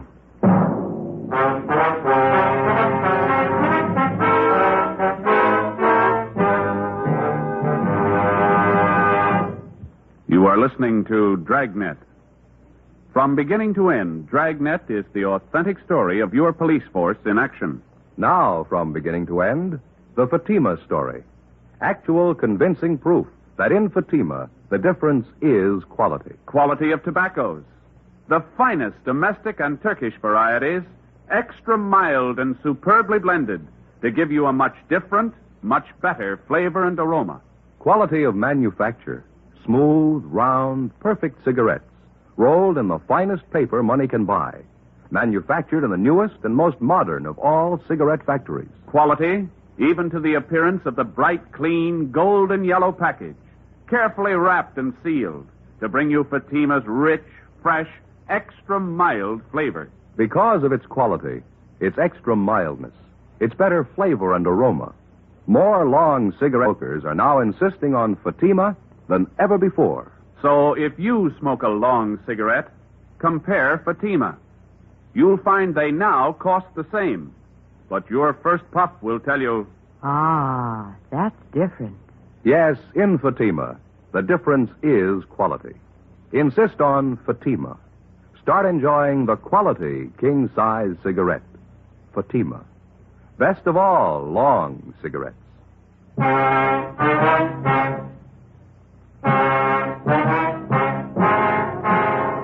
We had Gene Bechtel take Andrew Robertson's statement.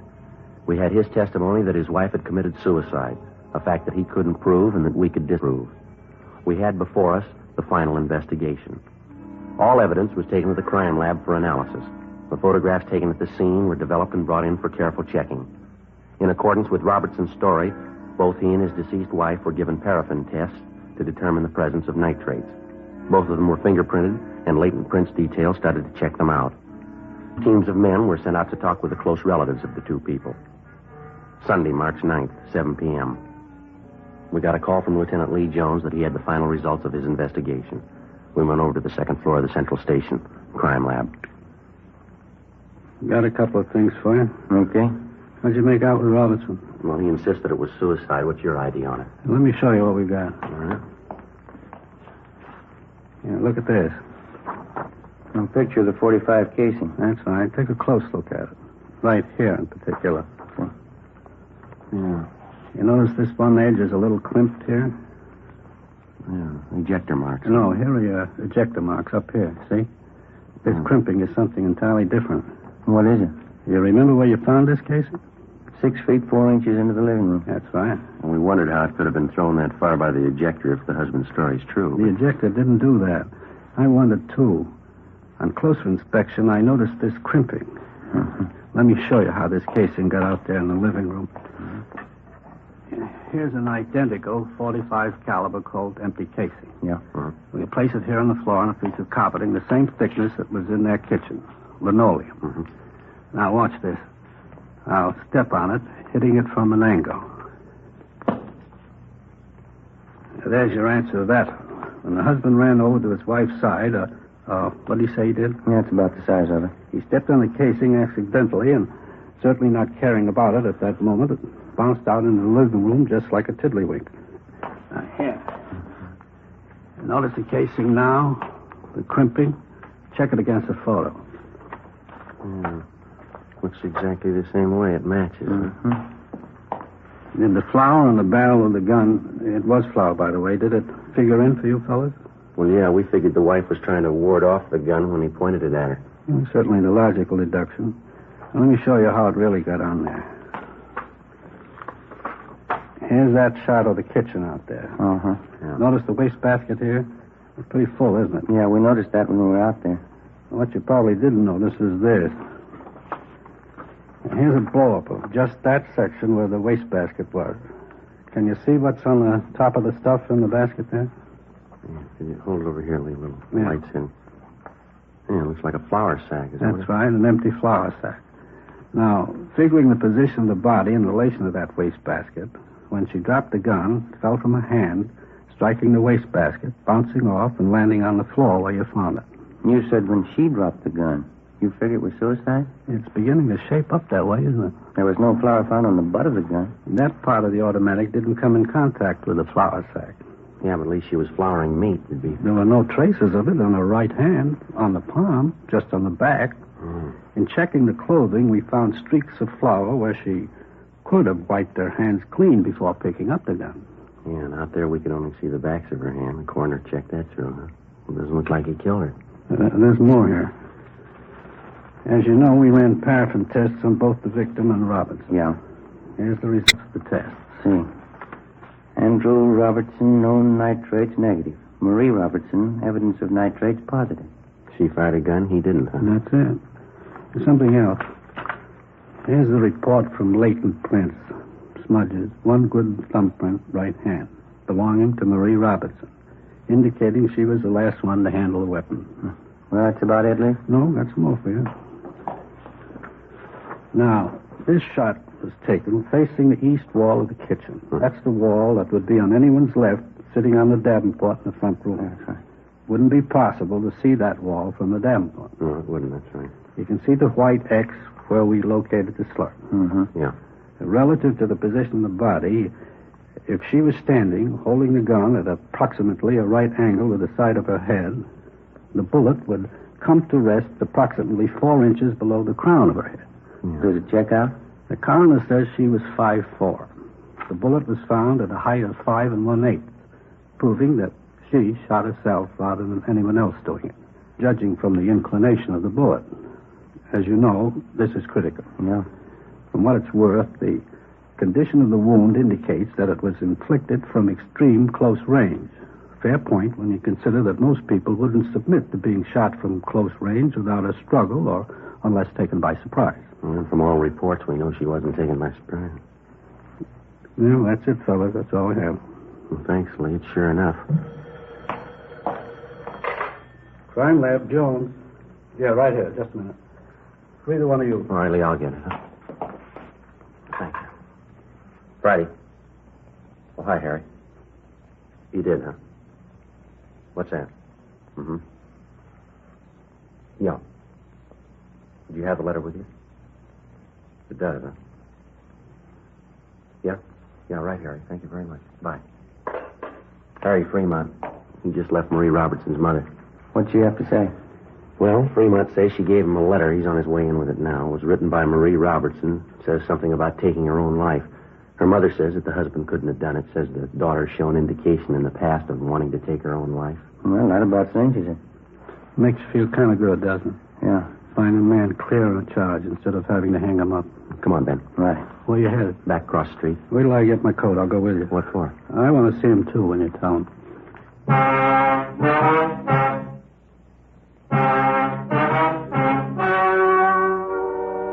The story you've just heard was true. Only the names were changed to protect the innocent. On March 12th, the hearing was held in the office of the coroner, City and County of Los Angeles, State of California. In a moment, the results of that hearing. And now, here is our star, Jack Webb. Thank you. Friends, a great many listeners have written us saying that they first bought Fatimas because they liked our program. But they go on to say that after smoking their first pack, they agree with everything that we've said about them. That Fatimas are extra mild. That they do have a better flavor and aroma. Well, naturally, we're pleased when you get acquainted with Fatimas because all of us on Dragnet are convinced Fatima is the best of all long cigarettes. When you buy your first pack, I'm sure you'll agree. In Fatima, the difference is quality.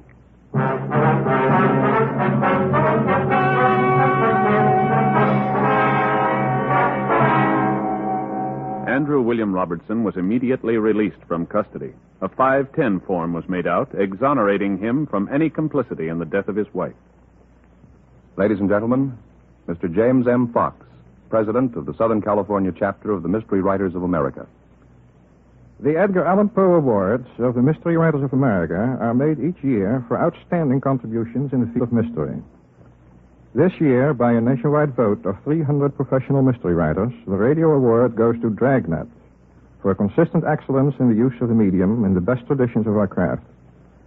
The Mystery Writers of America are happy to present their Edgars, statuettes of Poe, to Dragnet's Jim Moser, who writes the scripts, and a duplicate statuette to Dragnet. Congratulations, Mr. Moser. Thank you, Mr. Fox.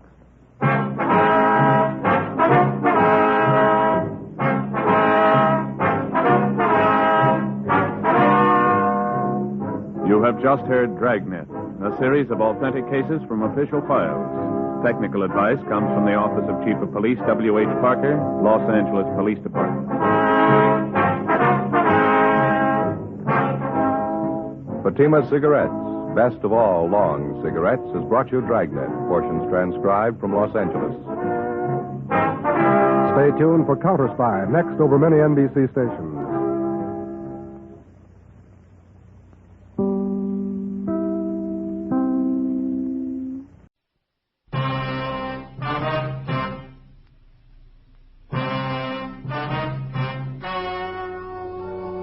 The story you are about to hear is true.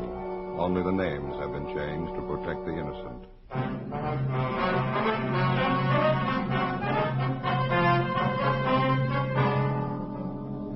You're a detective sergeant. You're assigned to burglary detail. For the past 18 weeks, a gang of safe men have been breaking into large grocery stores all over the city. They work fast. You can't localize their operations. Your job? Get them.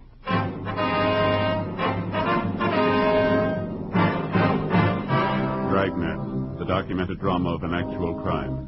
For the next 30 minutes, in cooperation with the Los Angeles Police Department, you will travel step by step on the side of the law through an actual case transcribed from official police files.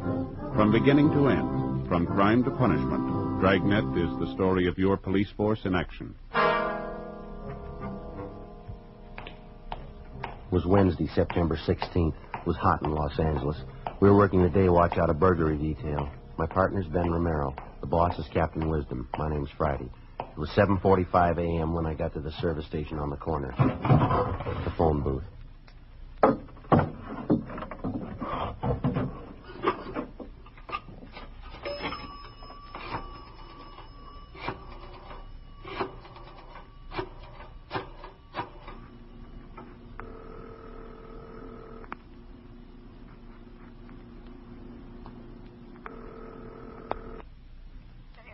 2524, please. Burglary, Rubles. Hi, Dick. This is Friday. Romero there? Hold on, Joe. Thank you. Hey, Romero, take 2.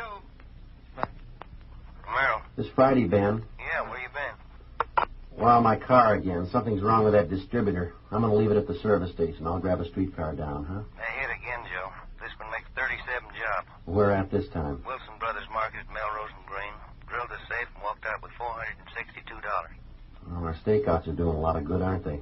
I'm worn out from last night. I didn't get any sleep either. Just had time to go home and brush my teeth when this thing broke. Okay. You said Melrose and Green? Yeah, that's right. I won't wait for you. I'll go right on out there. Okay. Armstrong and Rubel just left. Right. I can get over there as fast as I can.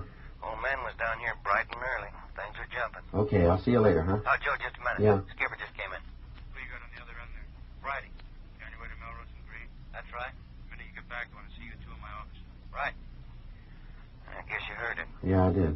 Guess you could tell from the tone of his voice. Yeah. Sounds a little upset. How's he look? Same way. For 18 weeks, Ben and I had been assigned to this same case. The burglary gang was victimizing only Wilson Brothers markets throughout the city and in surrounding towns adjacent to the city of Los Angeles. Their criminal activities had given them well over $100,000 stolen from these various markets. Additional officers were assigned from the Metropolitan Division, and the case had grown to large proportions. It was 12 minutes past 8 when I arrived at Melrose and Green Streets, the latest Wilson market to be victimized. Same thing, Joe, just like all the rest. Yeah. The crime lab find anything? Been here and gone. They found a few particles of cloth, probably from the guy's gloves, some metal shavings for spectrographical analysis. Same as on all the other jobs. Well, how'd they gain entry? Same way, around front. Looks like a tire iron. Pried the door open. How about the burglar alarm? No problem. There's a ladder. Climb up and take a look. Yeah.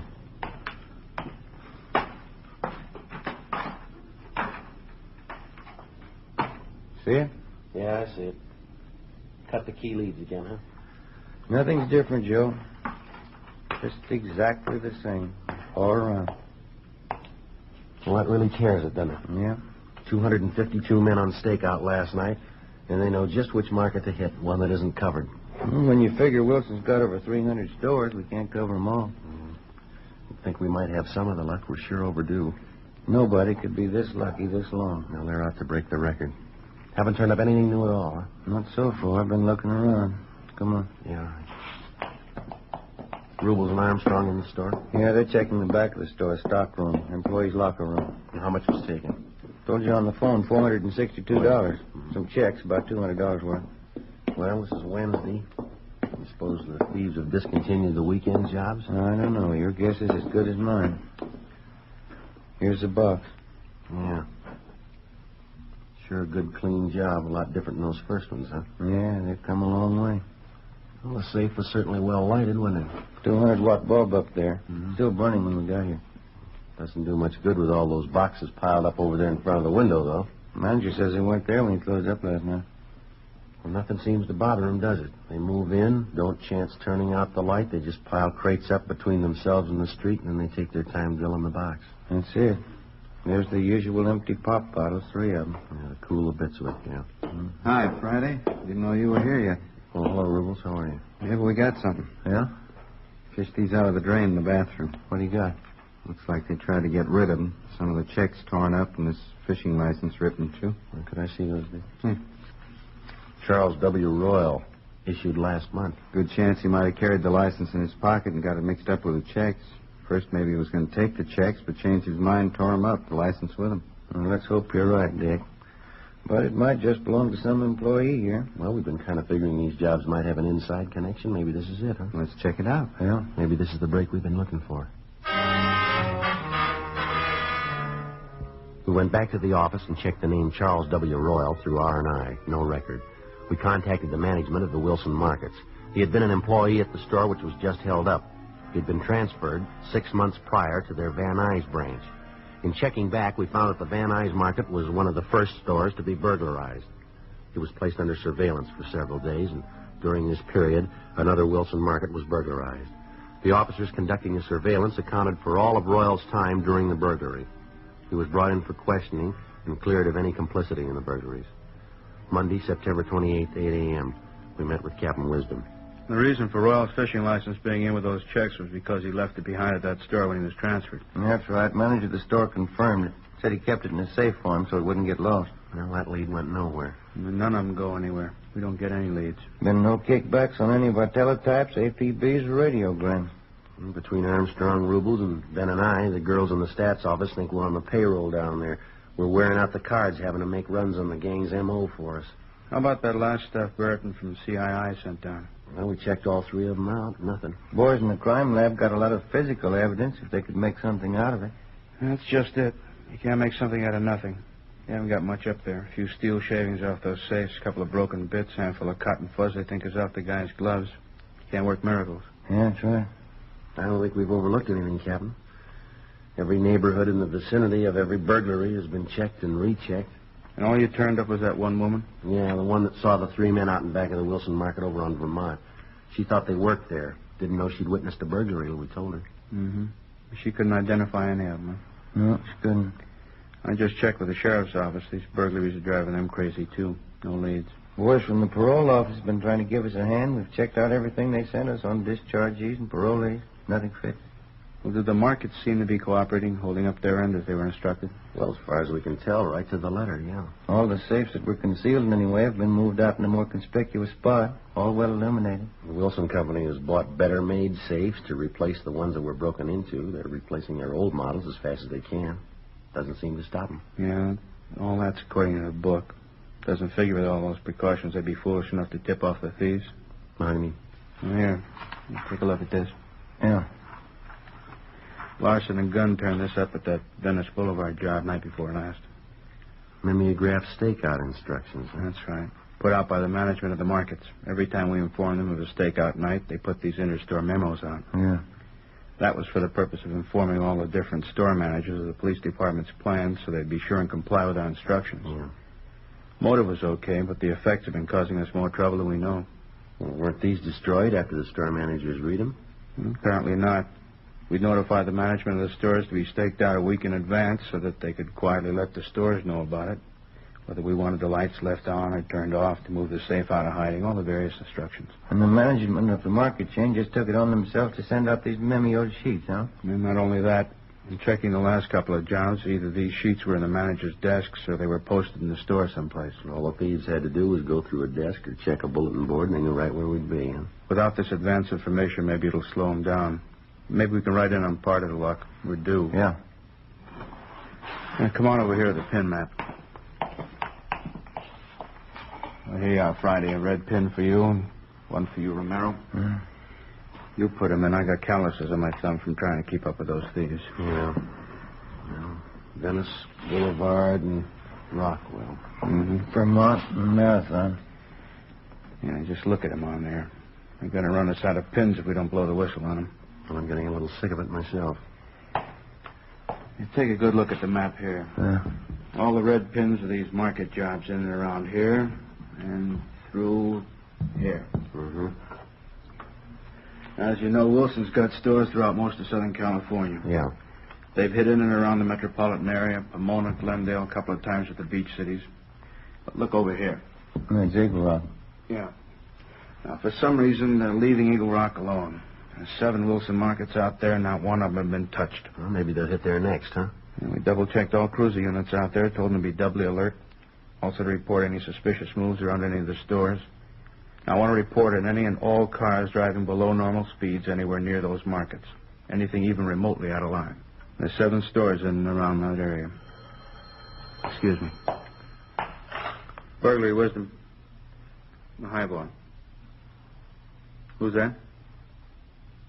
They did. Colorado and Bryce. Yeah, right away. Yeah. That was Lieutenant Vaughn, Highland Park. I was wrong. There's only 6 stores in Eagle Rock now. What do you mean? They knocked one over last night. The preliminary investigation of the Wilson Brothers Market in Eagle Rock yielded no additional physical evidence, but it definitely showed that we were dealing with the same gang of thieves.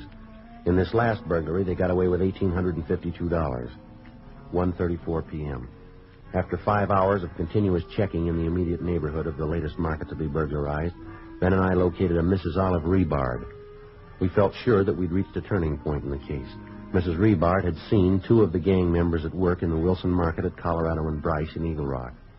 She agreed to come downtown and go through photographs of criminal suspects. No. No. Not any of these. Let's try the next 2 pages. Certainly are a lot of them, aren't there? Yes, ma'am. There's still a lot more to go here. I see it. No. No, none of these. Well, that finishes this book. How many does that make that we've been through? I believe this one makes 15. Just looking at all those faces makes you wonder, are there any honest people? Well, these books represent an accumulation of many years, you understand. You keep pictures of everybody ever been in prison? Well, within our jurisdiction, yes, and a great many more besides. I see. Ben, how about that Folsom book up there for 45 and 46? All right. I'll put this one back. Fine.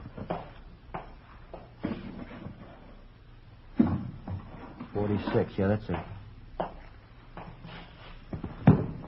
All right, here we are.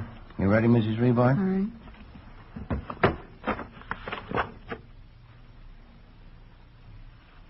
No. No, I don't believe it's any of these. All right. Turn the next page there. Now, how about these? No. This one. No. No. That one fellow looked a little like one of them.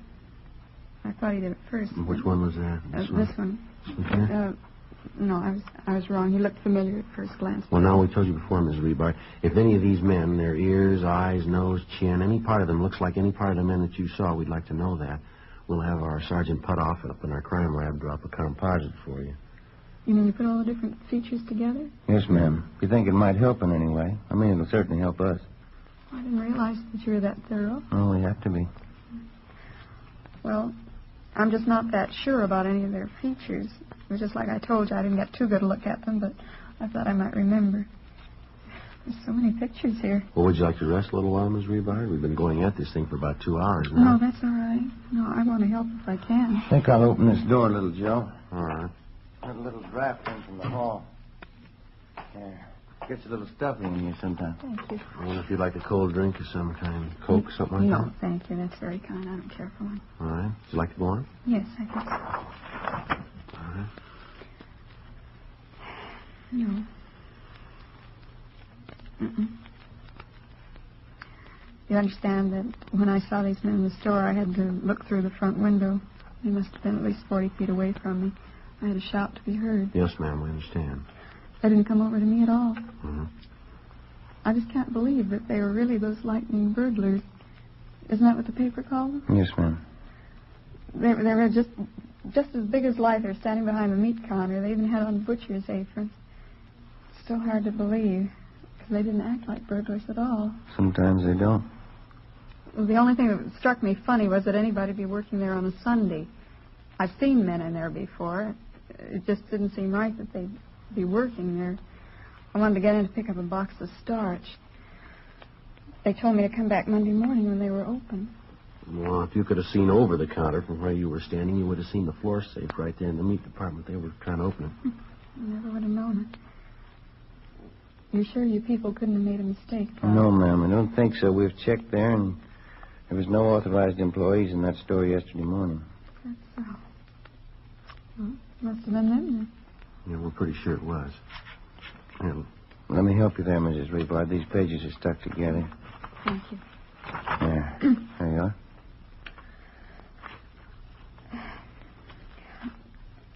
I've seen so many photographs, they're all beginning to look alike to me. Mm-hmm. If you'd like to rest a while, that's fine. Maybe you'd like to go home and come back a little later with you. You know something? What's that, ma'am? I'm positive now. Yeah. I wouldn't know those men if I saw them.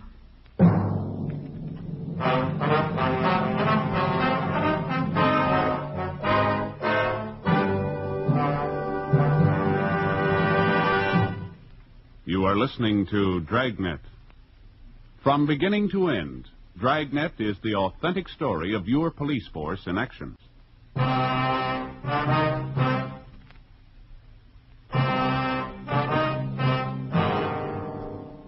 Once more, what appeared to first be a good lead dissolved into nothing. The stakeouts were continued. Everything possible was being done to apprehend them. The burglaries of the Wilson markets continued. On the night of October 3rd, officers D.B. O'Connell and P.W. Murphy were working a stakeout on one of the Wilson markets in Eagle Rock. At 2:33 a.m., they had observed a gray Ford coupe, California license 9 Robert 9813, driving at normal speed until reaching the storefront and then slowing down perceptibly, showing unusual interest in the market. Lieutenant Armstrong and Sergeant Rubles checked the license number through DMV. The car was registered to a Clyde R. Bingham, 233 South Carmona Place in Eagle Rock. He was placed under surveillance while we made a thorough check into his background. We located him at the neighborhood bar on Colorado Boulevard. We talked to him for an hour.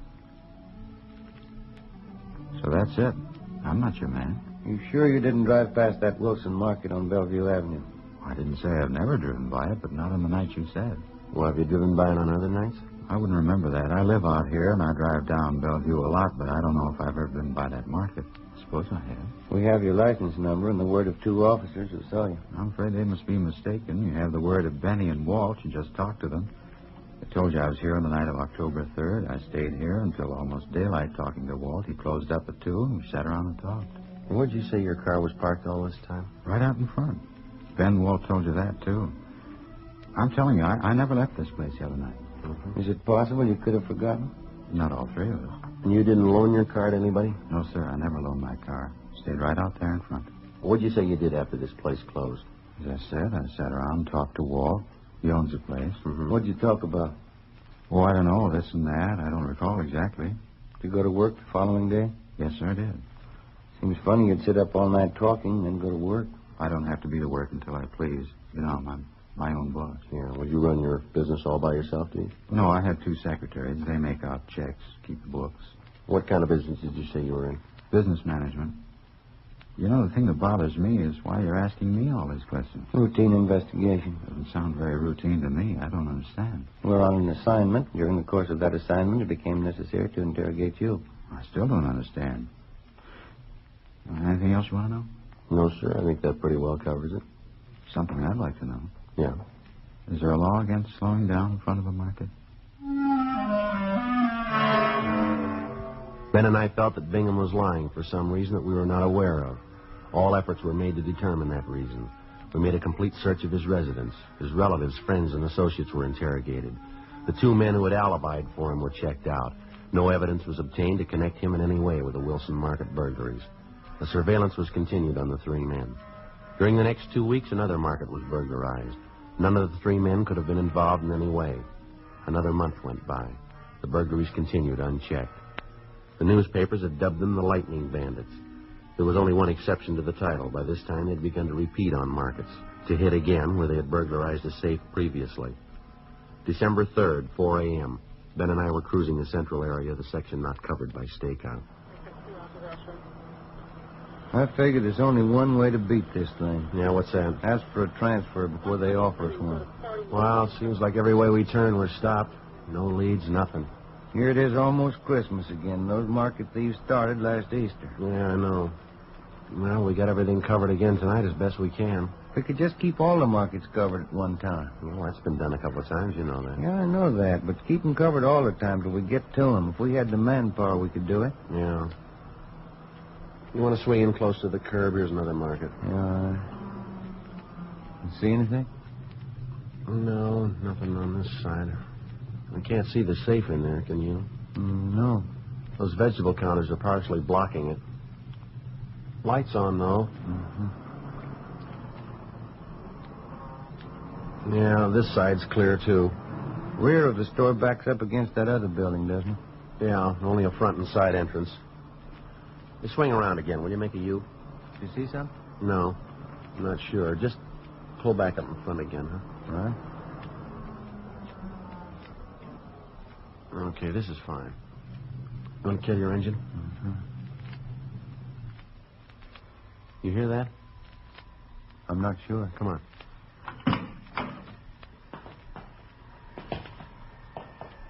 You hear it now? No, it stopped. Come on.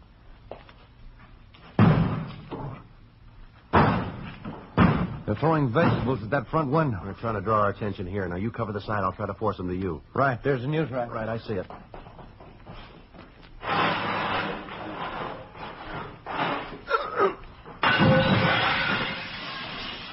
right, hold it right there.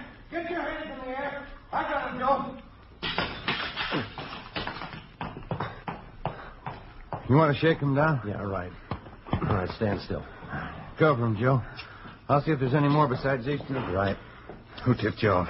If we'd have had a tip, we'd have gotten you a long time ago. That's it. Just these two. Somebody must have tipped you off. You couldn't be this lucky. Why not? You've had your share. The two men were taken into custody and were identified as Wilfred Lawson and Thomas Greenfield. A check with R&I showed no previous record on either man. After a short interrogation, Wilfred Lawson admitted his part in all of the burglaries of the Wilson Brothers markets. He steadily refused to give us any information as to the other possible members of the burglary gang. Thomas Greenfield was interrogated. He was the more timid of the two. He claimed that this was the first job he'd been on with Lawson, that he did not know of any other members of the gang, that he'd only served as lookout on this particular burglary, and that he was not deeply involved. In further investigation of the two suspects, Armstrong and Rubel found that they had been seen in the company of still another man. It was impossible to get any kind of lead on the remaining suspect. We took the matter up with Captain Wisdom. It was our combined belief that we should allow Thomas Greenfield to be released on the grounds that we believed his story about his slight part in the crimes. He was placed under close 24-hour surveillance. Thursday, December 6th. 2 days after we released Thomas Greenfield, we were called into Captain Wisdom's office. Guess we played it the right way in letting Thomas go. How do you mean? Well, first of all, we passed one up last October. You remember Bingham? Guy driving slow past the market in Eagle Rock? Yeah. Well, he's the one we want. And these two letters, both postmarked today, we picked them up on that mail stop on Lawson. Where's he from, Thomas? Yeah, a couple of choice parts. Yeah, listen to this. Klein says to tell you he's not sore anymore. Ever since that mix-up, him and Walt and Benny decided this was the best way to play it. He says he don't want no part of what's yours. And then there's a lot more here. It says he'll get an attorney for Lawson, and he thinks he really put one over on us. Anyway, all three of them are in it all the way. Well, how does Bingham figure in it? We had him under surveillance, didn't we? You know, listen to this from this other letter. Oh, yeah, here it is. I've been talking with C.B. Clyde Bingham, getting real clever now using initials. Yeah.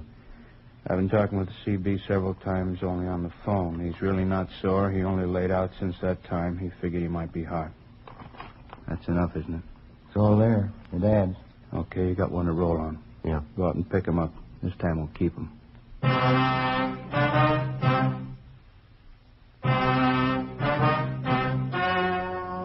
The story you have just heard was true. Only the names were changed to protect the innocent.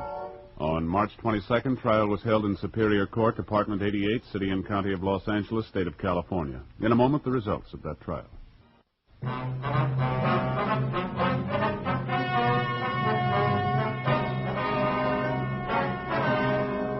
All three suspects, Wilfred George Lawson, Clyde Robert Bingham, and Thomas Llewellyn Greenfield, were filed on for burglary in the second degree. Wilfred G. Lawson was filed on for 12 counts, Clyde R. Bingham for 6 counts, Thomas L. Greenfield for 3 counts, sentences to run consecutively. They are now serving their time in the state penitentiary. In view of the fact that the authorities were unable to prove the defendants were armed at the time of the burglaries and the stores were not inhabited, they could only be filed on for burglary in the second degree. Second-degree burglary is punishable by a term of not less than 1 nor more than 15 years. Ladies and gentlemen, we wish to gratefully acknowledge the Michael Award presented by the Academy of Radio and Television Arts and Sciences. The Academy voted Dragnet the finest program of its kind. It is with deep humility that Dragnet accepts this citation, the highest award bestowed by the radio and television industries.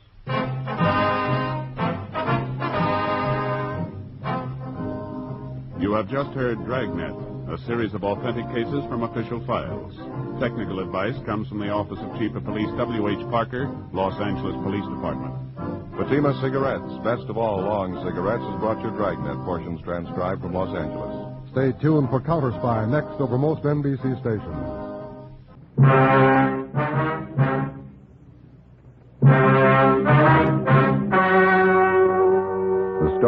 about to hear is true.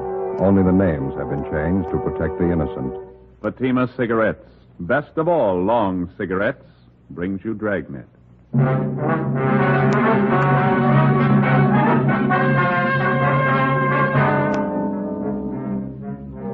You're a detective sergeant. You're assigned the homicide detail.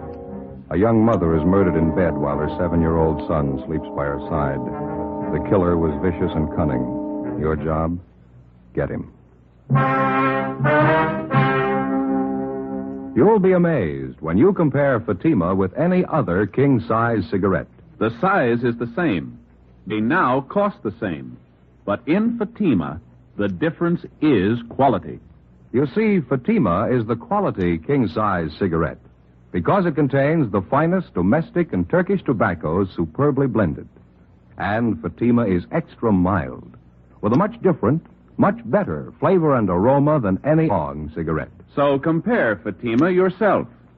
Fatimas now cost the same as other long cigarettes, but your first puff will tell you... Ah, that's different. Yes, in Fatima, the difference is quality. Buy Fatima. They're extra mild, with a better flavor and aroma. Smoke Fatima, the quality king-size cigarette. Fatima, best of all long cigarettes.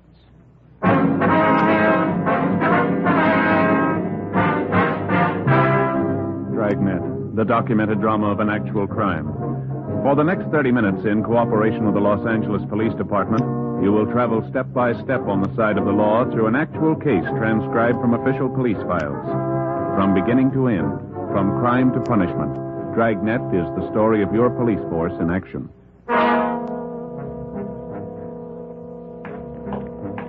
It was Monday, July 9th. It was warm in Los Angeles. We were working the night watch out of homicide detail. My partner's Ben Romero. The boss is Thad Brown, chief of detectives. My name's Friday. It was 11:25 p.m. when we got to 543 West Bixel Street. Front door.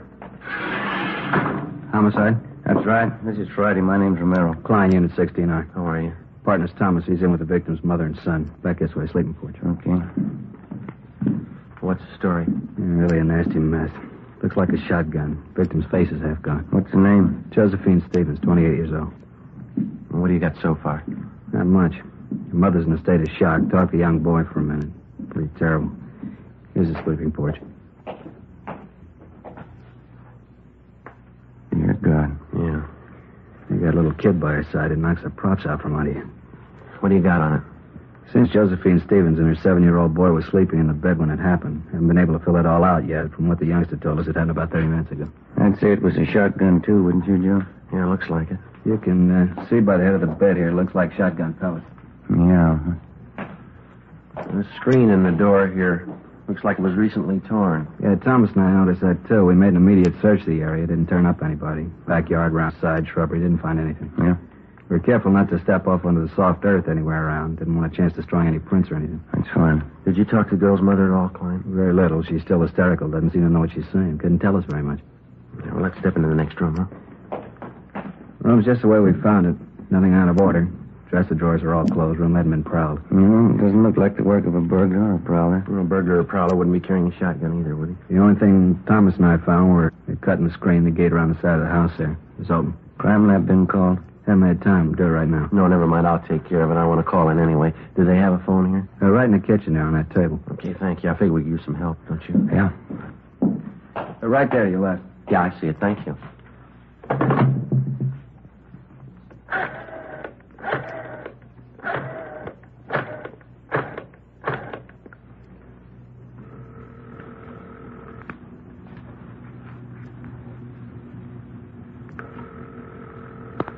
City Hall. 2643, please. 2643? Crime Lab, Alan. This is Friday, Jay. Yeah, Joe. We're at 543 West Bixel. Got a homicide. We're going to need prints, photographs, the whole deal, Jay. Looks like the woman was killed with a shotgun. Now, let me double check that address, Joe. 543 West Bixel. Yeah, that's right. You got a phone out there? Yeah, it's Hollywood 93199. We'll get right on it, Joe. Thanks. Say, Jay, could you transfer me to 2521, please? Right. Operator? 2521. 2521? side, Sanchez? Sanchez, is Friday. What'd you find out there? Oh, it's a bad one. Shotgun killing. Haven't got too much yet. We're going to have some help. What do you need? We need somebody to cover the area. We don't know what we got yet. Talk to the witnesses, neighbors, cover the parked cars. Right. Will you send out a broadcast for us? Alert all units to be on the lookout for a person or persons with a shotgun in their possession. Take care of it right away. How many men you think you need? Well, at least 4 crews. Could you get them out right away? Okay, anything else? No, I'll fill them in when they get here. Thanks a lot, Sanchez. Right, Joe. All right, bye. Everything okay? Yeah. Klein says we could talk to the youngster. You don't think it'd do any good to talk to Mother, huh? She's still in bad shape. Imagine she'll be all right in a little while, but I think you just wasted time right now. Oh, I forgot something. What's that? I forgot to call the coroner. I'll take care of it for you. Well, would you take the boy into the front part of the house for us? Sure. Fine. Then if you'll just call Sanchez down in homicide downtown, he'll notify the coroner for us. Right. Thanks a lot. Joe, you want to see something break your heart? Now, what's that? Notice the blood on the floor there, leading from the sleeping porch to this bedroom here. Yeah. Look like small footprints, huh? They are. Little boys. Well, let's go in the front room. Yeah. This is a boy, 7 years old, name's Charles. Right. Thanks, Connie. I'll make that call for you right away, Friday. Hello, son. What happened to my mommy? I'm sorry. You better take it, Joe. Yeah. Come over here to me, son. Charles, is that your name? Charlie. Well, my name's Joe, Charlie. Yes, sir. Mr. Joe? Well, it's Joe Friday, son. Mr. Friday, are you a policeman? Yeah, that's right, Charlie. Now, that other man in the uniform, Officer Klein, Yes, sir. he said you might be able to tell us what happened here. Do you feel like talking about it, son? Mr. Friday, do you know what happened to my mommy? Well, that's what we're trying to find out, son. We'd just like to ask you a few questions. She's hurt bad, isn't she? Did she talk to you? She wouldn't talk to me. Grandma and those other policemen wouldn't let me stay in there. Well, can you tell us what happened here? You want me to tell you like I told the other policemen? If you would, please. I wish you'd let me go in and see Mommy. She could tell you a lot better than I can. Well, she's hurt kind of bad, son. We just thought that maybe you'd tell us.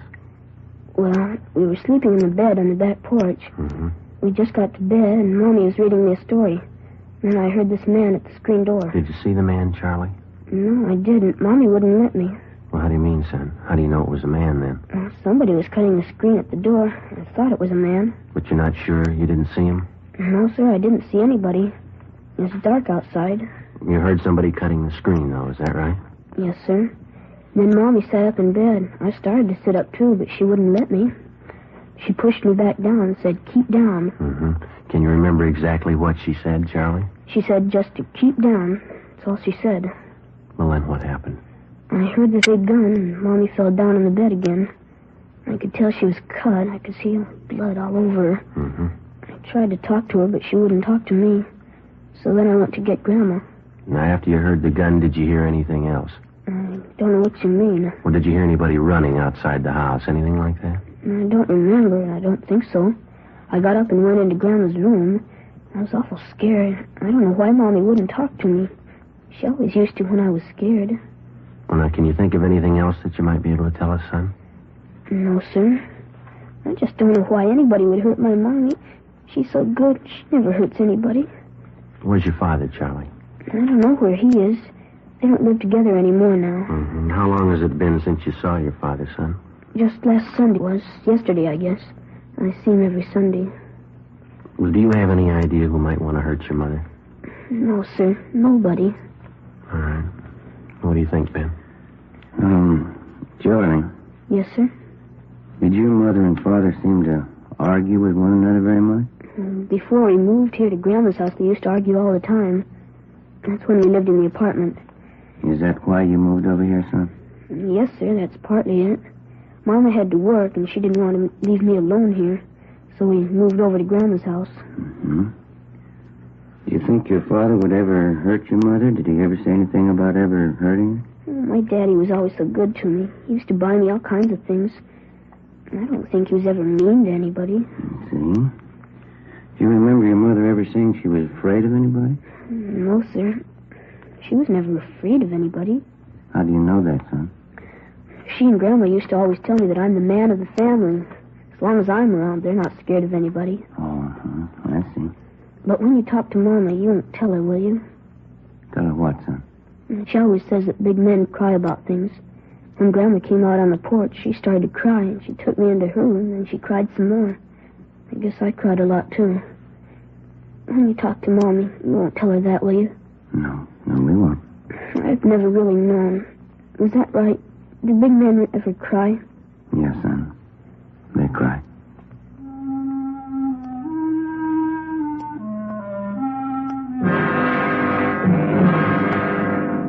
$11:45 p.m. The crime lab men arrived and went to work. They found 3 shotgun pellets embedded in the wall to the right and above the head of the victim's bed. 2 additional lead pellets were removed from the bedstead above the pillow on the right side of Josephine Stevens' bed. This fact, in conjunction with the position of the hole ripped in the screen door, proved that the victim was sitting up in bed at the time of the shooting. This fact, too, showed why the 7-year-old boy lived and his mother died. Further investigation showed that the fatal shot was fired from outside through the hole in the screen door. The search of the surrounding area failed to yield the murder weapon or any additional physical evidence. The neighbors were all checked. They could add nothing to what we already knew. The few who had heard the blast from the shotgun thought it was backfire from a passing car. Units in the area of the murder picked up 14 possible suspects on the street and in the neighborhood at the time of the killing. They were all checked out and cleared of any connection with the crime. Josephine Stevens' mother, Mrs. James Edwards, was in a near state of collapse, but she managed to give us a statement. Her story corroborated that of 7-year-old Charles Stevens. Supplemental broadcasts and an all-points bulletin were put out to try and locate the killer. Ben and I drove over to 1543 East Workman Street to check out the husband of the murdered woman. Well, this is it, huh? Yeah, White House there. All right, let's go.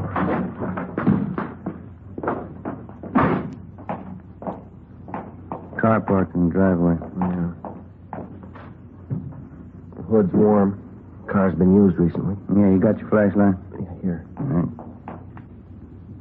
The car's registered to Keith Stevens. Yeah, come on.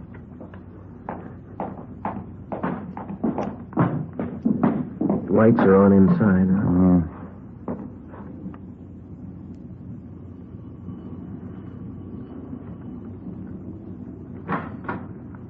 Yeah. Yes? Mr. Keith Stevens? Yes, that's right. Police officers like to talk to you. Want to come in? Yes, sir, thank you. What's the trouble, officer? When's the last time you saw your wife, Steve? Why? Well, when did you see her last? Well, I was over there Sunday, yesterday. Always go over every Sunday to visit my little boy, Charlie.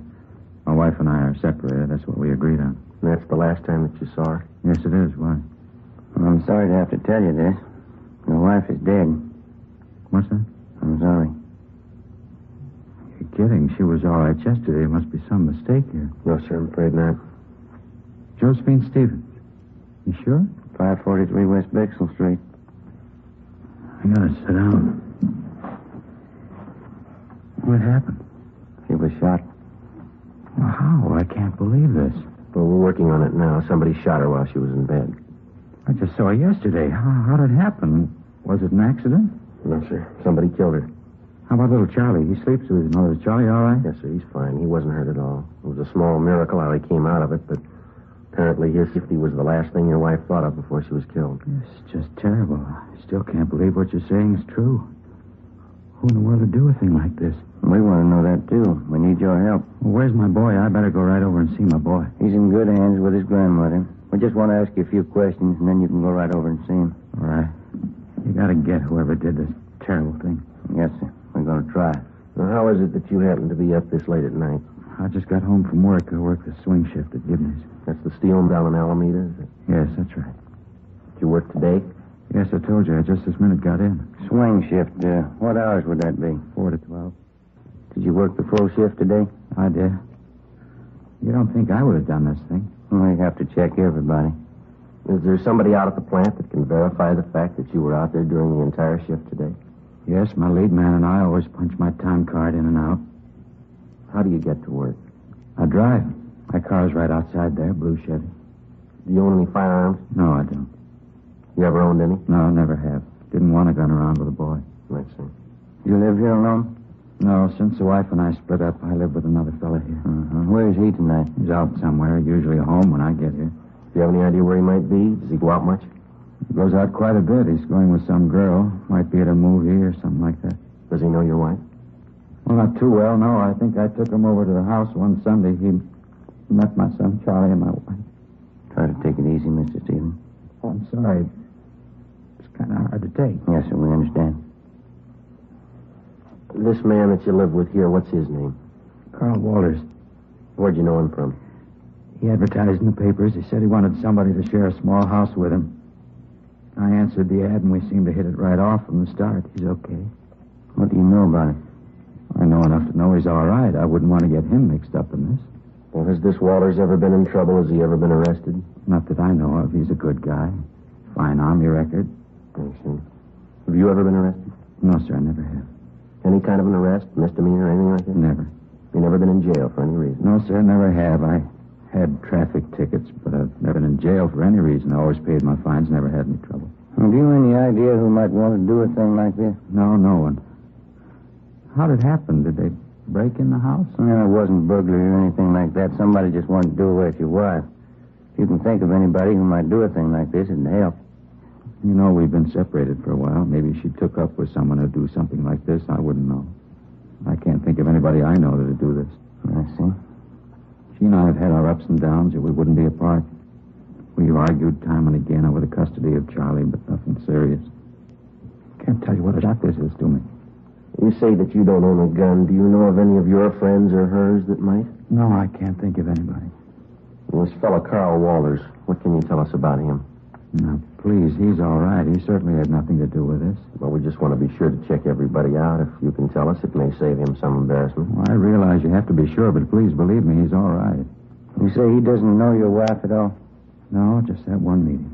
You're sure he couldn't have had any part in it? Absolutely sure. What kind of a fellow is he? Oh, average guy, I guess. Likes to swim, plays a little golf.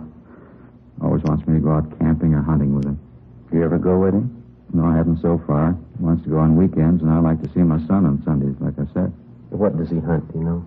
He's not much of a hunter, really. He just likes to go out for ducks once in a while. Does he keep his equipment here? No, he doesn't, over at his father's house. Does he ever hunt for anything besides ducks? No, I'm positive about that. He's always saying how he never could shoot a deer. Says he gets buck fever. Can't say I blame him. He ever tell you what kind of a gun he had? No, not that I recall. Still think he had a part in this? We didn't say that. What's his duck hunting got to do with it? Well, when you hunt ducks, you use a shotgun.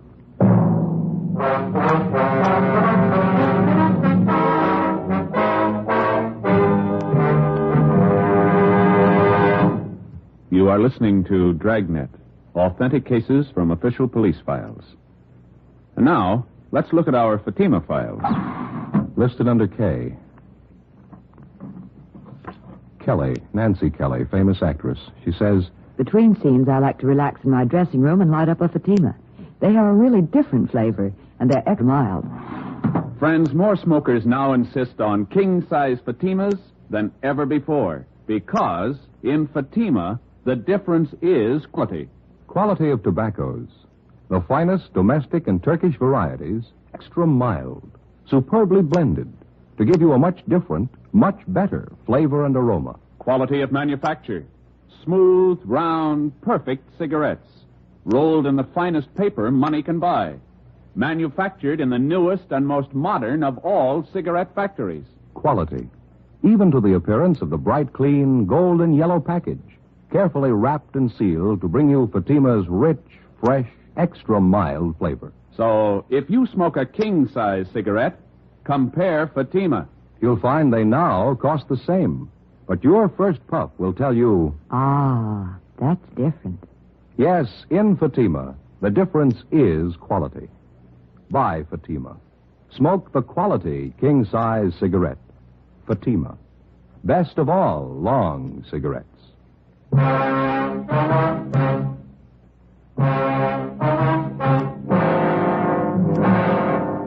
Tuesday morning, July 10th, 1 a.m. We continued to question Keith Stevens about the murder of his wife. He could add very little to what he'd already told us. We made a thorough search of his house and garage. We searched his car. We found nothing that would incriminate him in any way. 1:37 a.m. Carl Walters, the man who Keith Stevens lived with, returned home. We retraced his steps for the night of July 9th. All his time was accurately accounted for. We talked with his father. We were told that the shotgun had not been used for about 10 months, since last duck season. We looked at the gun and noticed that it was covered with lint and had not been recently fired. We talked to the plant foreman at Gibney Steel Mill. He verified the fact that Keith Stevens worked his full shift on July 9th and did not leave his job until 12 midnight. At this point, both men were clear of any complicity in the murder of Josephine Stevens. Tuesday, July 10th, 8 a.m. We made the usual routine check of R&I of the 4 people involved in the case so far. Josephine Stevens, the murdered woman, her mother, Mrs. James Edwards, the husband, Keith Stevens, and his friend, Carl Walters. Here it is, Joe. One package. Nothing on Josephine Stevens or Miss Edwards. That's right. And Carl Walters is clean. He kind of makes a liar out of the husband, Keith Stevens. It's his package. Yeah, or he forgot. Let's see. Keith Stevens. Here's the arrest report, one only. Let's see. It's 4127A. Yeah, picked up from drunk charge. He didn't forget, Joe. This was on June 7th, last. Yeah, let me look at that officer's statement, huh? Mm-hmm. Let's see. Above suspect was picked up in the company of co-defendant Michael Duff, booking number 8023. Both suspects were drunk and disorderly at time of arrest. Their condition was such they were unable to care for themselves. No, he didn't forget. Hey, Mary. Yes, sir? Pull this package for us, will you, please? Booking number 8023. Give us a mug if he's got one, huh? What was that arrest date? June 7th, 51. Thank you. Well, it's an outside chance. He lied once, maybe lie again. What do you suppose he was trying to prove by not telling us about this? Oh. Here you are. Well, thank you, Mary. It's a little bigger package, huh? Yeah. Look, his R card. He's done time in Quentin. Yeah. 1933, Grand Theft Auto. Did 4.5 years, paroled out in 37. There he is, back in again on suspicion of robbery. 1946, charge released. Picked up again, suspicion of robbery, released again. Michael Lewis Duff, alias Mickey Duff. Stevens is moving in pretty fast company. Yeah. Look here, this is the guy, all right. Here's that last drunk arrest. See on we saw on Stevens, June 7th? Yeah, mm-hmm. Is there a mug there, Joe? Let's see. Well, there's this one on that 211 arrest in 47. Yeah, I see that one. It's pretty old, though. It's a little worn. Kind of hard to see. We'll check that last arrest report on the drunk charge. Maybe we got one of those auto photo strips. That ought to do it. I hope so. Yeah, here we are. Let's see. Yeah, those auto photos are good mugs, aren't they? Yeah. What address did he give on that last arrest? 5234 West Main.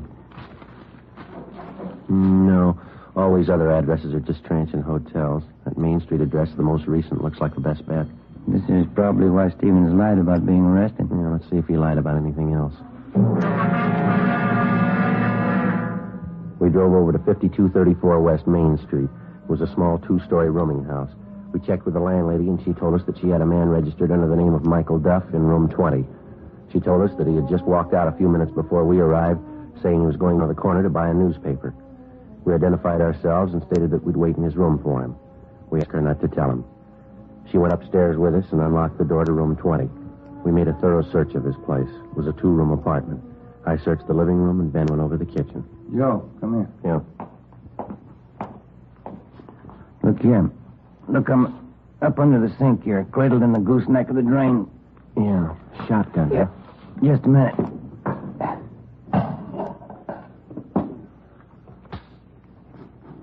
It's been fired recently. Yeah. And this much fits in. These don't. Found him in the pocket of one of his coats in the closet there. 12-gauge shotgun shells. Where'd you find them? In the pocket of a dress suit? It doesn't fit, does it? Not unless he's the best-dressed hunter in town. Sounds like he's back. Yeah. Get your hand out of that pocket, police officers. What's going on? Keep your hands out and open. Stand still. Here, Joe. You want to take this? Yeah. What are you doing carrying a gun, Duff? Anything wrong? You know better than that. What'd they tell you when they paroled you? That was a long time ago. They haven't changed the rules. I don't know what you're doing here in the first place. Go on over there and sit down. All right, if that's what you want. That's what we want. Move. Right now, do you want to tell us about it? About the gun? About both of them. This shotgun here on the table and this one I got in my hand. Well, you found that old shotgun, huh? We found it. I haven't used that old thing for years. Just kept it as a keepsake. Haven't fired it for a long time. Don't even have any shells for it anymore. Except these two, huh? I don't know where those came from. Look, Duff, you're an ex-convict. We find 2 guns in your possession. Now let's don't play games. Tell us about it. I haven't got anything to tell you. I would if I did. I just had a long talk with Keith Stevens. What'd he have to say? Never mind what he had to say. Let's hear your side of it. You wouldn't try to kid me, would you? Now, you listen, fella. We just came from a house over on Bexell Street. There's a woman lying in bed over there that took a blast from a sawed-off shotgun. You own a shotgun. It's been recently fired. You lied. You said you hadn't fired it. You said you didn't have any shells for it. Well, here they are. Now, look, they fit, don't they? Take a good look at it, mister. There's only one thing missing. Who pulled the trigger? Let's have it, Del. Did Stevens tell you? We'll ask the questions. Now, come on. All right. I did it, but I did it for Stevens. Told me he'd give me $1,000 if I kill his wife for him. I haven't been paid yet. I'm still waiting to get paid off. You won't have to wait any longer. We took Michael Duff downtown together with a murder weapon. He gave us a full confession stating that Keith Stevens had offered to pay him $1,000 for the murder of his wife. He said that he and Stevens had planned it together. 1:30 p.m., Tuesday, July 10th. We drove out to pick up Keith Stevens. What else could I do? Is that how you justify the murder of your wife? It was her fault. She'd have just tried to be reasonable. This never would have happened. People settle these kind of problems every day, and they don't use a shotgun. You wouldn't understand. Unless you got a son, you'd never really understand why I did it. I've got a son. I don't understand. And you don't love him like I do. Couldn't stand the thought of never seeing him, having her take him away from me. And that's the way you want us to put it down. That you didn't want your child taken away from you, so you killed his mother. Not exactly. She was going to take him away. She wanted him to forget all about me. She wanted him off for herself. Did your wife tell you all this? No, of course not. Any fool could see that's what she had in mind. You mean just because of some argument that you and your wife had, you just assumed all this to be so? Sure. I knew she'd never give me a break with Charlie. Isn't that what always happens? And you never asked her how she felt? Never thought that you could stand on your legal rights? Never knew that what you're trying to make us believe seldom happens unless there's a good reason for it? Wasn't going to let her take my son away from me. Nobody could do that. Yes, sir, you're right. You lost him yourself.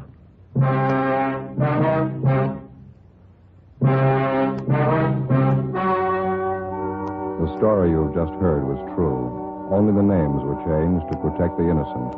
On October 15th, trial was held in Superior Court, Department 84, City and County of Los Angeles, State of California. In a moment, the results of that trial. And now here's our star, Jack Webb. Thank you. Friends, I'd like you to be the judge while I present our case for Fatima. Now, you've heard me say that Fatima is the best of all long cigarettes. Get a pack of Fatimas and compare them with any other long cigarette. Side by side, I'll admit a Fatima looks the same as any other king-size cigarette. But when you smoke them, you'll find a world of difference. In Fatima, that difference is quality. Quality that gives you extra mildness, a much better flavor and aroma. Compare Fatima, and I'm sure you'll agree with me. Fatima is the best of all long cigarettes.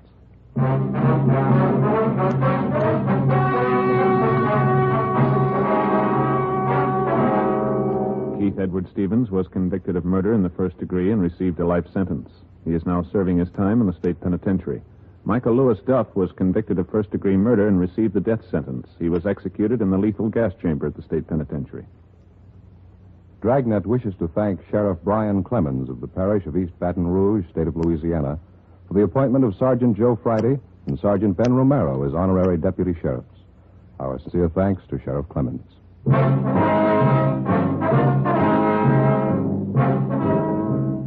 You have just heard Dragnet, a series of authentic cases from official files. Technical advice comes from the Office of Chief of Police W.H. Parker, Los Angeles Police Department. Fatima Cigarettes, best of all long cigarettes, has brought you Dragnet, portions transcribed from Los Angeles. Stay tuned for Counter Spy next over most NBC stations. Cerebral Cinema hopes you have enjoyed this movie of the mind.